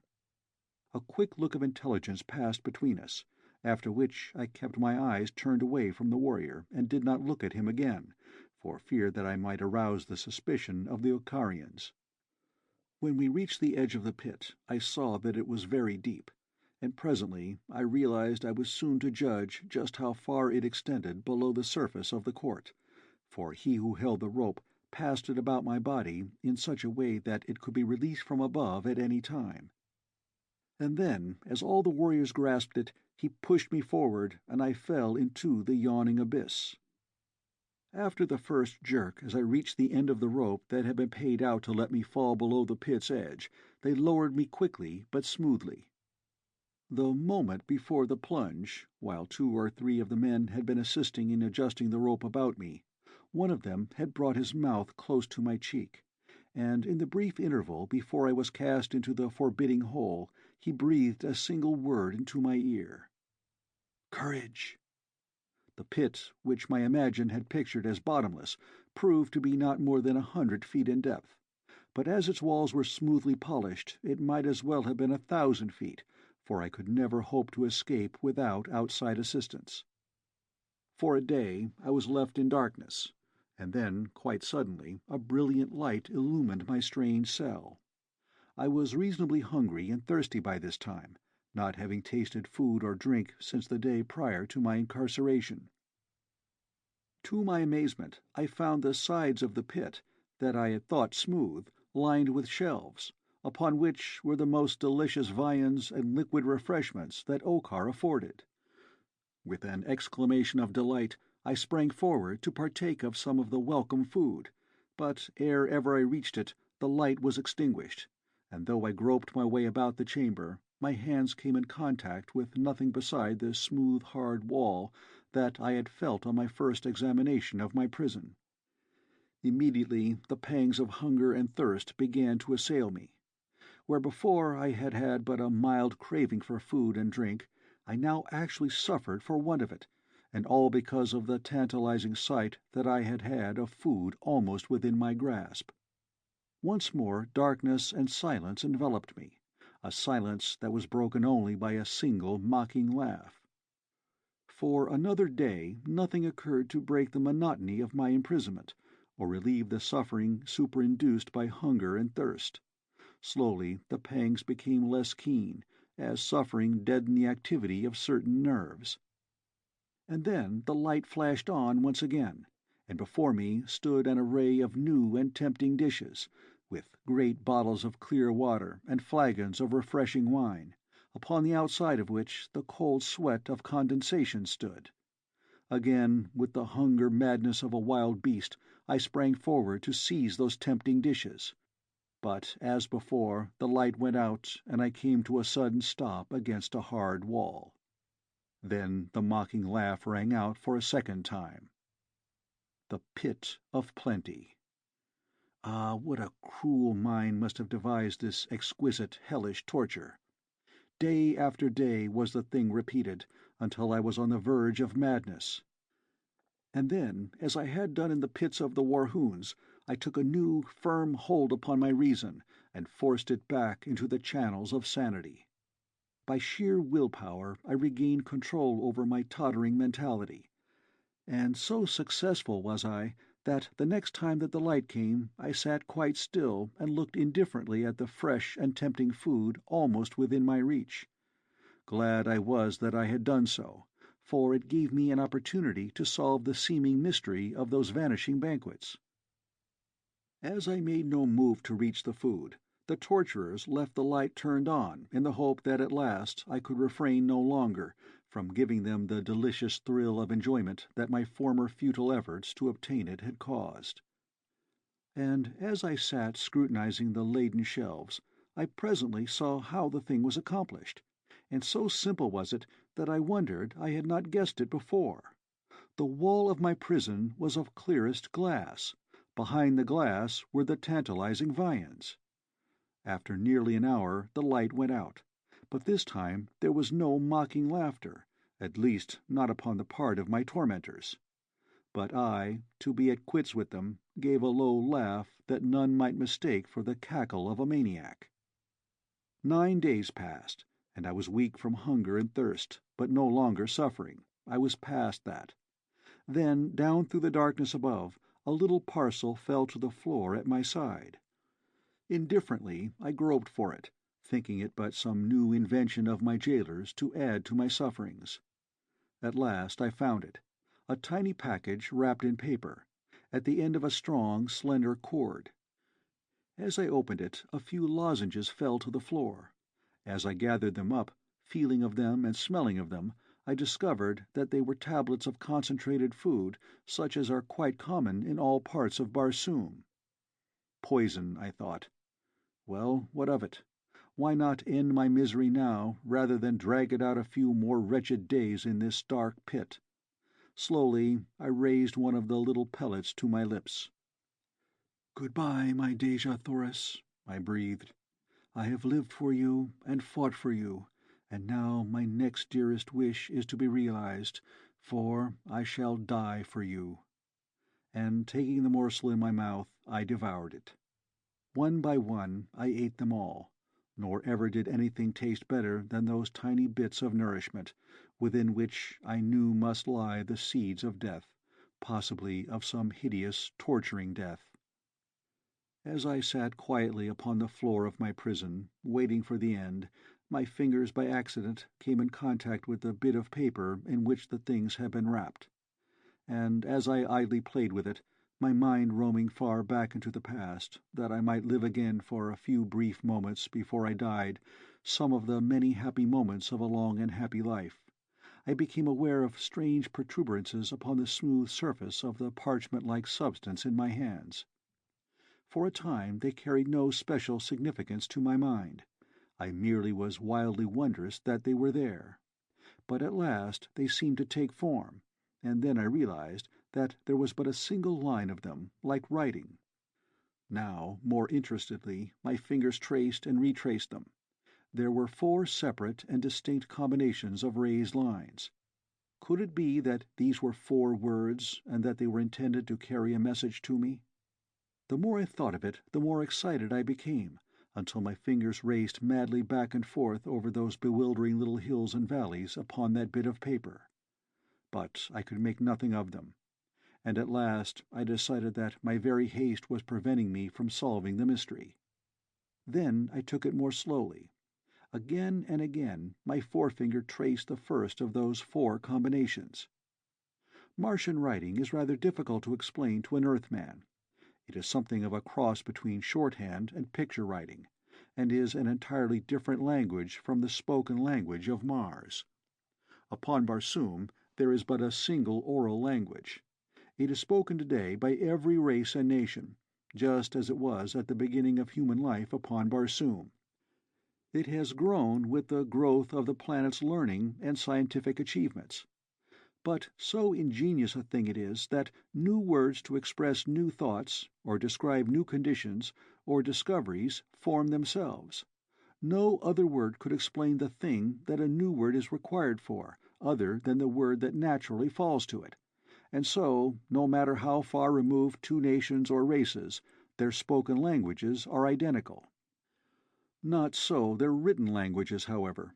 No 2 nations have the same written language, and often cities of the same nation have a written language that differs greatly from that of the nation to which they belong.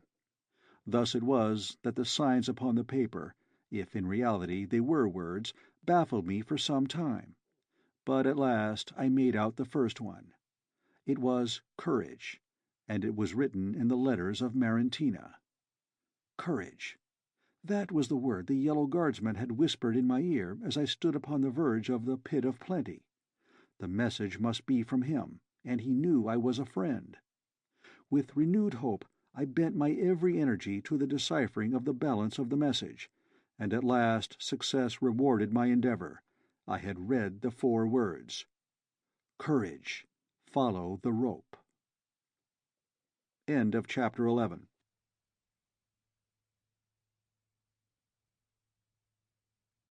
Chapter 12. Follow the rope.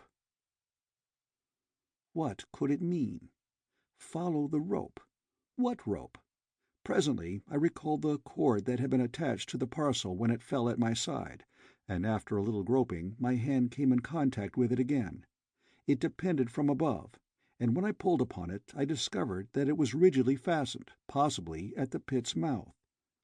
Upon examination I found that the cord, though small, was amply able to sustain the weight of several men. Then I made another discovery. There was a second message knotted in the rope at about the height of my head. This I deciphered more easily, now that the key was mine. "Bring the rope with you. Beyond the knots lies danger." That was all there was to this message. It was evidently hastily formed, an afterthought. I did not pause longer than to learn the contents of the second message, and though I was none too sure of the meaning of the final admonition, "Beyond the knots lies danger," yet I was sure that here before me lay an avenue of escape, and that the sooner I took advantage of it the more likely I was to win to liberty. At least I could be but little worse off than I had been in the pit of plenty. I was to find, however, ere I was well out of that damnable hole, that I might have been very much worse off had I been compelled to remain there another 2 minutes. It had taken me about that length of time to ascend some 50 feet above the bottom, when a noise above attracted my attention. To my chagrin, I saw that the covering of the pit was being removed far above me, and in the light of the courtyard beyond I saw a number of yellow warriors. Could it be that I was laboriously working my way into some new trap? Were the messages spurious after all? And then, just as my hope and courage had ebbed to their lowest, I saw 2 things. One was the body of a huge, struggling, snarling apt being lowered over the side of the pit toward me, and the other was an aperture in the side of the shaft, an aperture larger than a man's body into which my rope led. Just as I scrambled into the dark hole before me, the apt passed me, reaching out with his mighty hands to clutch me, and snapping, growling, and roaring in a most frightful manner. Plainly now I saw the end for which Silencis Ol had destined me.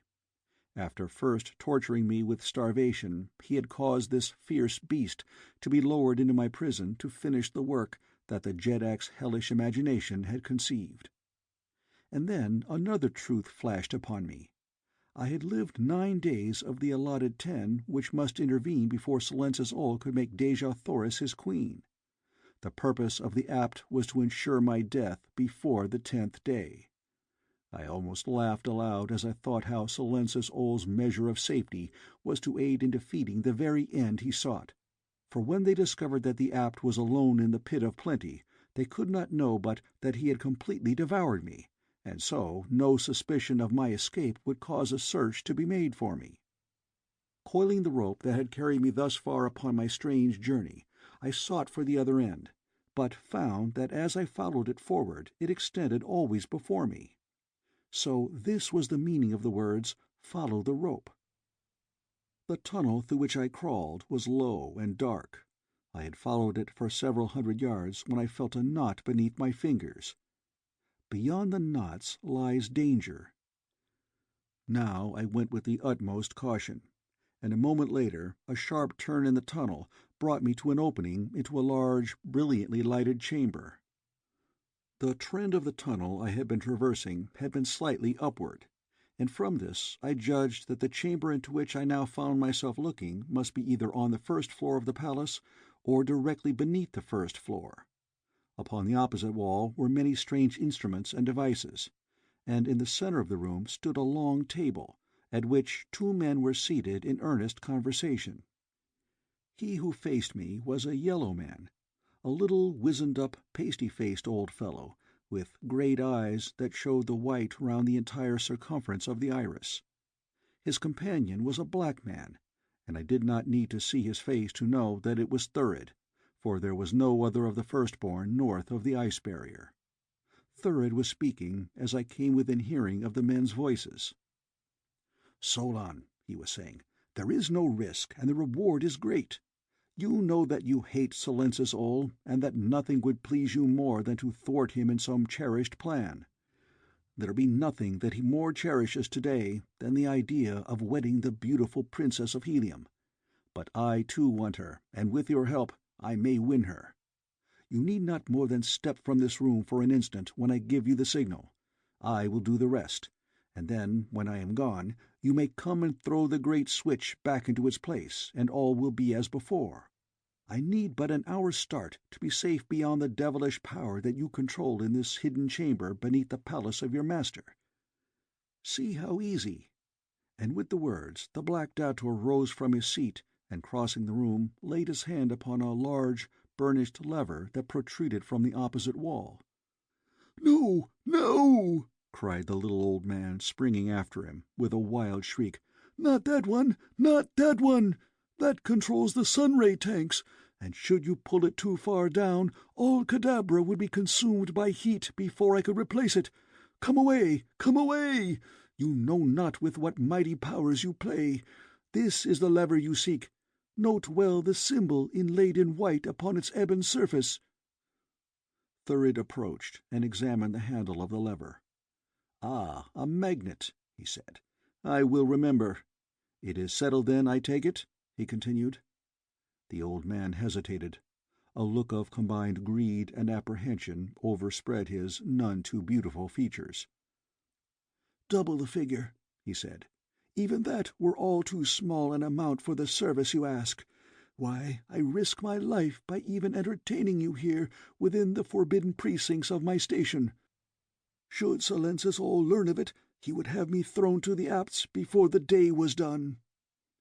"He dare not do that, and you know it full well, Solan," contradicted the black.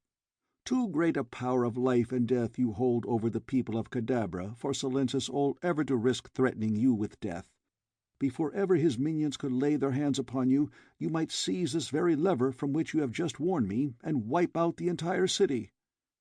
"And myself into the bargain," said Solan with a shudder. "But if you were to die anyway, you would find the nerve to do it," replied Thurid. "Yes," muttered Solan, "I have often thought upon that very thing. Well, Firstborn, is your Red Princess worth the price I ask for my services? Or will you go without her and see her in the arms of Silences all tomorrow night?" "Take your price, Yellow Man," replied Thurid with an oath. "Half now, and the balance when you have fulfilled your contract." With that the dator threw a well-filled money-pouch upon the table. Solan opened the pouch and with trembling fingers counted its contents. His weird eyes assumed a greedy expression, and his unkempt beard and mustache twitched with the muscles of his mouth and chin. It was quite evident from his very mannerism that Thurid had keenly guessed the man's weakness.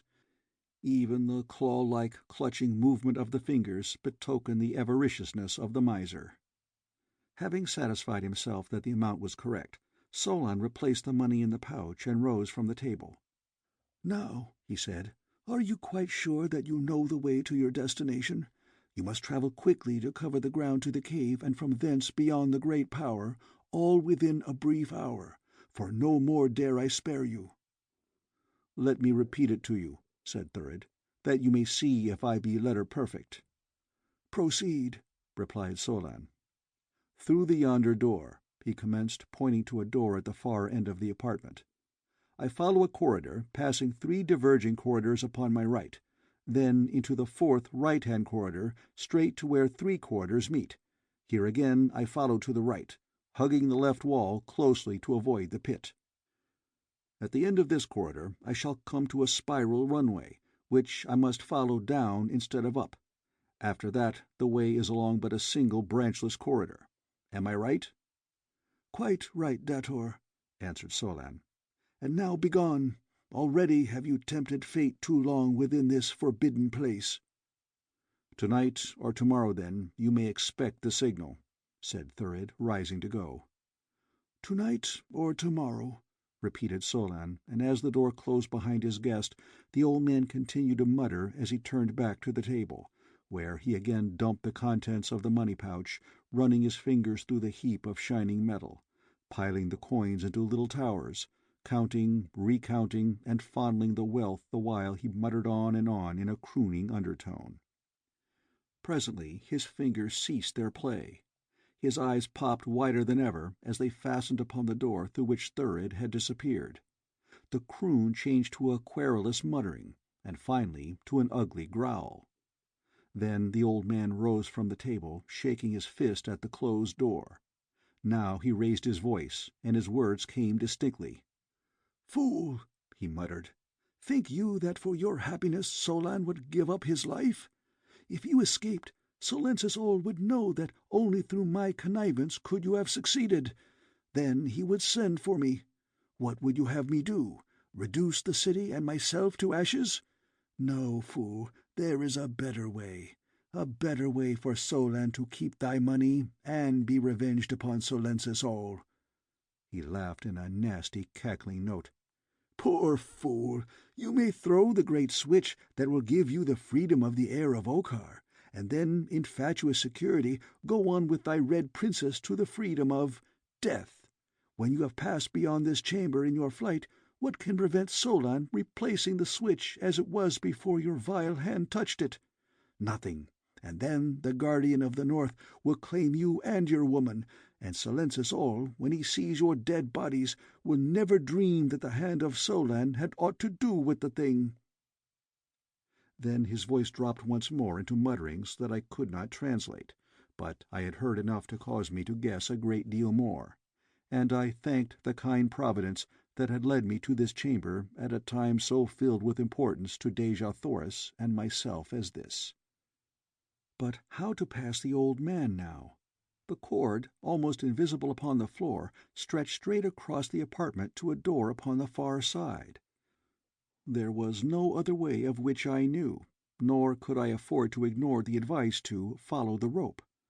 I must cross this room, but however I should accomplish it undetected with that old man in the very center of it baffled me. Of course, I might have sprung in upon him and with my bare hands silenced him forever, but I had heard enough to convince me that, with him alive, the knowledge that I had gained might serve me at some future moment, while should I kill him and another be stationed in his place, Thurid would not come hither with Dejah Thoris, as was quite evidently his intention. As I stood in the dark shadow of the tunnel's end, racking my brain for a feasible plan, the while I watched, cat-like, the old man's every move, he took up the money-pouch and crossed to one end of the apartment, where, bending to his knees, he fumbled with a panel in the wall. Instantly I guessed that here was the hiding-place in which he hoarded his wealth, and while he bent there, his back toward me, I entered the chamber upon tiptoe, and with the utmost stealth essayed to reach the opposite side before he should complete his task and turn again toward the room's center. Scarcely 30 steps, all told, must I take, and yet it seemed to my overwrought imagination that that farther wall was miles away. But at last I reached it, nor once had I taken my eyes from the back of the old miser's head. He did not turn until my hand was upon the button that controlled the door through which my way led, and then he turned away from me as I passed through and gently closed the door. For an instant I paused, my ear close to the panel, to learn if he had suspected aught, but as no sound of pursuit came from within, I wheeled and made my way along the new corridor, following the rope, which I coiled and brought with me as I advanced. But a short distance farther on I came to the rope's end at a point where 5 corridors met. What was I to do? Which way should I turn? I was nonplussed. A careful examination of the end of the rope revealed the fact that it had been cleanly cut with some sharp instrument. This fact, and the words that had cautioned me that danger lay beyond the knots, convinced me that the rope had been severed since my friend had placed it as my guide, for I had passed but a single knot, whereas there had evidently been 2 or more in the entire length of the cord. Now indeed was I in a pretty fix, for neither did I know which avenue to follow, nor when danger lay directly in my path. But there was nothing else to be done than follow one of the corridors, for I could gain nothing by remaining where I was. So I chose the central opening, and passed on into its gloomy depths with a prayer upon my lips. The floor of the tunnel rose rapidly as I advanced, and a moment later the way came to an abrupt end before a heavy door. I could hear nothing beyond, and with my accustomed rashness pushed the portal wide to step into a room filled with yellow warriors. The first to see me opened his eyes wide in astonishment, and at the same instant I felt the tingling sensation in my finger that denoted the presence of a friend of the ring. Then others saw me, and there was a concerted rush to lay hands upon me, for these were all members of the palace guard, men familiar with my face. The first to reach me was the wearer of the mate to my strange ring, and as he came close he whispered, "Surrender to me," then in a loud voice shouted, "You are my prisoner, white man," and menaced me with his 2 weapons. And so John Carter, Prince of Helium, meekly surrendered to a single antagonist.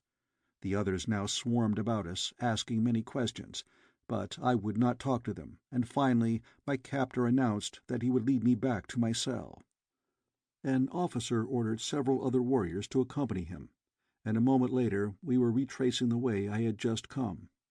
My friend walked close beside me, asking many silly questions about the country from which I had come, until finally his fellows paid no further attention to him or his gabbling. Gradually, as he spoke, he lowered his voice, so that presently he was able to converse with me in a low tone without attracting attention. His ruse was a clever one, and showed that Talou had not misjudged the man's fitness for the dangerous duty upon which he was detailed. When he had fully assured himself that the other guardsmen were not listening, he asked me why I had not followed the rope, and when I told him that it had ended at the 5 corridors, he said that it must have been cut by someone in need of a piece of rope, for he was sure that the stupid Cadabrans would never have guessed its purpose. Before we had reached the spot from which the 5 corridors diverge, my Marantinian friend had managed to drop to the rear of the little column with me, and when we came in sight of the branching ways, he whispered, "Run up the first upon the right. It leads to the watchtower upon the south wall. I will direct the pursuit up the next corridor." And with that he gave me a great shove into the dark mouth of the tunnel, at the same time crying out in simulated pain and alarm as he threw himself upon the floor as though I had felled him with a blow. From behind, the voices of the excited guardsmen came reverberating along the corridor, suddenly growing fainter as Talou's spy led them up the wrong passageway in fancied pursuit. As I ran for my life through the dark galleries beneath the palace of Silensis Ol, I must indeed have presented a remarkable appearance had there been any to note it, for though death loomed large about me, my face was split by a broad grin, as I thought of the resourcefulness of the nameless hero of Marantina to whom I owed my life. Of such stuff are the men of my beloved Helium, and when I met another of their kind, of whatever race or color, my heart goes out to him as it did now to my new friend, who had risked his life for me simply because I wore the mate to the ring his ruler had put upon his finger. The corridor along which I ran led almost straight for a considerable distance, terminating at the foot of a spiral runway, up which I proceeded to emerge presently into a circular chamber upon the first floor of a tower. In this apartment a dozen red slaves were employed polishing or repairing the weapons of the yellow men. The walls of the room were lined with racks in which were hundreds of straight and hooked swords, javelins, and daggers. It was evidently an armory. There were but 3 warriors guarding the workers. My eyes took in the entire scene at a glance. Here were weapons in plenty. Here were sinewy red warriors to wield them. And here now was John Carter, Prince of Helium, in need of both weapons and warriors. As I stepped into the apartment, guards and prisoners saw me simultaneously. Close to the entrance where I stood was a rack of straight swords, and as my hand closed upon the hilt of one of them, my eyes fell upon the faces of 2 of the prisoners who worked side by side. One of the guards started toward me. "Who are you?" he demanded. "What do you here?" "I come for Tardos Mors, Jeddak of Helium, and his son, Mors Kajak," I cried, pointing to the 2 red prisoners, who had now sprung to their feet, wide-eyed in astonished recognition. "Rise, red men! Before we die, let us leave a memorial in the palace of Okar's tyrant that will stand forever in the annals of Kadabra to the honor and glory of Helium." For I had seen that all the prisoners were the men of Tardos Mors's navy.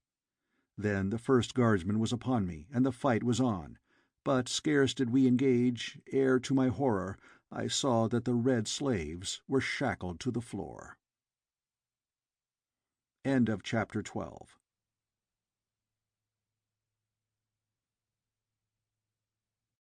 Chapter 13. The Magnet Switch. The guardsmen paid not the slightest attention to their wards, for the red men could not move over 2 feet from the great rings to which they were padlocked, though each had seized a weapon upon which he had been engaged when I entered the room, and stood ready to join me could they have but done so.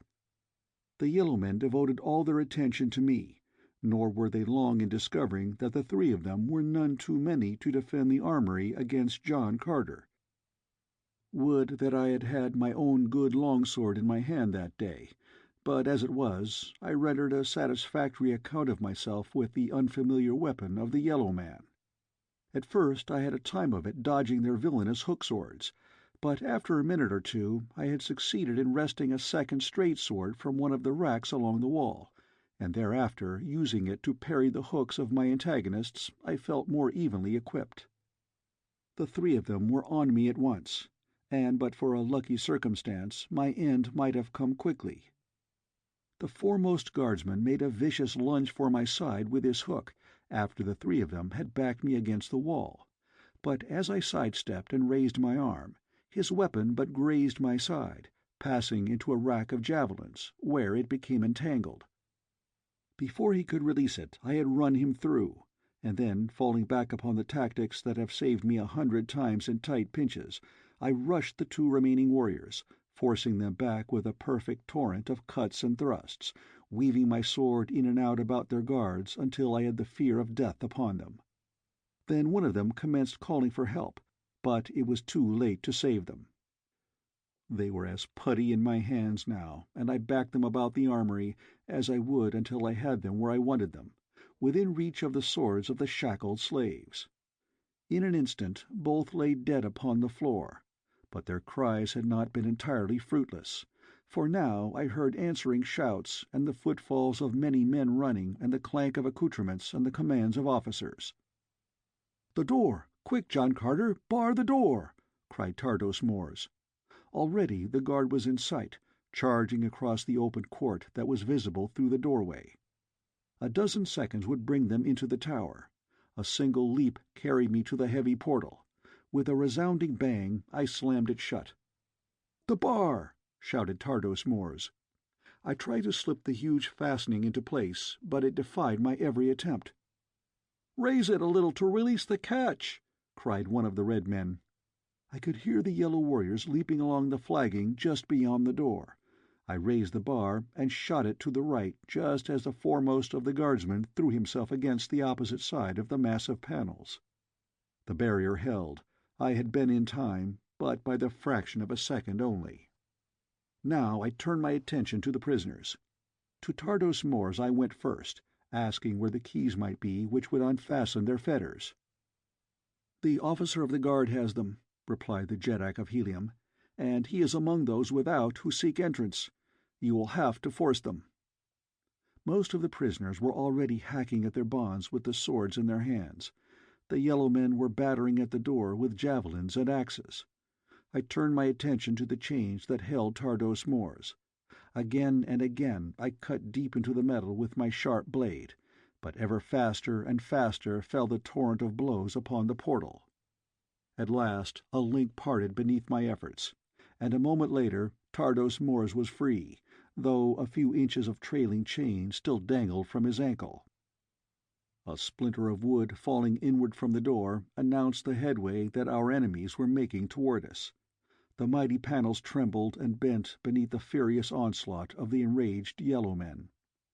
What with the battering upon the door and the hacking of the red men at their chains, the din within the armory was appalling.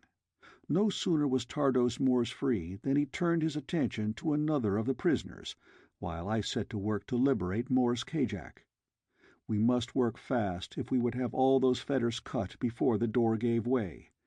Now a panel crashed inward upon the floor, and Mors Kajak sprang to the opening to defend the way until we should have time to release the others. With javelins snatched from the wall, he wrought havoc among the foremost of the Ocarians while we battled with the insensate metal that stood between our fellows and freedom. At length all but one of the prisoners were freed, and then the door fell with a mighty crash before a hastily improvised battering ram, and the yellow horde was upon us. "To the upper chambers!" shouted the red man who was still fettered to the floor. "To the upper chambers! There you may defend the tower against all Kadabra. Do not delay because of me, who could pray for no better death than in the service of Tardos Mors and the Prince of Helium." But I would have sacrificed the life of every man of us rather than desert a single red man, much less the lion-hearted hero who begged us to leave him. "Cut his chains," I cried to 2 of the red men, "while the balance of us hold off the foe." There were 10 of us now to do battle with the Carrion guard, and I warrant that ancient watchtower never looked down upon a more hotly contested battle than took place that day within its own grim walls. The first inrushing wave of yellow warriors recoiled from the slashing blades of 10 of Helium's veteran fighting men. A dozen Carrion corpses blocked the doorway, but over the gruesome barrier a score more of their fellows dashed, shouting their hoarse and hideous war-cry.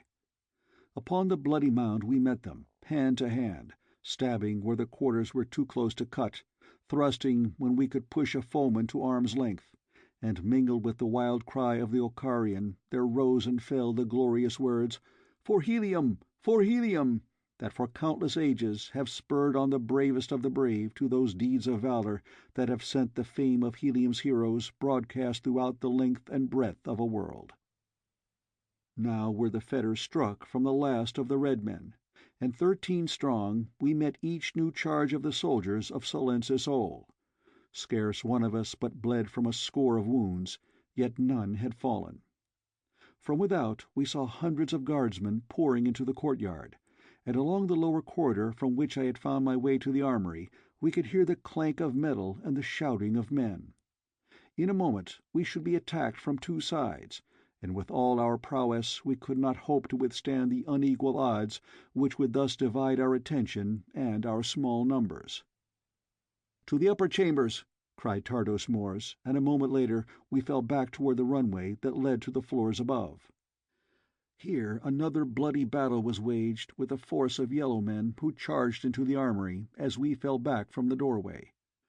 Here we lost our first man, a noble fellow whom we could ill spare, but at length all had backed into the runway except myself, who remained to hold back the Carrions until the others were safe above. In the mouth of the narrow spiral but a single warrior could attack me at a time, so that I had little difficulty in holding them all back for the brief moment that was necessary. Then, backing slowly before them, I commenced the ascent of the spiral. All along the way to the tower's top the guardsmen pressed me closely. When one went down before my sword, another scrambled over the dead man to take his place, and thus, taking an awful toll with each few feet gained, I came to the spacious, glass-walled watchtower of Kadabra. Here my companions clustered ready to take my place, and for a moment's respite I stepped to one side while they held the enemy off. From the lofty perch a view could be had for miles in every direction. Toward the south stretched the rugged, ice-clad waste to the edge of the mighty barrier.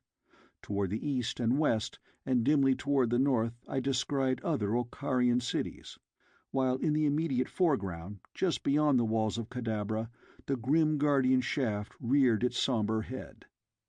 Then I cast my eyes down into the streets of Kadabra, from which a sudden tumult had arisen, and there I saw a battle raging, and beyond the city's walls I saw armed men marching in great columns toward a nearby gate.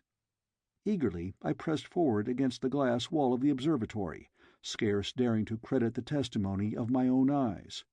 But at last I could doubt no longer, and with a shout of joy that rose strangely in the midst of the cursing and groaning of the battling men at the entrance to the chamber, I called to Tardos Mors. As he joined me, I pointed down into the streets of Kadabra to the advancing columns beyond, above which floated bravely in the arctic air the flags and banners of Helium. An instant later every red man in the lofty chamber had seen the inspiring sight, and such a shout of thanksgiving arose as I warrant never before echoed through that age-old pile of stone. But still we must fight on, for though our troops had entered Kadabra, the city was yet far from capitulation, nor had the palace been even assaulted. Turn and turn about, we held the top of the runway while the others feasted their eyes upon the sight of our valiant countrymen battling far beneath us. Now they have rushed the palace gate. Great battering rams are dashed against its formidable surface. Now they are repulsed by a deadly shower of javelins from the wall's top. Once again they charge, but a sortie by a large force of Okkarians from an intersecting avenue crumples the head of the column, and the men of Helium go down fighting beneath an overwhelming force. The palace gate flies open, and a force of the Jeddak's own guard, picked men from the flower of the Okkarian army, sallies forth to shatter the broken regiments. For a moment it looks as though nothing could avert defeat, and then I see a noble figure upon a mighty thoat, not the tiny thoat of the Red Man, but one of his huge cousins of the dead sea-bottoms. The warrior hews his way to the front, and behind him rally the disorganized soldiers of Helium. As he raises his head aloft to fling a challenge at the men upon the palace walls, I see his face, and my heart swells in pride and happiness as the red warriors leap to the side of their leader and win back the ground that they had but just lost. The face of him upon the mighty thoat is the face of my son, Carthoris of Helium. At his side fights a huge Martian warhound, nor did I need a second look to know that it was Woola, my faithful Woola, who had thus well performed his arduous task and brought the succouring legions in the nick of time. In the nick of time? Who yet might say that they were not too late to save, but surely they could avenge? And such retribution as that unconquered army would deal out to the hateful Okkarians. I sighed to think that I might not be alive to witness it. Again I turned to the windows. The red men had not yet forced the outer palace wall, but they were fighting nobly against the best that Okkar afforded, valiant warriors who contested every inch of the way. Now my attention was caught by a new element without the city wall, a great body of mounted warriors looming large above the red men. They were the huge green allies of Helium, the savage hordes from the dead sea-bottoms of the far south. In grim and terrible silence they sped on toward the gate, the padded hoofs of their frightful mounts giving forth no sound. Into the doomed city they charged, and as they wheeled across the wide plaza before the palace of the Jeddak of Jeddaks, I saw, riding at their head, the mighty figure of their mighty leader, Tars Tarkas, Jeddak of Ptarth. My wish then was to be gratified, for I was to see my old friend battling once again, and though not shoulder to shoulder with him, I too would be fighting in the same cause here in the high tower of Okkar. Nor did it seem that our foes would ever cease their stubborn attacks, for still they came, though the way to our chamber was often clogged with the bodies of their dead. At times they would pause long enough to drag back the impeding corpses, and then fresh warriors would forge upward to taste the cup of death. I had been taking my turn with the others in defending the approach to our lofty retreat, when Morse Kajak, who had been watching the battle in the street below, called aloud in sudden excitement. There was a note of apprehension in his voice that brought me to his side the instant that I could turn my place over to another, and as I reached him he pointed far out across the waste of snow and ice toward the southern horizon. "Alas," he cried, "that I should be forced to witness cruel fate betray them without the power to warn or aid, but they be past either now." As I looked in the direction he indicated, I saw the cause of his perturbation. A mighty fleet of flyers was approaching majestically toward Kadabra from the direction of the ice barrier. On and on they came with ever-increasing velocity. "The grim shaft that they call the Guardian of the North is beckoning to them," said Morse Kajak sadly, "just as it beckoned to Tardos Mors and his great fleet. See where they lie, crumpled and broken, a grim and terrible monument to the mighty force of destruction which naught can resist." I too saw, but something else I saw that Morse Kajak did not. In my mind's eye I saw a buried chamber whose walls were lined with strange instruments and devices. In the center of the chamber was a long table, and before it sat a little pop-eyed old man counting his money. But plainest of all, I saw upon the wall a great switch with a small magnet inlaid within the surface of its black handle. Then I glanced out at the fast-approaching fleet. In 5 minutes that mighty armada of the skies would be bent and worthless scrap, lying at the base of the shaft beyond the city's wall, and yellow hordes would be loosed from another gate to rush out upon the few survivors stumbling blindly down through the mass of wreckage. Then the apse would come. I shuddered at the thought, for I could vividly picture the whole horrible scene. Quick have I always been to decide and act. The impulse that moves me and the doing of the thing seem simultaneously, for if my mind goes through the tedious formality of reasoning, it must be a subconscious act of which I am not objectively aware. Psychologists tell me that, as the subconscious does not reason, too close a scrutiny of my mental activities might prove anything but flattering. But be that as it may, I have often won success while the thinker would have been still at the endless task of comparing various judgments. And now celerity of action was the prime essential to the success of the thing that I had decided upon. Grasping my sword more firmly in my hand, I called to the red men at the opening to the runway to stand aside. "Way for the Prince of Helium!" I shouted, and before the astonished yellow man whose misfortune it was to be at the fighting end of the line at that particular moment could gather his wits together, my sword had decapitated him, and I was rushing like a mad bull down upon those behind him. "Way for the Prince of Helium!" I shouted as I cut a path through the astonished guardsmen of Silencis Ol. Hewing to right and left, I beat my way down that warrior-choked spiral, until, near the bottom, those below, thinking that an army was descending upon them, turned and fled. The armory at the first floor was vacant when I entered it, the last of the Okarians having fled into the courtyard, so none saw me continue down the spiral toward the corridor beneath. Here I ran as rapidly as my legs would carry me toward the 5 corners, and there plunged into the passageway that led to the station of the old miser. Without the formality of a knock, I burst into the room. There sat the old man at his table, but as he saw me he sprang to his feet, drawing his sword. With scarce more than a glance toward him, I leapt for the great switch. But quick as I was, that wiry old fellow was there before me. How he did it I shall never know, nor does it seem credible that any Martian-born creature could approximate the marvelous speed of my earthly muscles. Like a tiger he turned upon me, and I was quick to see why Solon had been chosen for this important duty. Never in all my life have I seen such wondrous swordsmanship, and such uncanny agility as that ancient bag of bones displayed. He was in 40 places at the same time, and before I had half a chance to awaken to my danger, he was like to have made a monkey of me, and a dead monkey at that.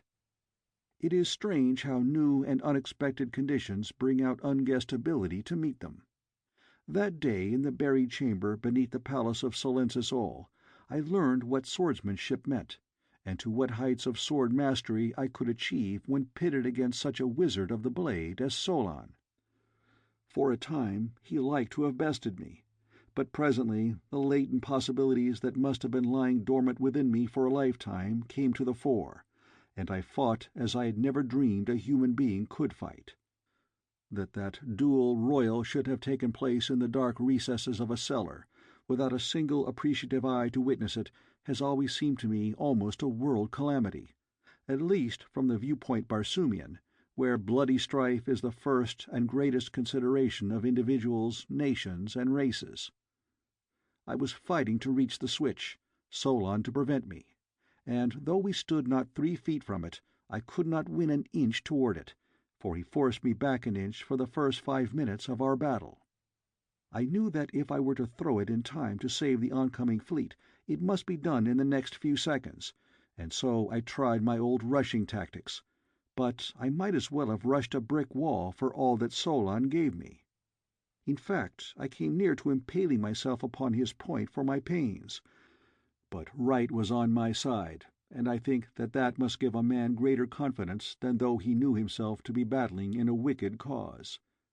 At least I did not want in confidence, and when I next rushed Solon, it was to one side with implicit confidence that he must turn to meet my new line of attack, and turn he did, so that now we fought with our sides towards the coveted goal. The great switch stood within my reach upon my right hand. To uncover my breast for an instant would have been to court sudden death, but I saw no other way than to chance it, if by doing so I might rescue that oncoming, succouring fleet. And so, in the face of a wicked sword thrust, I reached out my point and caught the great switch a sudden blow that released it from its seating. So surprised and horrified was Solon that he forgot to finish his thrust. Instead, he wheeled toward the switch with a loud shriek, a shriek which was his last, for before his hand could touch the lever it sought, my sword's point had passed through his heart. End of chapter 13.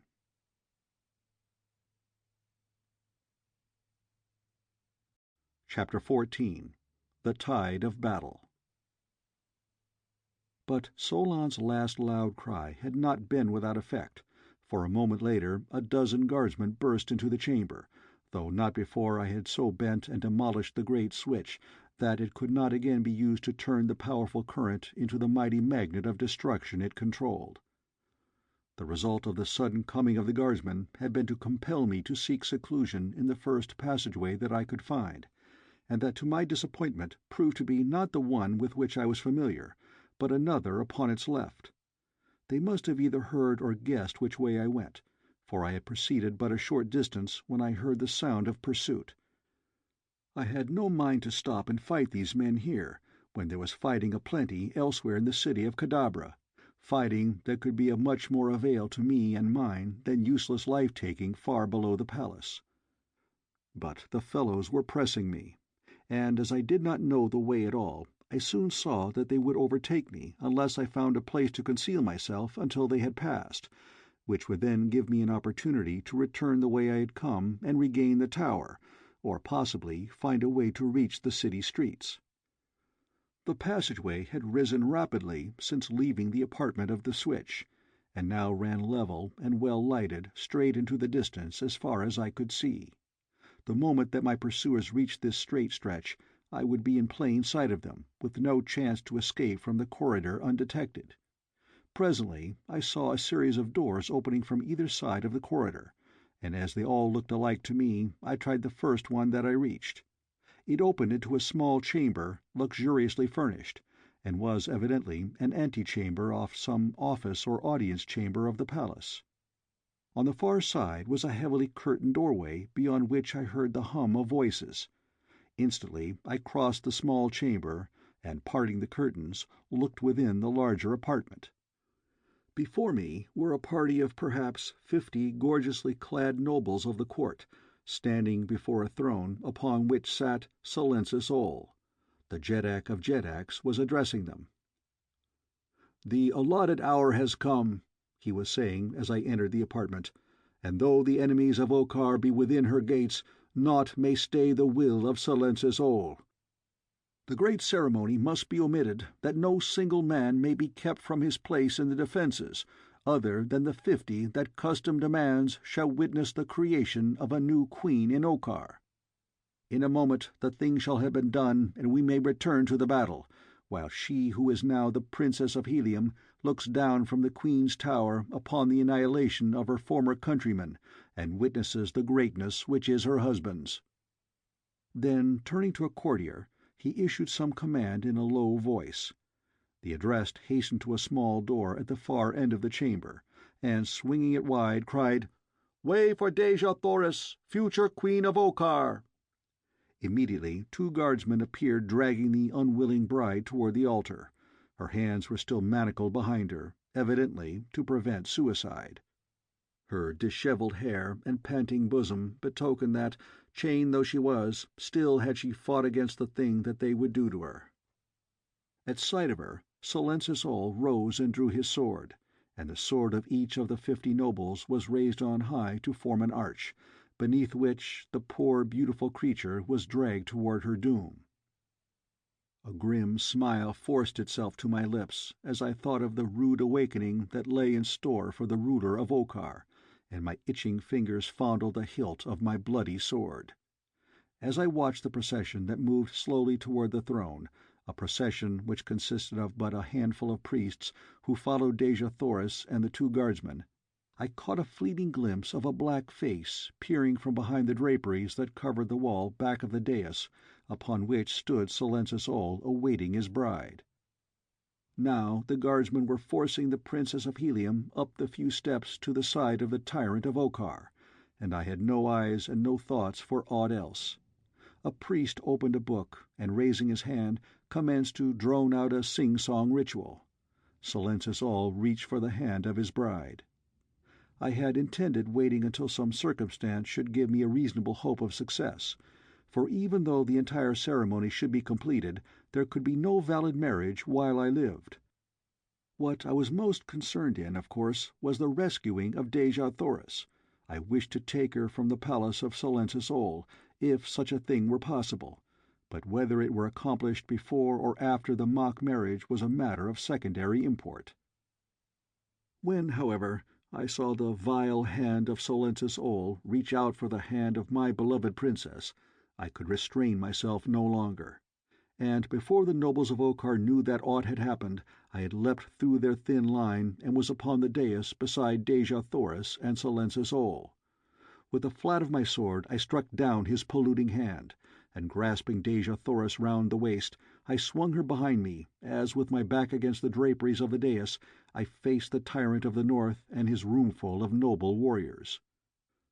The Jeddak of Jeddaks was a great mountain of a man, a coarse, brutal beast of a man, and as he towered above me there, his fierce black whiskers and moustache bristling in rage, I can well imagine that a less seasoned warrior might have trembled before him. With a snarl he sprang toward me with naked sword, but whether Silences Ol was a good swordsman or a poor I never learned. For with Dejah Thoris at my back I was no longer human. I was superhuman, and no man could have withstood me then. With a single low "For the Prince of Helium," I ran my blade straight through the rotten heart of Okkar's rotten ruler, and before the white, drawn faces of his nobles, Silences Ol rolled, grinning in horrible death, to the foot of the steps below his marriage throne. For a moment tense silence reigned in the nuptial room. Then the 50 nobles rushed upon me.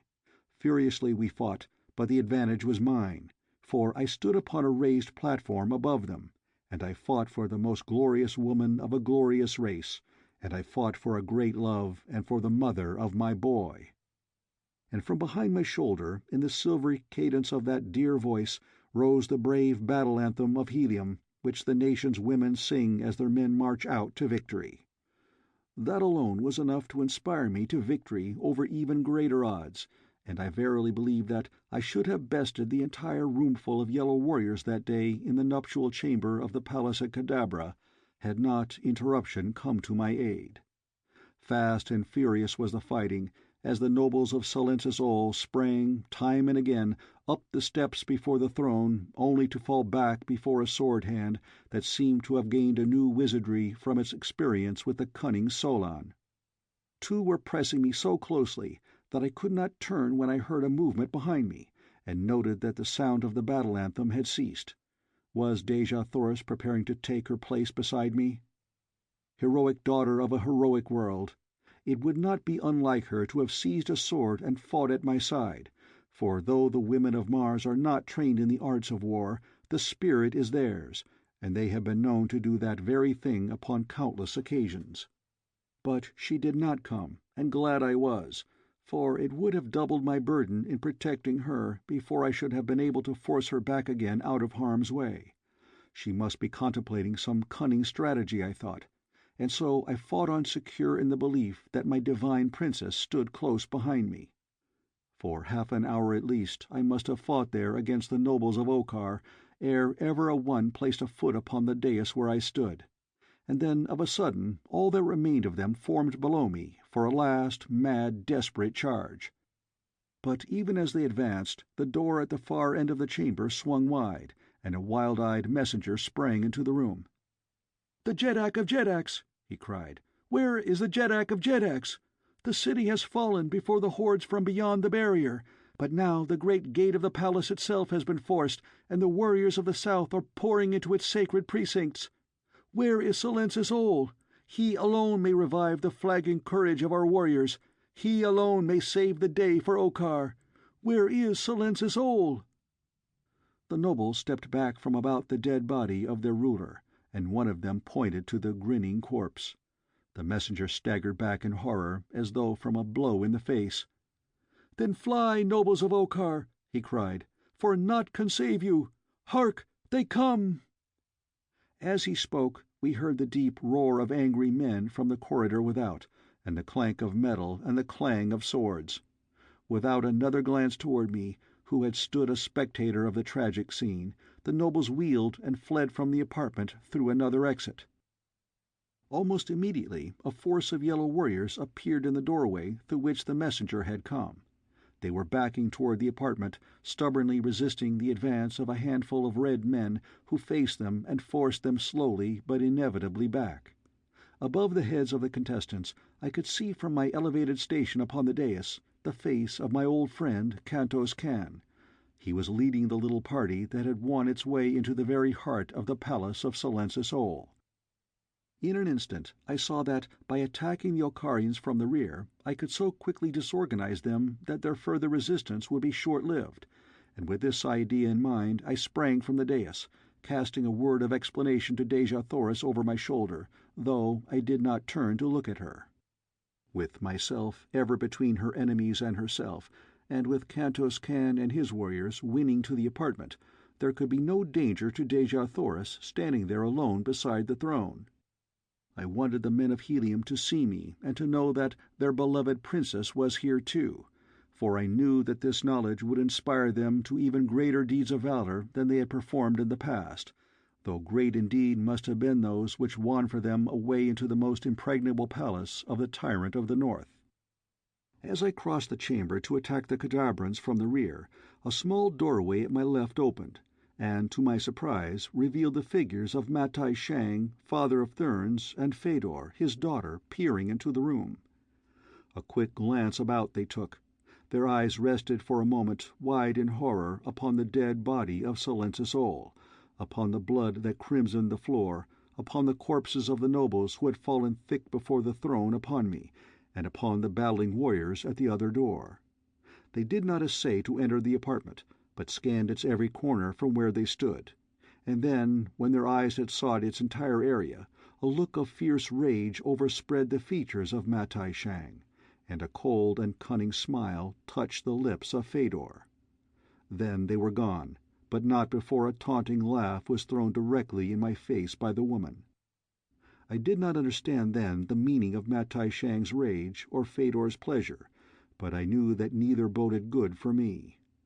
A moment later I was upon the backs of the yellow men, and as the red men of Helium saw me above the shoulders of their antagonists, a great shout rang through the corridor, and for a moment drowned the noise of battle. "For the Prince of Helium!" they cried. "For the Prince of Helium!" And, like hungry lions upon their prey, they fell once more upon the weakening warriors of the north. The yellow men, cornered between two enemies, fought with the desperation that utter hopelessness often induces. Fought as I should have fought had I been in their stead, with the determination to take as many of my enemies with me when I died as lay within the power of my sword arm.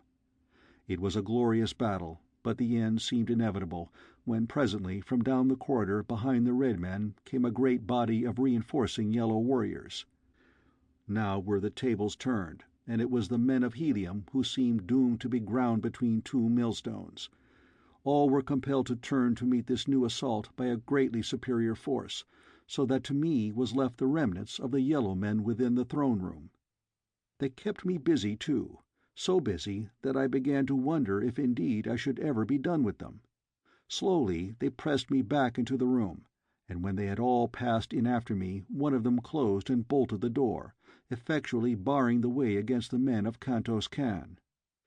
It was a clever move, for it put me at the mercy of a dozen men within a chamber from which assistance was locked out, and it gave the red men in the corridor beyond no avenue of escape should their new antagonists press them too closely. But I have faced heavier odds myself than were pitted against me that day, and I knew that Kantos Kan had battled his way from 100 more dangerous traps than that in which he now was. So it was with no feelings of despair that I turned my attention to the business of the moment. Constantly my thoughts reverted to Dejah Thoris, and I longed for the moment when, the fighting done, I could fold her in my arms, and hear once more the words of love which had been denied me for so many years.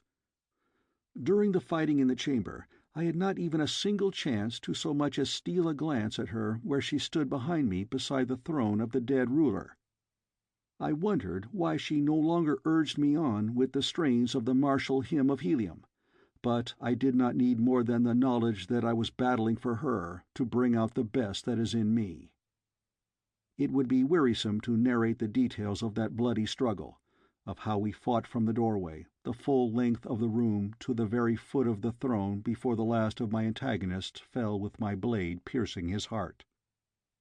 And then, with a glad cry, I turned with outstretched arms to seize my princess, and as my lips smothered hers to reap the reward that would be thrice ample payment for the bloody encounters through which I had passed for her dear sake from the South Pole to the North.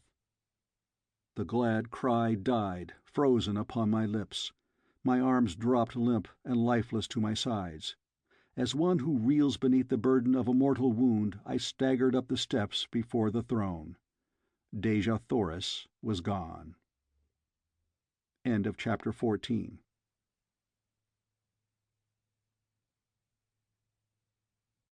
Chapter 15. Rewards. With the realization that Dejah Thoris was no longer within the throne room came the belated recollection of the dark face that I had glimpsed peering from behind the draperies that backed the throne of Silencis Ol, at the moment that I had first come so unexpectedly upon the strange scene being enacted within the chamber. Why had the sight of that evil countenance not warned me to greater caution? Why had I permitted the rapid development of new situations to efface the recollection of that menacing danger? But alas, vain regret would not erase the calamity that had befallen. Once again had Dejah Thoris fallen into the clutches of that arch-fiend Thurid, the Black Dator of the First Born. Again was all my arduous labor gone for naught. Now I realized the cause of the rage that had been writ so large upon the features of Matai Shang, and the cruel pleasure that I had seen upon the face of Phaidor.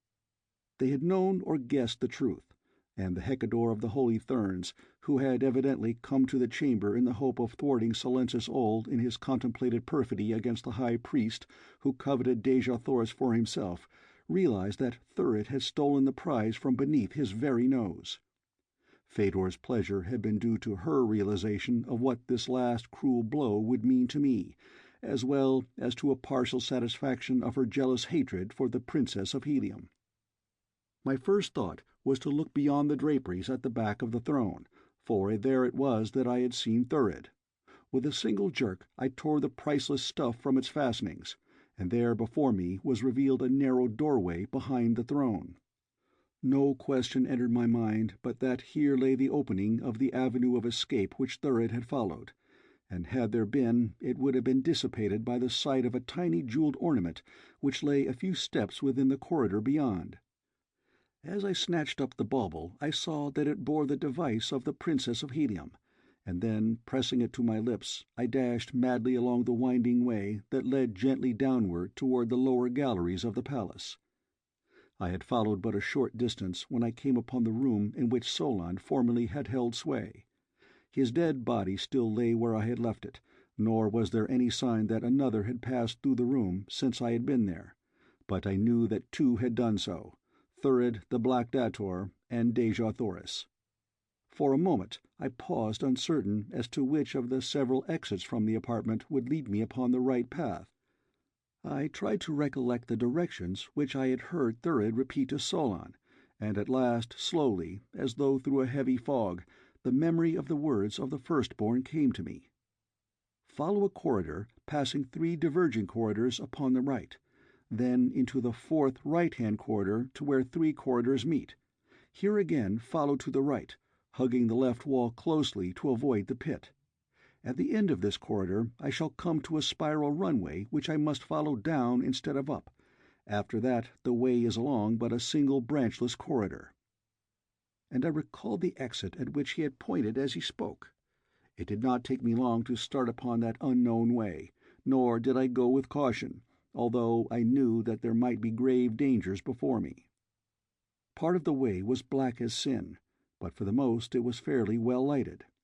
The stretch where I must hug the left wall to avoid the pits was darkest of them all, and I was nearly over the edge of the abyss before I knew that I was near the danger spot.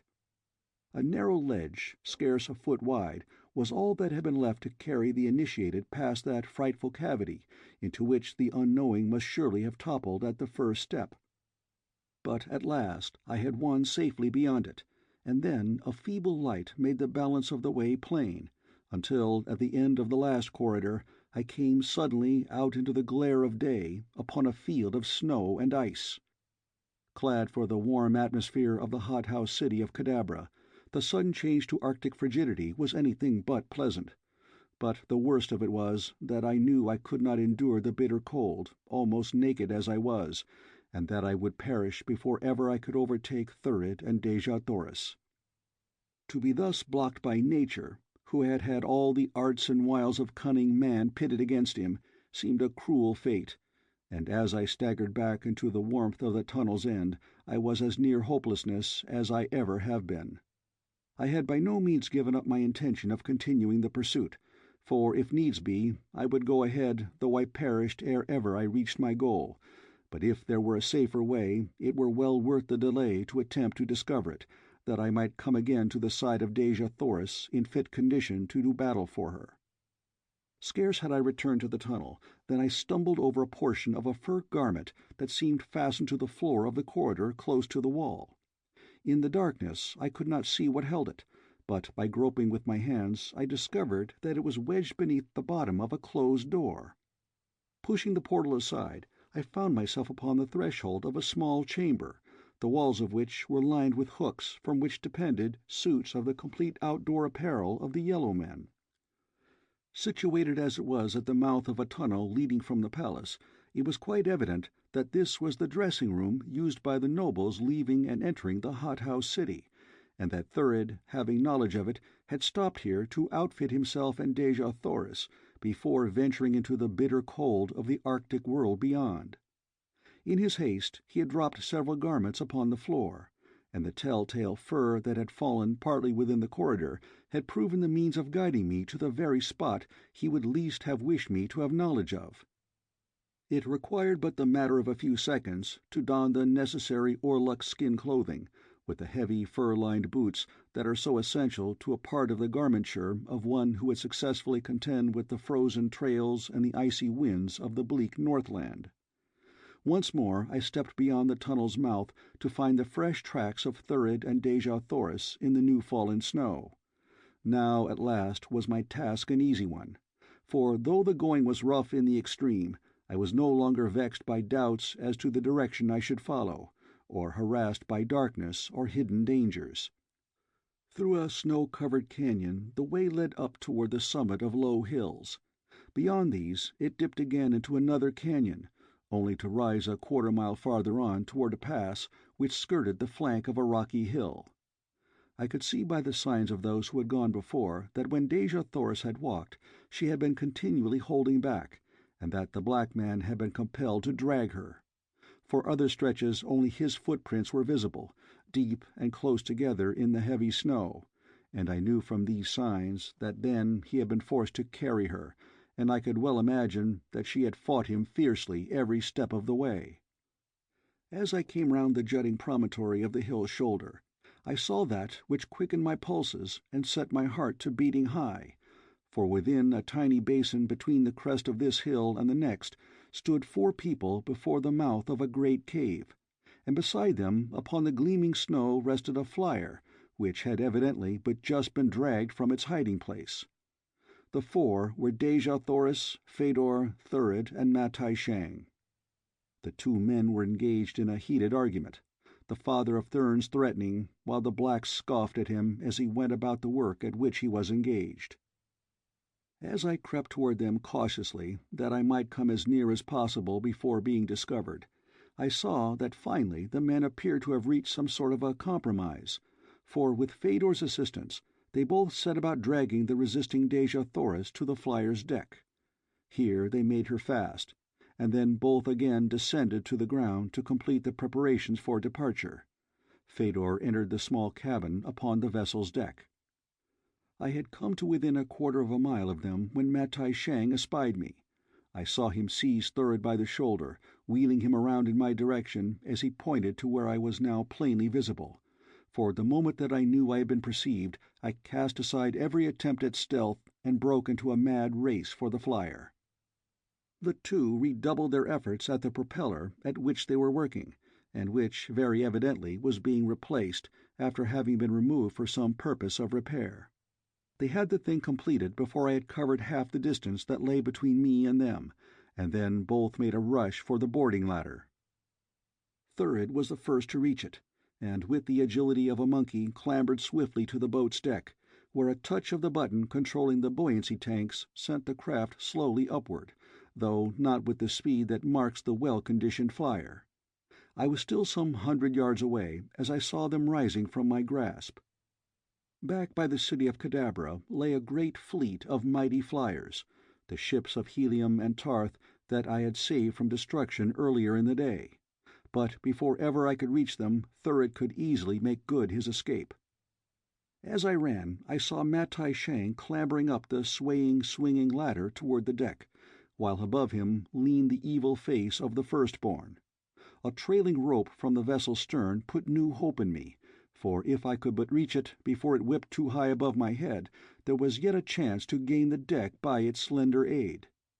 That there was something radically wrong with the flyer was evident from its lack of buoyancy, and the further fact that, though Thurid had turned twice to the starting lever, the boat still hung motionless in the air, except for a slight drifting with a low breeze from the north. Now Matai Shang was close to the gunwale. A long, claw-like hand was reaching up to grasp the metal rail. Thurid leaned farther down toward his co-conspirator.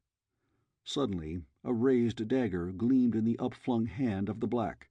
Down it drove toward the white face of the father of Therns. With a loud shriek of fear, the Holy Hekkador grasped frantically at the menacing arm. I was almost to the trailing rope by now. The craft was still rising slowly, the while it drifted from me.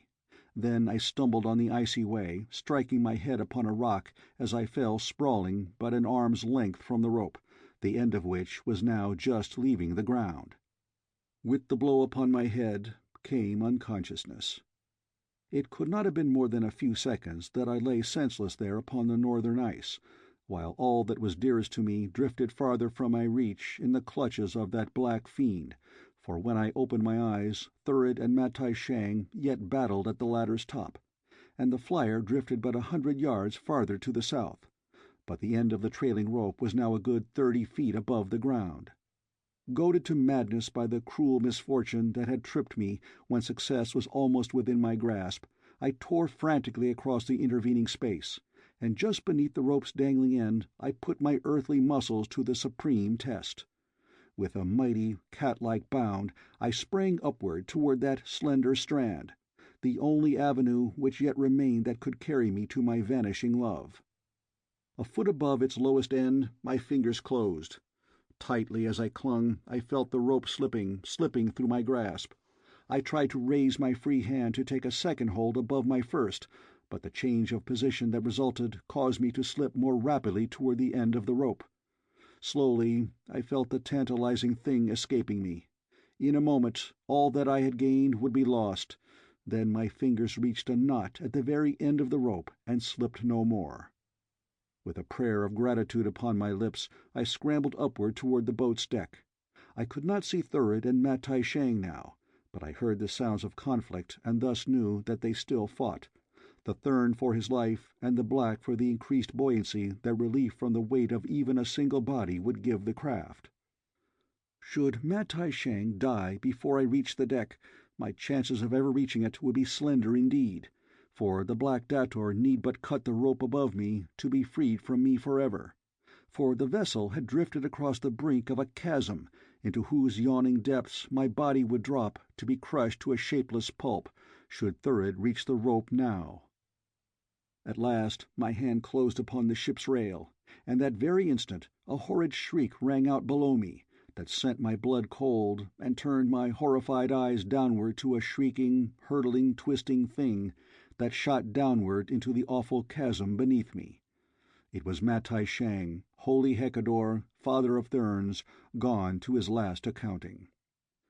Then my head came above the deck, and I saw Thurid, dagger in hand, leaping toward me. He was opposite the forward end of the cabin, while I was attempting to clamber aboard near the vessel's stern. But a few paces lay between us. No power on earth could raise me to that deck before the infuriated black would be upon me. My end had come. I knew it, but had there been a doubt in my mind, the nasty leer of triumph upon that wicked face would have convinced me. Beyond Lurid I could see my Dejah Thoris, wide-eyed and horrified, struggling at her bonds. That she should be forced to witness my awful death made my bitter fate seem doubly cruel. I ceased my efforts to climb across the gunwale. Instead, I took a firm grasp upon the rail with my left hand and drew my dagger. I should at least die as I had lived, fighting. As Thurid came opposite the cabin's doorway, a new element projected itself into the grim tragedy of the air that was being enacted upon the deck of Matai Shang's disabled flyer. It was Phaidor. With flushed face and dishevelled hair, and eyes that betrayed the recent presence of mortal tears, above which this proud goddess had always held herself, she leapt to the deck directly before me. In her hand was a long, slim dagger. I cast a last look upon my beloved princess, smiling as men should who are about to die. Then I turned my face up toward Phaidor, waiting for the blow. Never have I seen that beautiful face more beautiful than it was at that moment. It seemed incredible that one so lovely could yet harbour within her fair bosom a heart so cruel and relentless, and today there was a new expression in her wondrous eyes that I never before had seen there, an unfamiliar softness and a look of suffering. Thurid was beside her now, pushing past to reach me first. And then what happened so quickly that it was all over before I could realize the truth of it. Phaidor's slim hand shot out to close upon the black's dagger wrist. Her right hand went high with its gleaming blade. "That for Matai Shang!" she cried, and buried her blade deep in the dator's breast. "That for the wrong you would have done Dejah Thoris!" And again the sharp steel sank into the bloody flesh. "And that, and that, and that!" she shrieked, "for John Carter, Prince of Helium!" And with each word her sharp point pierced the vile heart of the great villain. Then, with a vindictive shove, she cast the carcass of the firstborn from the deck to fall in awful silence after the body of his victim.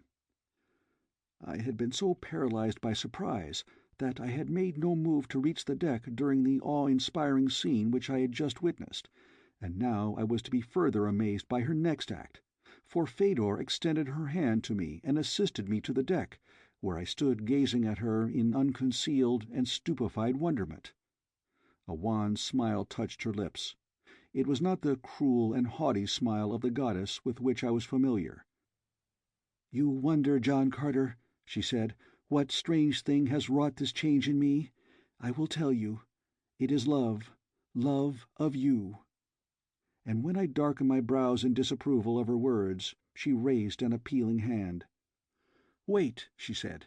"It is a different love from mine. It is the love of your princess, Dejah Thoris. For you that has taught me what true love may be, what it should be, and how far from real love was my selfish and jealous passion for you. Now I am different. Now could I love as Dejah Thoris loves, and so my only happiness can be to know that you and she are once more united, for in her alone can you find true happiness. But I am unhappy because of the wickedness I have wrought. I have many sins to expiate, and though I be deathless, life is all too short for the atonement.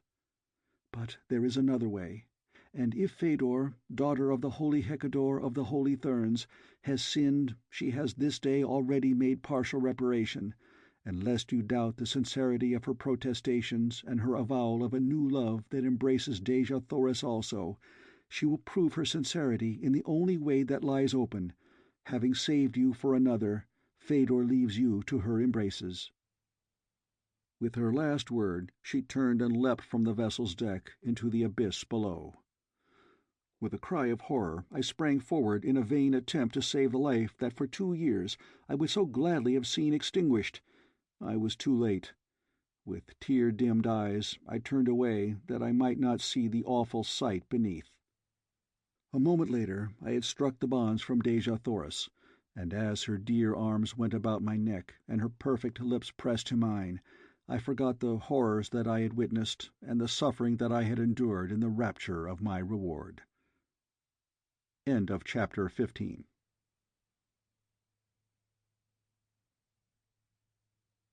Chapter 16. The New Ruler. The flyer upon whose deck Dejah Thoris and I found ourselves, after 12 long years of separation, proved entirely useless. Her buoyancy tanks leaked badly. Her engine would not start. We were helpless there in mid-air above the Arctic ice. The craft had drifted across the chasm which held the corpses of Matai Shang, Thurid, and Phaidor, and now hung above a low hill. Opening the buoyancy escape valves, I permitted her to come slowly to the ground, and as she touched, Dejah Thoris and I stepped from her deck and hand in hand turned back across the frozen waste toward the city of Kadabra. Through the tunnel that had led me in pursuit of them we passed, walking slowly, for we had much to say to each other. She told me of that last terrible moment months before, when the door of a prison cell within the Temple of the Sun was slowly closing between us, of how Phaidor had sprung upon her with uplifted dagger, and of Thuvia's shriek as she had realized the foul intention of the Thern goddess. It had been that cry that had rung in my ears all the long weary months that I had been left in cruel doubt as to my princess' fate, for I had not known that Thuvia had wrested the blade from the daughter of Matai Shang before it had touched either Dejah Thoris or herself. She told me, too, of the awful eternity of her imprisonment, of the cruel hatred of Phaidor, and the tender love of Thuvia, and how, even when despair was the darkest, those 2 red girls had clung to the same hope and belief, that John Carter would find a way to release them. Presently we came to the chamber of Solon. I had been proceeding without thought of caution, for I was sure that the city and the palace were both in the hands of my friends by this time. And so it was that I bolted into the chamber full into the midst of a dozen nobles of the court of Silensis Ol. They were passing through on their way to the outside world along the corridors we had just traversed.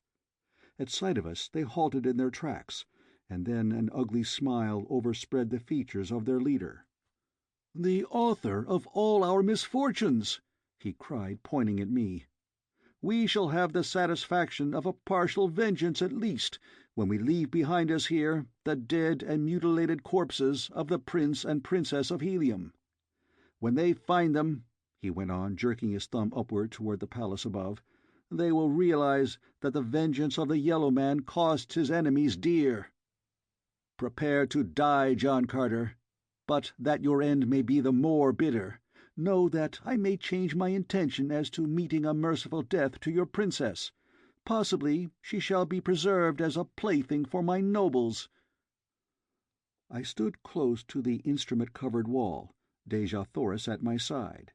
She looked up at me wonderingly as the warriors advanced upon us with drawn swords, for mine still hung within its scabbard at my side, and there was a smile upon my lips. The yellow nobles too looked in surprise, and then, as I made no move to draw, they hesitated, fearing a ruse, but their leader urged them on. When they had come almost within sword's reach of me, I raised my hand and laid it upon the polished surface of a great lever, and then, still smiling grimly, I looked my enemies full in the face. As one, they came to a sudden stop, casting affrighted glances at me and at one another. "Stop!" shrieked their leader. "You dream not what you do." "Right you are," I replied. "John Carter does not dream. He knows that should one of you take another step toward Dejah Thoris, Princess of Helium, I pull this lever wide, and she and I shall die together, but we shall not die alone." The nobles shrank back, whispering together for a few moments. At last their leader turned to me. "Go your way, John Carter," he said, "and we shall go ours." "Prisoners do not go their own way," I answered. and you are prisoners, prisoners of the Prince of Helium." Before they could make answer, a door upon the opposite side of the apartment opened, and a score of yellow men poured into the apartment. For an instant the nobles looked relieved, and then, as their eyes fell upon the leader of the new party, their faces fell, for he was Talu, rebel prince of Marentina, and they knew that they could look for neither aid nor mercy at his hands. "Well done, John Carter!" he cried. "You turned their own mighty power against them. Fortunate for Okkar is it that you were here to prevent their escape, for these be the greatest villains north of the ice barrier, and this one," pointing to the leader of the party, "would have made himself Jeddak of Jeddaks in the place of the dead Silensis Ol. Then, indeed, would we have had a more villainous ruler than the hated tyrant who fell before your sword." The Okkarian nobles now submitted to arrest, since nothing but death faced them should they resist, and, escorted by the warriors of Talu, we made our way to the great audience chamber that had been Silensis Ol's. Here was a vast concourse of warriors. Red men from Helium and Ptarth, yellow men of the north, rubbing elbows with the blacks of the First Born, who had come under my friend Xodar to help in the search for me and my princess.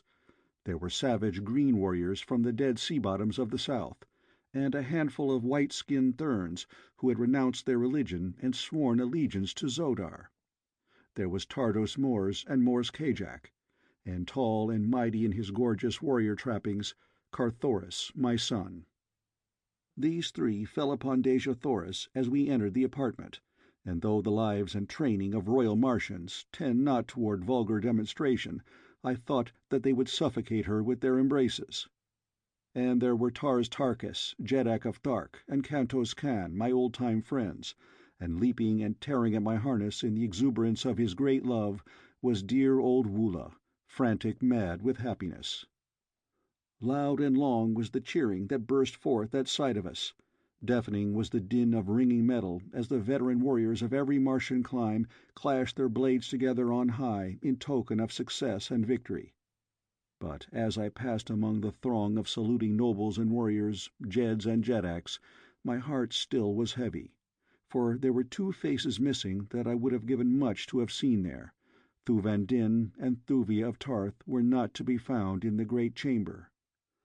I made inquiries concerning them among men of every nation, and at last, from one of the yellow prisoners of war, I learned that they had been apprehended by an officer of the palace as they sought to reach the Pit of Plenty while I lay imprisoned there.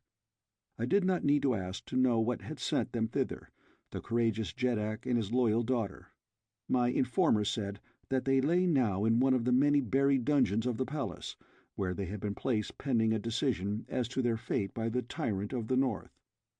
A moment later searching parties were scouring the ancient pile in search of them, and my cup of happiness was full when I saw them being escorted into the room by a cheering guard of honor. Thuvia's first act was to rush to the side of Dejah Thoris, and I needed no better proof of the love these two bore for each other than the sincerity with which they embraced. Looking down upon that crowded chamber stood the silent and empty throne of Okkar.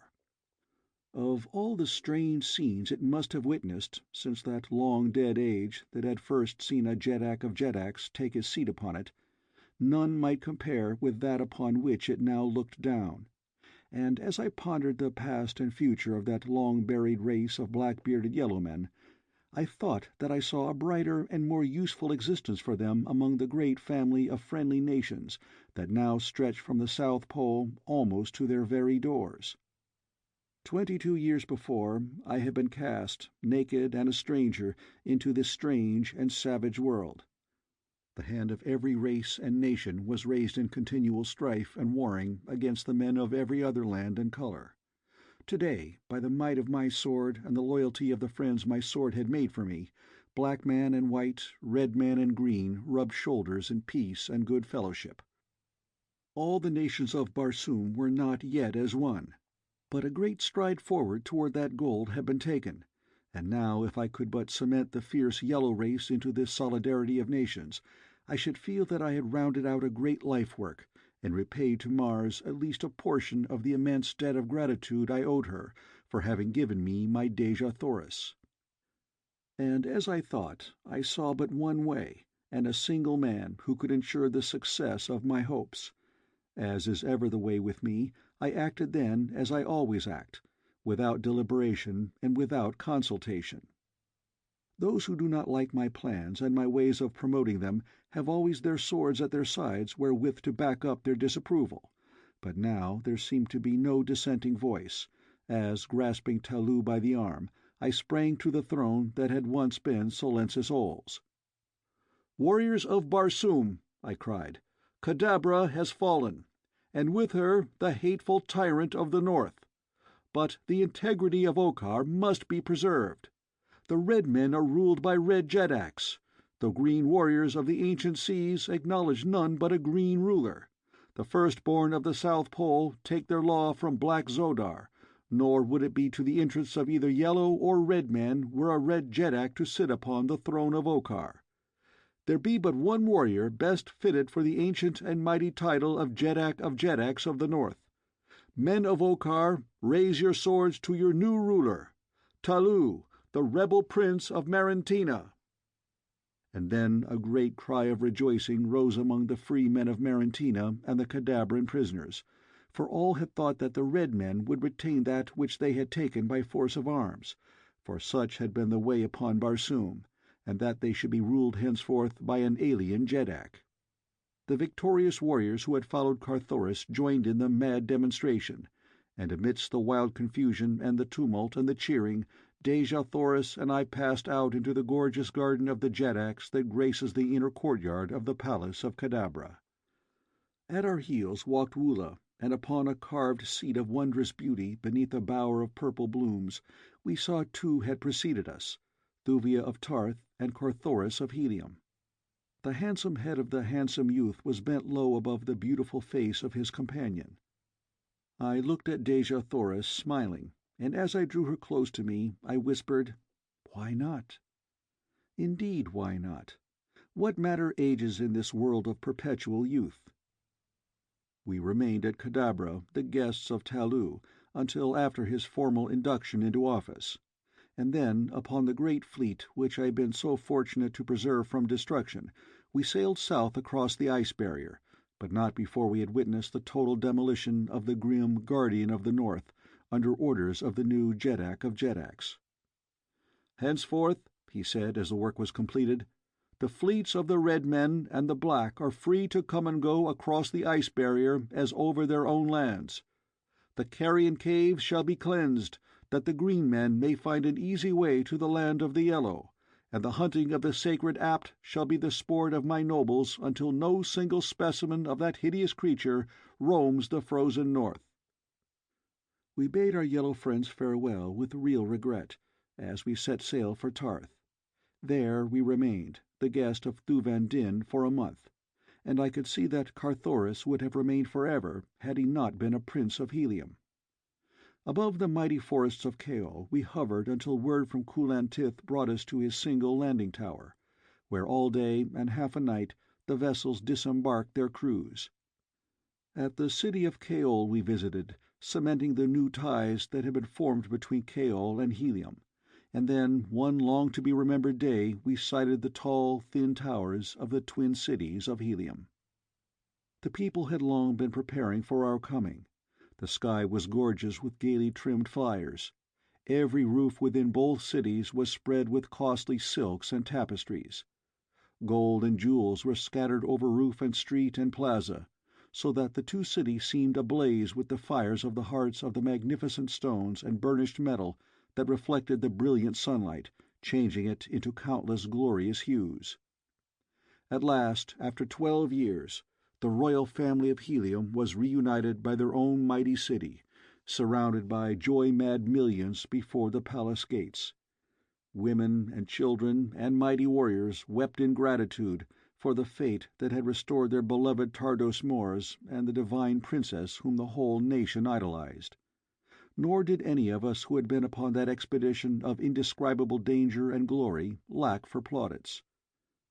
That night a messenger came to me as I sat with Dejah Thoris and Carthoris upon the roof of my city palace, where we had long since caused a lovely garden to be made that we three might find seclusion and quiet happiness among ourselves, far from the pomp and ceremony of court, to summon us to the Temple of Reward, where one is to be judged this night, the summons concluded.